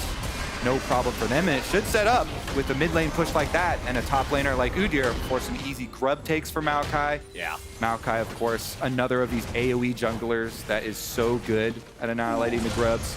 Leash them out a little bit, they'll just clump up and walk together, and you have easy Qs through all of them. Yeah, Armeo's on the other side of the map. This doesn't look like it's going to be contested at all, so Umpty can just easily farm these up. We already have more grubs taken than in the previous game because it's just not the same bloodbath on the bottom half of the map that it was in that last one. So Umpty picking up all 3 of those for TL means the pressure's going to be on Immortals here in about 5 minutes to try to prevent them from going for the full 5 or 6, as Immortals are starting up the Drake themselves, but APA and Umpty are both rotating over. Mask is also coming down. There's a lot of Immortals jerseys in this bot side river, as Mask and APA are going to get into a bit of a 1v1.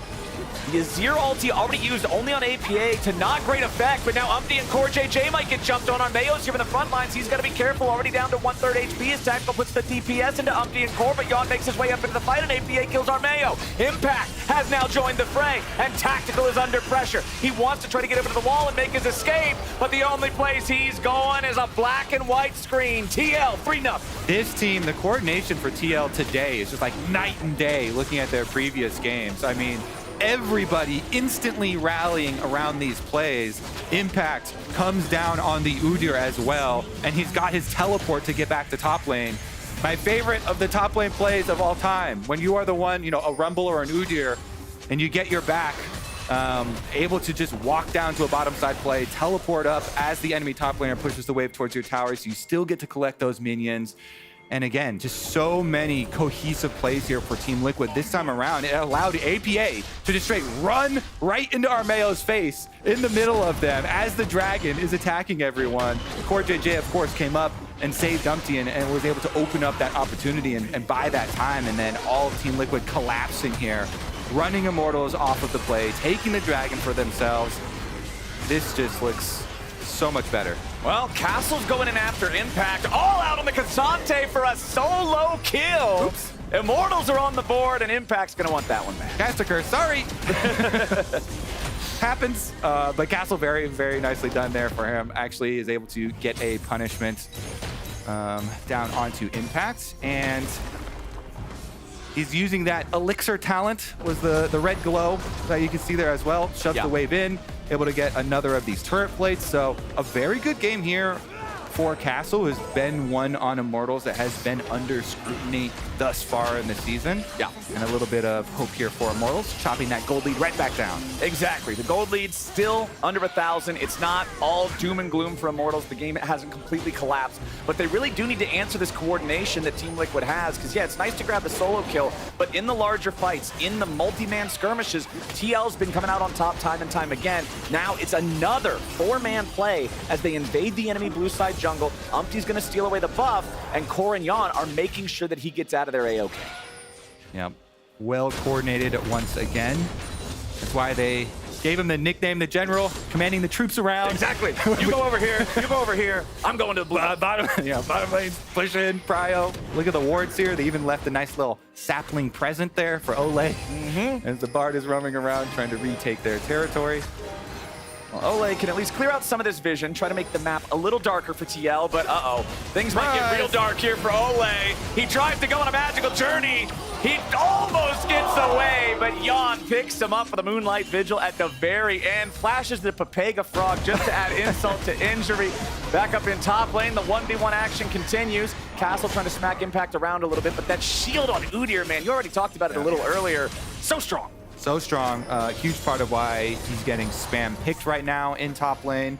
I will say, as far as the process just of retaking areas of your jungle that have just been invaded, junglers are always way more cautious. When you see something like that and you're like, oh my gosh, the enemy bottom lane just moved up, you know, they stole my blue buff, you know that the enemies are leaving behind a bunch of wards. They've got full vision advantage, and so you really have to account for all the missing members. Enemy support, enemy jungle, enemy mid lane, who has already pushed up, and Ole was trying to, you know, clear all this out, and he's trying to help out and do some work there, but not tracking and not respecting the missing members of Team Liquid, costing them pretty big there. And when your Bard has a death like this, that just greatly reduces your map presence. It's a champion that's supposed to be out there cruising around, and has allowed Team Liquid now here this call to rotate Yan up even for the second of the grub takes.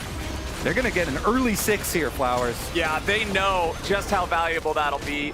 Core JJ's in the back of the pit, seeing maybe if he can just steal one of them away, but there it is. They've already hit that critical 5 point to get the grublings spawning, and Core just leaves. So there it is, 6 grubs for Team Liquid, 4-1 in the kills. They got the first Drake too.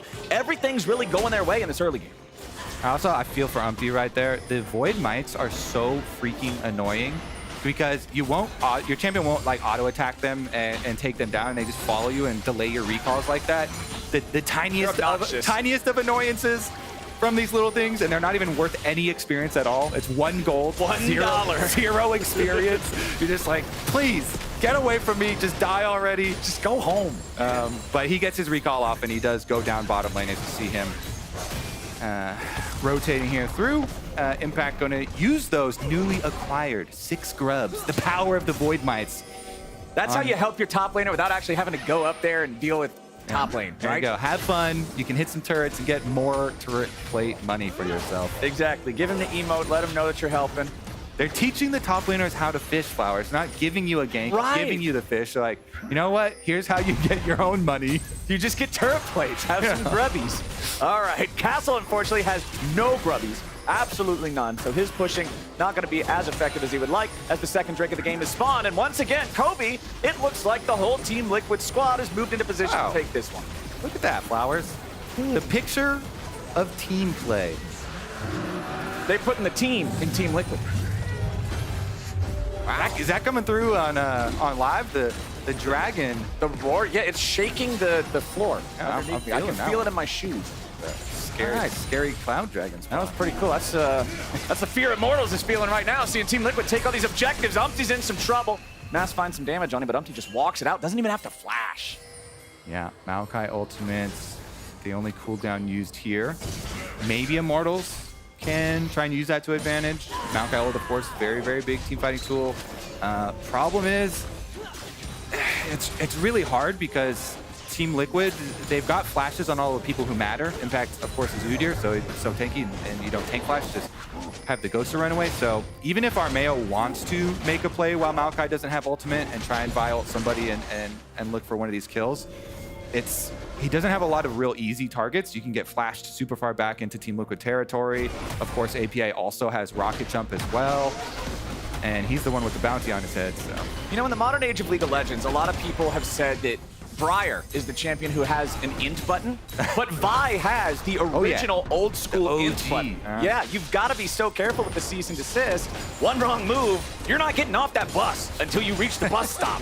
And that bus stop could end up all the way in Timbuktu if you're not careful. Yep. So Team Liquid, they know that as long as they keep playing like they've been doing this, coordinating everything with the 4 members that aren't named Impact, it's just been going great for them, man. Immortals has to figure out some sort of an answer for this. And even Impact, even though they're like not even sending him an invite, he just shows up anyway. Yeah, he's Hooters at the park. Hooters like, hey, I got some free time. I'm coming to. What you guys up to? I'm coming to party. He shows up, he has a good time, then he goes right back to his grubby spawning up at top. Banging his head on this tower. It's the life of a top laner, man. He's got his Iceborne Gauntlet completed for a little bit more of that lockdown, too. You can see some items coming online in a few different spots. Kraken Slayer for APA's Tristana. 100% kill participation on him. The only player on Team Liquid with full kill participation. Feeling really good on this Tristana pick. Mask is doing a good job keeping up with him in terms of the farm, but 0-0 and 0 since the only kill is still just Castle solo and Impact. Core JJ with a big engage. Armeo nearly killed. They won't get him here just yet, but they keep him away from the pit as the Herald keeps on dropping. Immortals trying to regroup, but it ain't gonna matter. Team Liquid already claims the objective. 2 Drakes, 6 Grubs, 1 Herald. Everything is going their way. Quite a lot of Team Liquid numbers you got there. There's a lot of them. None of those were 4, though. No, I know. I noticed that. Yeah. So, we'll see if they... Some improvement still to be had. 4 of something. Well, they got 4 kills. They got 4 kills. Hey! Yeah, there we go. Nice. There we go. All right, so they're on the board for both memes and actual real objectives. APA with Grubs and Buster Shot put together, or Explosive Shot, excuse me, put together. That turret's not long for this world. Easy crush on that. Yeah, man. Look how well that they've really been controlling the map here too. Even a Bard has not been able to have really much of an impact or make any headway here for Immortals. He does have his ultimate though, and you always remember when you pick up the Rift Herald, you have to be cognizant. Where is the Bard? Always flowers. Step number 1 of casting a Rift Herald. You gotta ask yourself, where is the Bard? Because the Bard ultimate on the tower will deny it. So that's now Ole's most important job. Even if you're a good driver, it doesn't count if somebody gets rid of the road. True. Not gonna work. Why is this road pure gold? What's happened here? Why is my car not working right? Immortals, they'll try to stop that if they can. Keep your eyes on Ole and where he's going to be with this Bard. You already said earlier, you want to see him roaming around. You want to see him affecting everything. But unfortunately, still just a 0-1-0 scoreline for him right now. Also, troubling for Armeo. When you're playing Vi, this champion feels so bad when she's behind. Because you just go in, you know you're gonna die, and you're just hoping you take somebody else with you. Yeah, I mean, ideal scenario, he wants to be able to kill Yan. Yes. APA is a little dangerous and hard to get onto because Tristana has so much mobility, but he's now going to be in a situation where Maokai and Udyr are a very annoying front line to try and get past. Yeah. And Immortal's going to have to use some creative vision control maybe to find themselves some avenues around that. Mask has the possibility of also diving with you. Like a Vi dive with a Castle diving with them and Mask trying to do an Azir sweep. Maybe you throw a nice little Ezreal ultimate on top. Yeah. And you've got a recipe for success, but barring that kind of perfect scenario, Team Liquid have done such a good job setting up and controlling these objectives. Here comes Dragon number 3 for them to do. Some sapling spam being done here by Umpty. Armeo coming over the wall, wants to chase after these guys. Team Liquid backing away. The Bard ulti finds APA, but he should just be ready to flash away right after. There it is. Armeo now going to get re-engaged on as Impact and Castle are both ready to enter into the fight, and Armeo is already down to 20% HP. Castle still stuck back in the mid lane as Impact is going to tank up here on the front lines. Immortals with control over the Drake pit for now. Team Liquid summon up the Herald in mid lane. Looks like they're just going to give this Drake away. Maybe not just yet. Umpty at only half HP. He's going to have to be careful if he decides to go in for anything. Yeah, Yawn and the rest of Team Liquid, they're just going to go ahead, ram the Herald into the tier 1 turret. The Drake is going to be taken by IMT, but that's a whole lot of grumblings as Castle's thrown up into the air. They don't have enough damage to kill him here just yet. He hits the Q3 on Umpty, but that's not going to do a whole lot. Impact chasing after Tactical, but Tactical can just shift away pretty easily. 3,000 gold lead for Team Liquid. Immortals at least stopped them from getting the soul point, but man, they're still in such a rough spot. Yeah, I honestly, considering the state of the game there, not too bad for Immortals. With Team Liquid having Rift Herald, it's pretty hard since Bard had already used the ultimate to keep Team Liquid from getting anything there, and at least Immortals get themselves one dragon, stop that dragon stacking. You won't become the victims of a super early Dragon Soul empowered Team Liquid at the very least, and Mountain Soul is definitely one of the more powerful ones for sure. The shield, very, very nice. The extra resistances, of course, from the little ones, very nice for Umpty and Impact as well. So Immortals, at the very least here, stopping that dragon stacking and setting up for a top side play.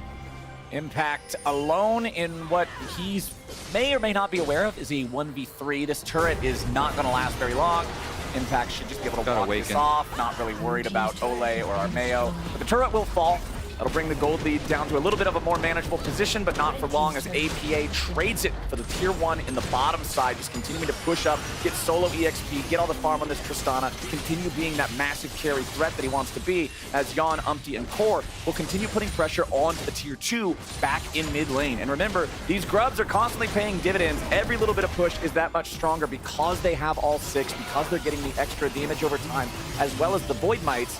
And Yawn can pick up this bottom side scuttle. Team Liquid staying together. Everybody trying to help each other get out, as Umpty, unfortunately, will not have his recall as he would like. Castle's going to move in too fast to allow him to complete that one. I really like Umpty's first item choice here with Frozen Heart as well. You're up against 3 different AD champions in the Ezreal, the Vi, and the Cassante, and even the Mage is one of the few mages in the game that actually cares about attack speed. So I feel like this is just awesome purchase. Yeah, this has become the favorite route build path for basically every tank jungler.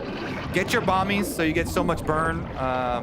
The effectiveness there, really efficient on just the component item, and then get that attack speed reduction aura. It's just so good. Yeah, the price was increased the giant 100 gold on this patch, but the value there is definitely insane. So some good stuff here. Plus, of course, I'm usually a bigger fan of the tank Maokai than the AP versions.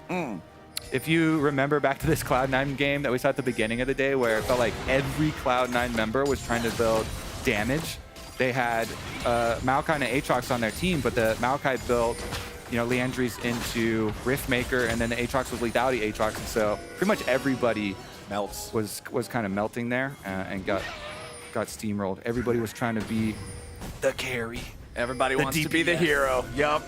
Don't worry, I'll kill the tank. Yeah.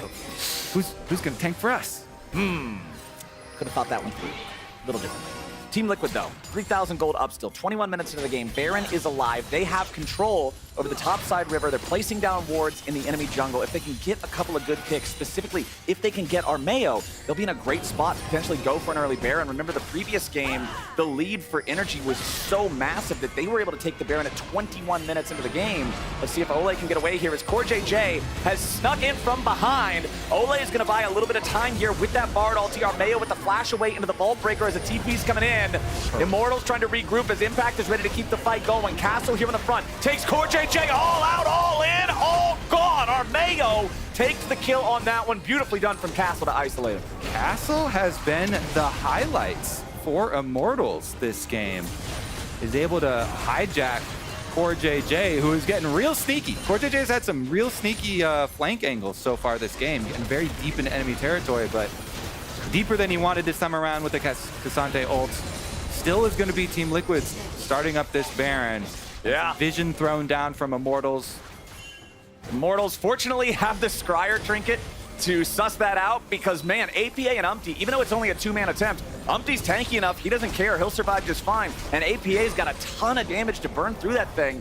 But Immortals seeing it, they're able to stop it. Team Liquid regrouping now. They're not going to be able to go for that just quite yet.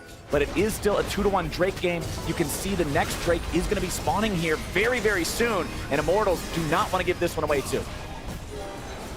They certainly don't, and they've got the mid-prio to actually set themselves up for a nice start. in trouble, flashing away to make sure they can't finish him off. Immortals getting rid of that jungler's flash, getting him down to half HP. They're in a good spot now to go after the Drake, but can Team Liquid come in and stop him?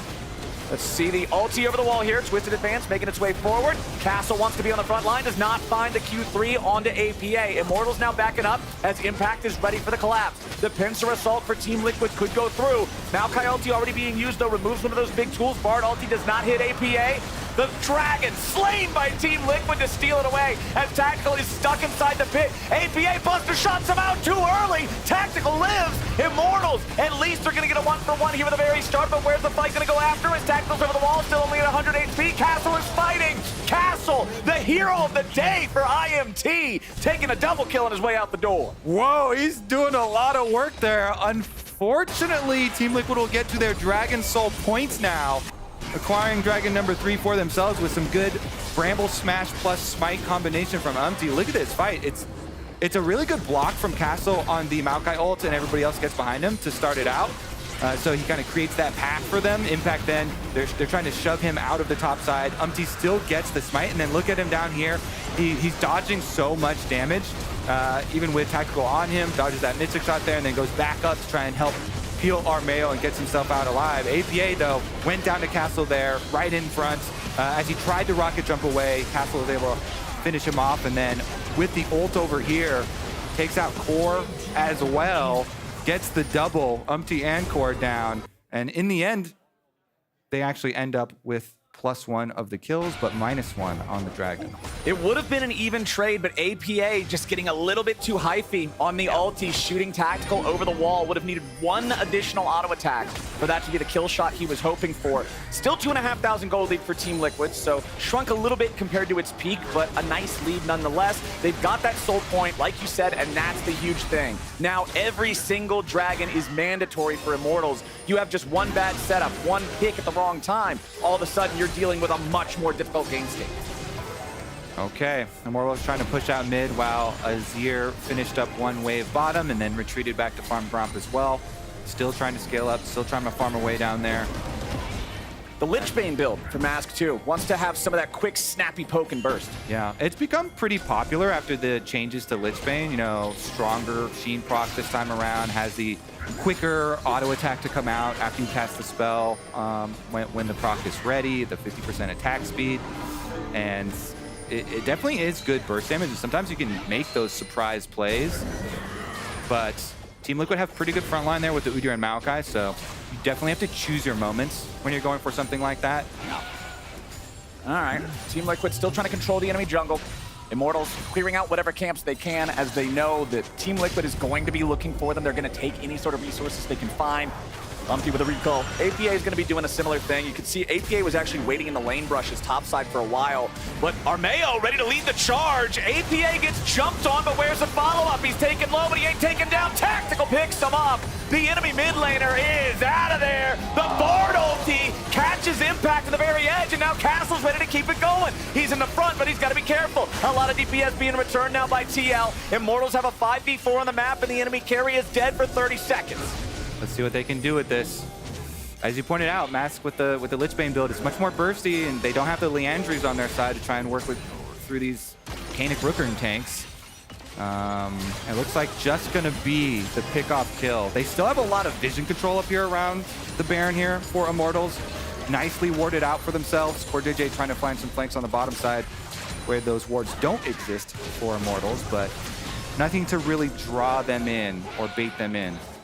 Still a little over a minute until our next Drake spawns. But you can see TL, they're already on ward duty. They're already trying to make any sort of approach towards this next Drake difficult for the side of Immortals, because this is such a huge payday if Team Liquid can secure it. APA is going to need to play a little bit more carefully. Sometimes you can just get a little bit too comfortable when you're playing a champ like Tristana that has so much self-heal, so much escape.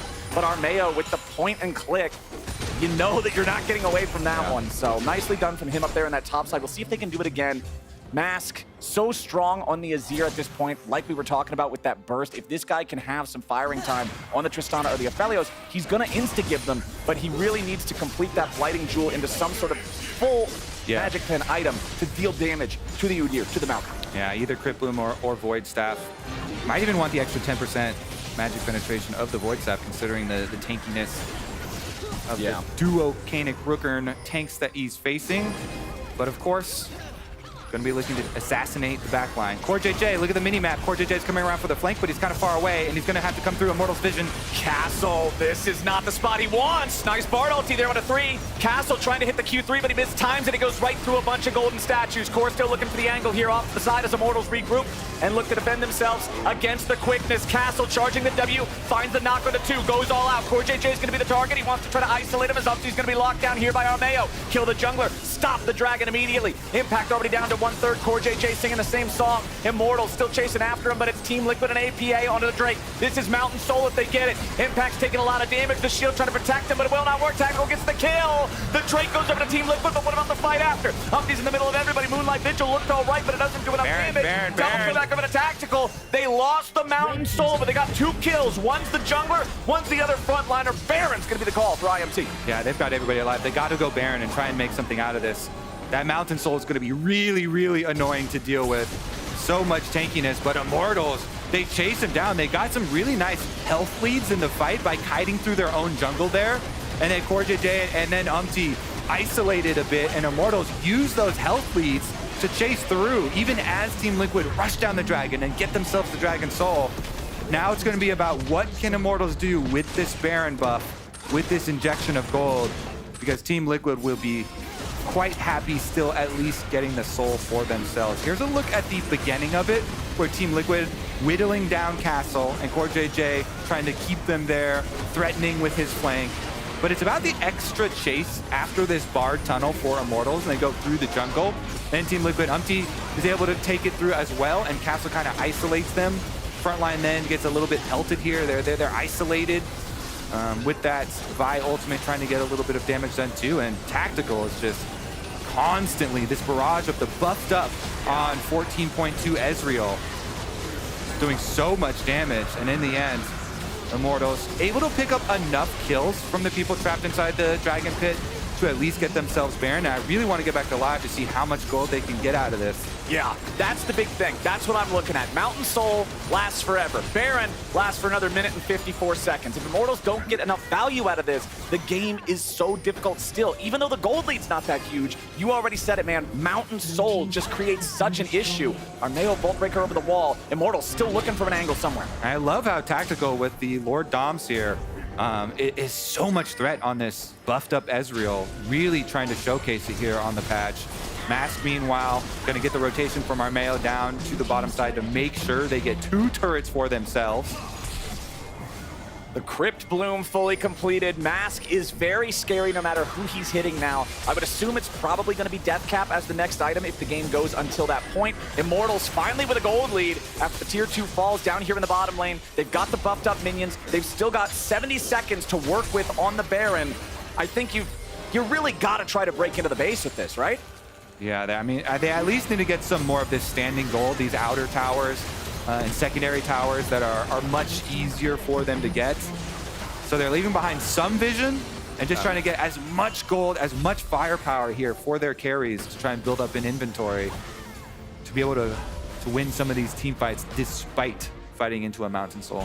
So, interestingly enough too, once this Baron fades away, it'll be about 90 seconds until the Elder Drake spawns. And that's kind of one of the saving graces you can get as being one of the teams that just has the dragon completely controlled away from you for most of the game. You can just say it's a 5-head play all along. You were planning this. Yeah. We let you have it just so we can get the Elder. Because that's the true equalizer. Genius. The true equalizer. If Armeo and the rest of Immortals can secure the Elder Drake, well, then you're feeling really good. You don't really care about that Mountain Soul anymore.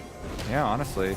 Especially considering, you know, if they're able to get a good start to the fight here like they have done. I mean, oh boy. APA tried to use the rocket jump, but he immediately gets caught by the Bard ult. He has to flash up the wall to keep himself alive, and now Impact's in the middle of everybody. Armeo tries to make an engage. CoreJJ and Impact both walking away to the right. That's going to be the flash from APA. That's a big summoner spell. Ghost from Yawn also used in that one. Masks TP, Castle's Ghost, with a price for that on the side of Immortals, as we still have about a minute until the Elder Drake spawns. Yep, flash cooldown going to be way longer than that. See if Immortals are able to target APA, punish him for that. For Team Liquid side, at least they're thinking, well, thank goodness Yawn at least will have his flash, so they'll have one of their carries with some sort of safety here. Yeah. And with the extra shields for Core JJ and Team Liquid should be able to manage themselves a good engage.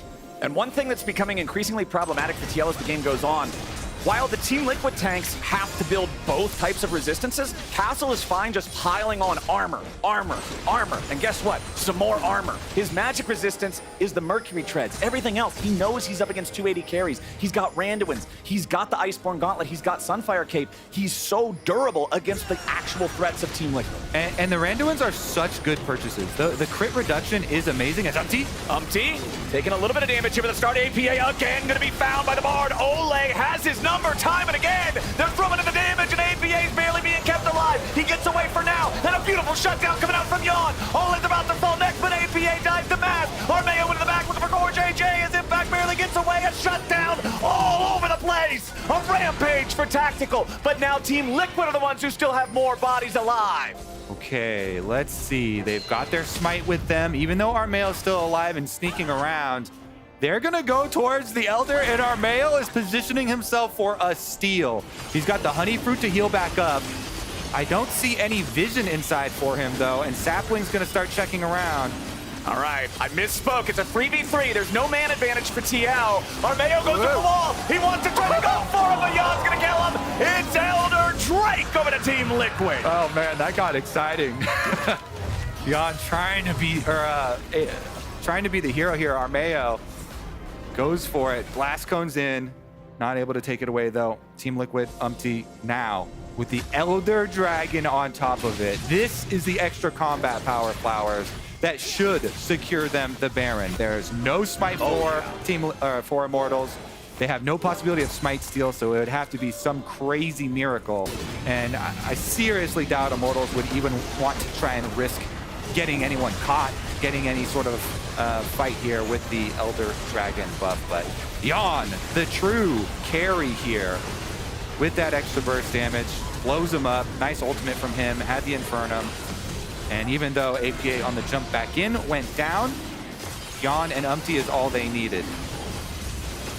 Mayo try to get in. Look at that. Kind of close to the 1200 mark. A second too early. Yeah. Just a second too early. But Baron goes down. Okay, so now it's Mountain Soul, Elder Dragon, Baron, all in Team Liquid's possession. This is the moment. This is the window. You've got 75 seconds left on this Elder. They are just going to try to hard force the end of the game with all of these massive buffs stacked together, and Immortals have to try to hold the line. You get one shot.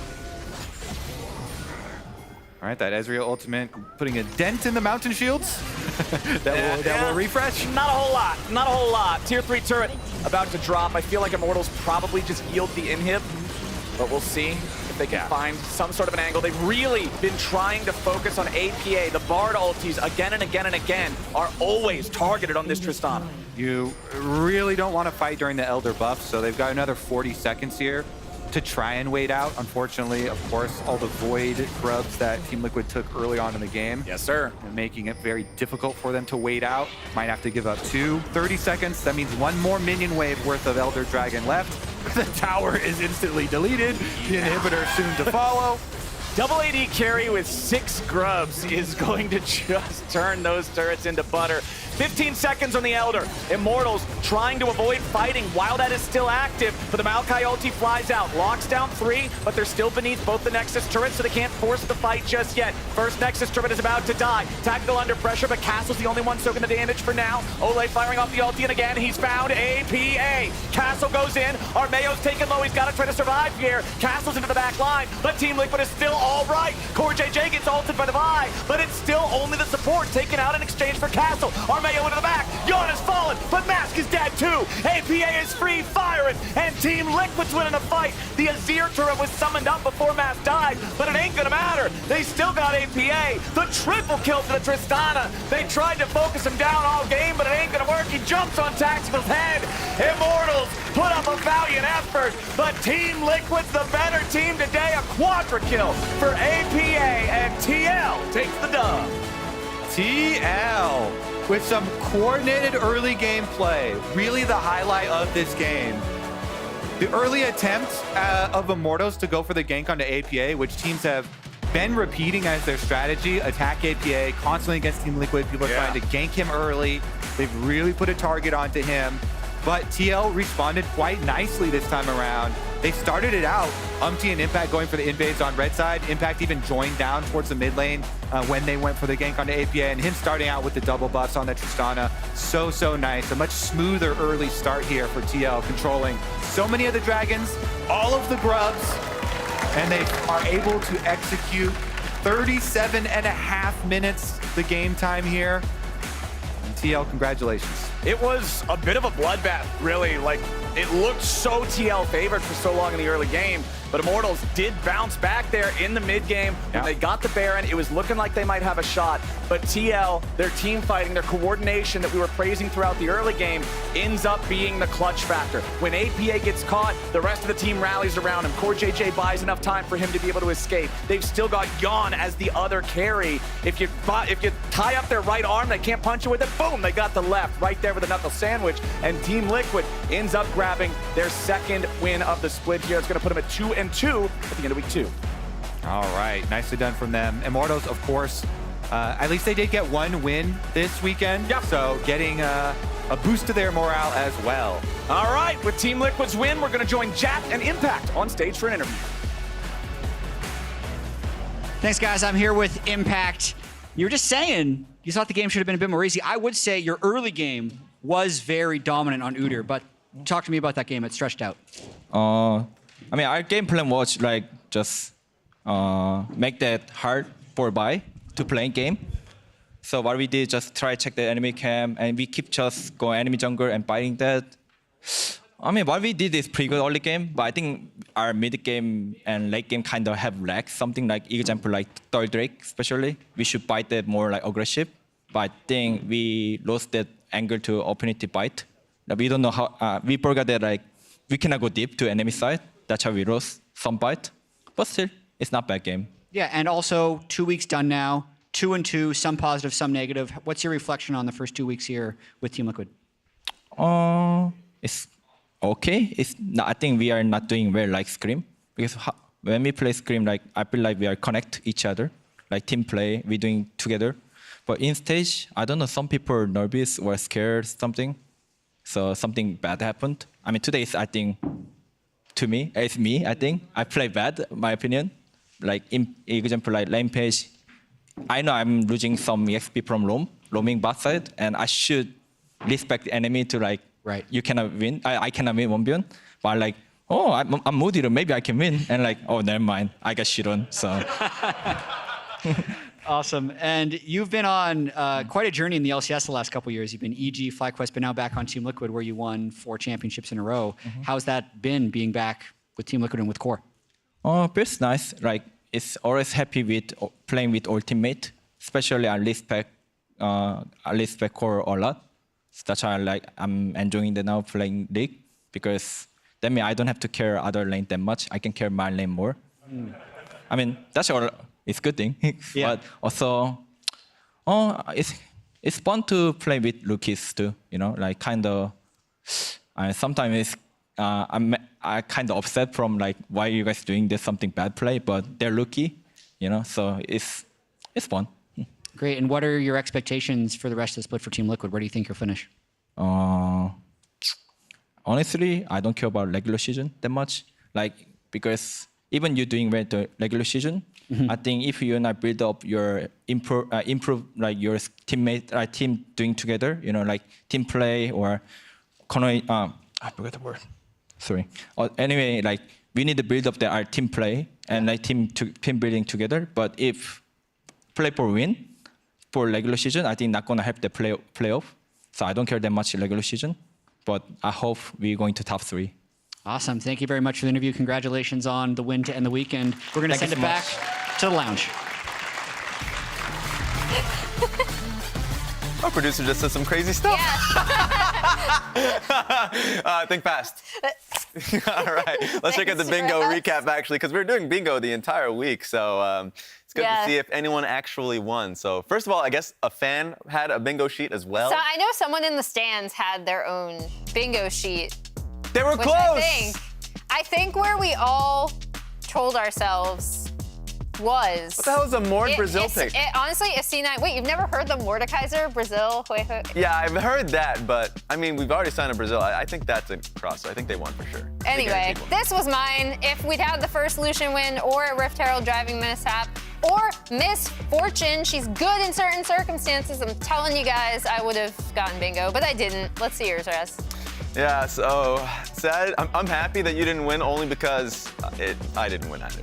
Mine was actually much tougher. Oh, I thought yours was going to be the closest. No, though I do like the fact that the Rift Herald driving mishap didn't happen in the LCS, so that's positive. I was so close! I apparently a jungler used the Tenacity Rune Shard. We need to find out who this individual is. Raz is apparently going to find you. And I'll have some choice words. The stat guy is going to be telling me, and I'm going to be seeing you in your doorstep very soon. Non-threateningly, of course. Just I like how we didn't even show Rafa and Kengus's combined one because it was already 2 int. Yeah, that one was a bit rough. So glad that, no one won. It's great. As we take a look at the Samsung SSD Fast 5 for this weekend, anyone that catches your eye? FBI. Open up. Fastest kill, first carry to have the fastest kill. Wow, it took me forever to say that. But anyway, FBI and NRG overall had a phenomenal week, but specifically the bot lane of FBI and Huhi really, really showed up. Yeah, that was a great choice. Actually, this had to be today because of how skirmishy that bot lane level 1, I guess, was. But taking a look at the fastest legendary, Insanity, probably from yesterday, because this game I feel like was a lot of pain. But there was a lot of action early on, so just a lot of interesting points coming out of this one. A reminder that Samsung has partnered with Sleeper and Fantasy LCS, and you can earn bonus points each week for drafting the fastest performers to your team. So, I mean, I always make mistakes in not having a fantasy team of my own. Every single time I think it's a great idea, and I always forget. So if you have a friend out there. I lost once in fantasy football to my friend who auto-drafted. Oh. And I've been bitter about it ever since. That's unfortunate. I was so mad, actually. Well, let's take a look at the player log. Now we've got to track your friend down. Anything that catches your eye. I appreciate that. Man, I can't do your typical, whoa, we have a lot of mid laners.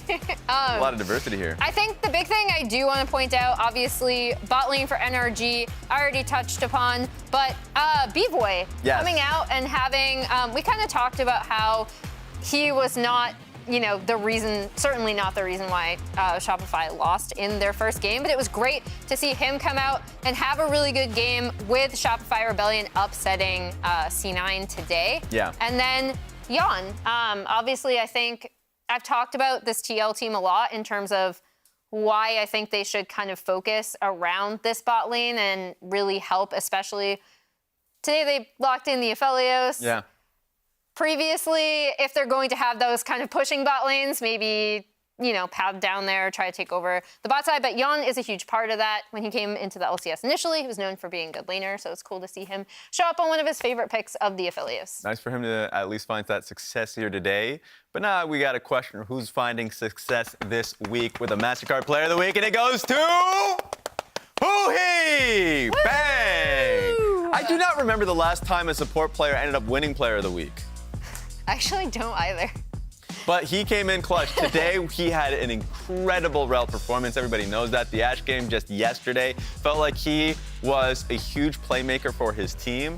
So, I mean, it made sense. With a lot of teams falling, FlyQuest, C9, Team Liquid, a lot of teams went 1-1 this week. it was NRG that had a really solid performance, and it was Huhi and FBI, both of them, that bot lane, that came in strong. Yeah, and a lot of these roams that you're seeing, I was gonna say mid-game roams, so I wouldn't even consider almost 9 minutes mid-game.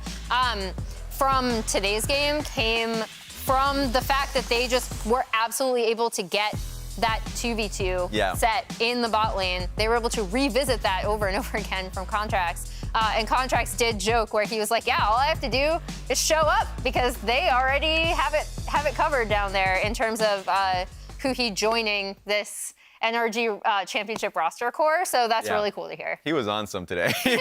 he was insane, and he was always there. Anytime that FlyQuest was trying to find a pick mid or anything like that, he was ready for it. Taking a look at the standings at the end of the week, both 3 teams tied at first place, 3-1, Cloud9, NRG, and FlyQuest. And then you have 100 Thieves and Team Liquid tied at 4th place, 2-2. Then running at the bottom, 1-3 for 3 teams. It's going to be Dignitas, IMT, and Shopify. Yeah, and I think the big, quote-unquote surprise is that kind of 3-way tie for first now at the top, which is really interesting. And it'll be more interesting next week when we start on Friday. True. So Friday's it's a super matchups. week. Yeah. Anything that catches your eyes on this one? Cloud9 versus IMT, Team Liquid Honda versus NRG Kia. Just as the first 2 games of the day, Shopify Rebellion, Dignitas, and 100 Thieves and FlyQuest to round out that day. Shopify Rebellion Dignitas is really interesting to me, actually, in terms of Shopify being able to take their win today and kind of translate it forward, because I said they'd had better moments before. And then we'll also see how C9 are able to regroup as well. That sounds good to me. That's it for us, everybody. We'll be back next Friday at 3 p.m. Eastern. Remember, we're on the weekends, guys. I'm just putting that out there. It's going to be Super Week, I guess, if it's any Friday. So Super Week is going to be coming for us. And speaking of just action, plays, content, Emily is about to be filming the next episode with pros with Umpty, Huhi, and Ole, which won't be live today, but will release tomorrow on YouTube. So check out that on the LCS YouTube channel. Right now, we're rating Dokla's stream. So stick around and show him some love. They got a big win today, so check it out. And he had to deal with Darius. True. We're signing off, guys. Take it easy.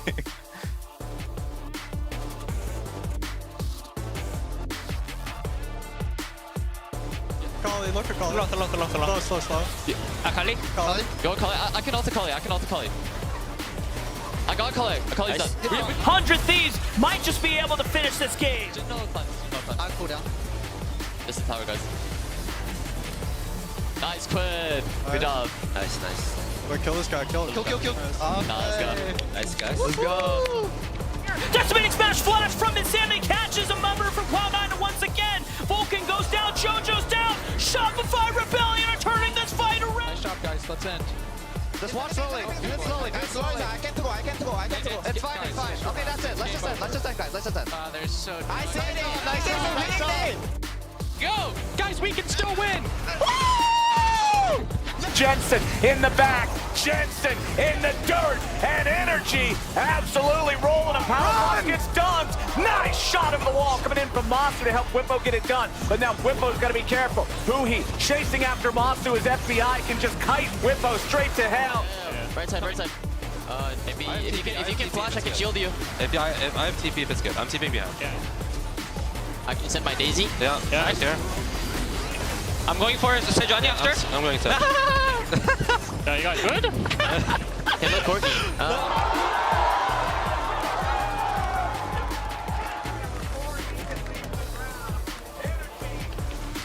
Corky. Yeah, Corky's dead. I'm dead. Go, Jay. Let's go, Jay. Go, Jay. And this should just be it. This is FBI and Huhi's 206th game together, and massive bot lane diff is gonna get Energy another dub. Lucky number 206, Energy. Sorry. Oh, maybe I went too early. Close. But it ain't gonna matter. They still got APA. The triple kill to the Tristana. They tried to focus him down all game, but it ain't gonna work. He jumps on Tactical's head. Immortals put up a valiant effort, but Team Liquid's the better team today. Focus up. Good job, guys. End the game, end the game, end the game. Stop. No, 죽지 마. Good job, good job, good job. I have W. Yeah. End the game. I got him. Got him. Don't die. Good job, guys. Good job. 어땠어요? 나 뒤에 중지 콜.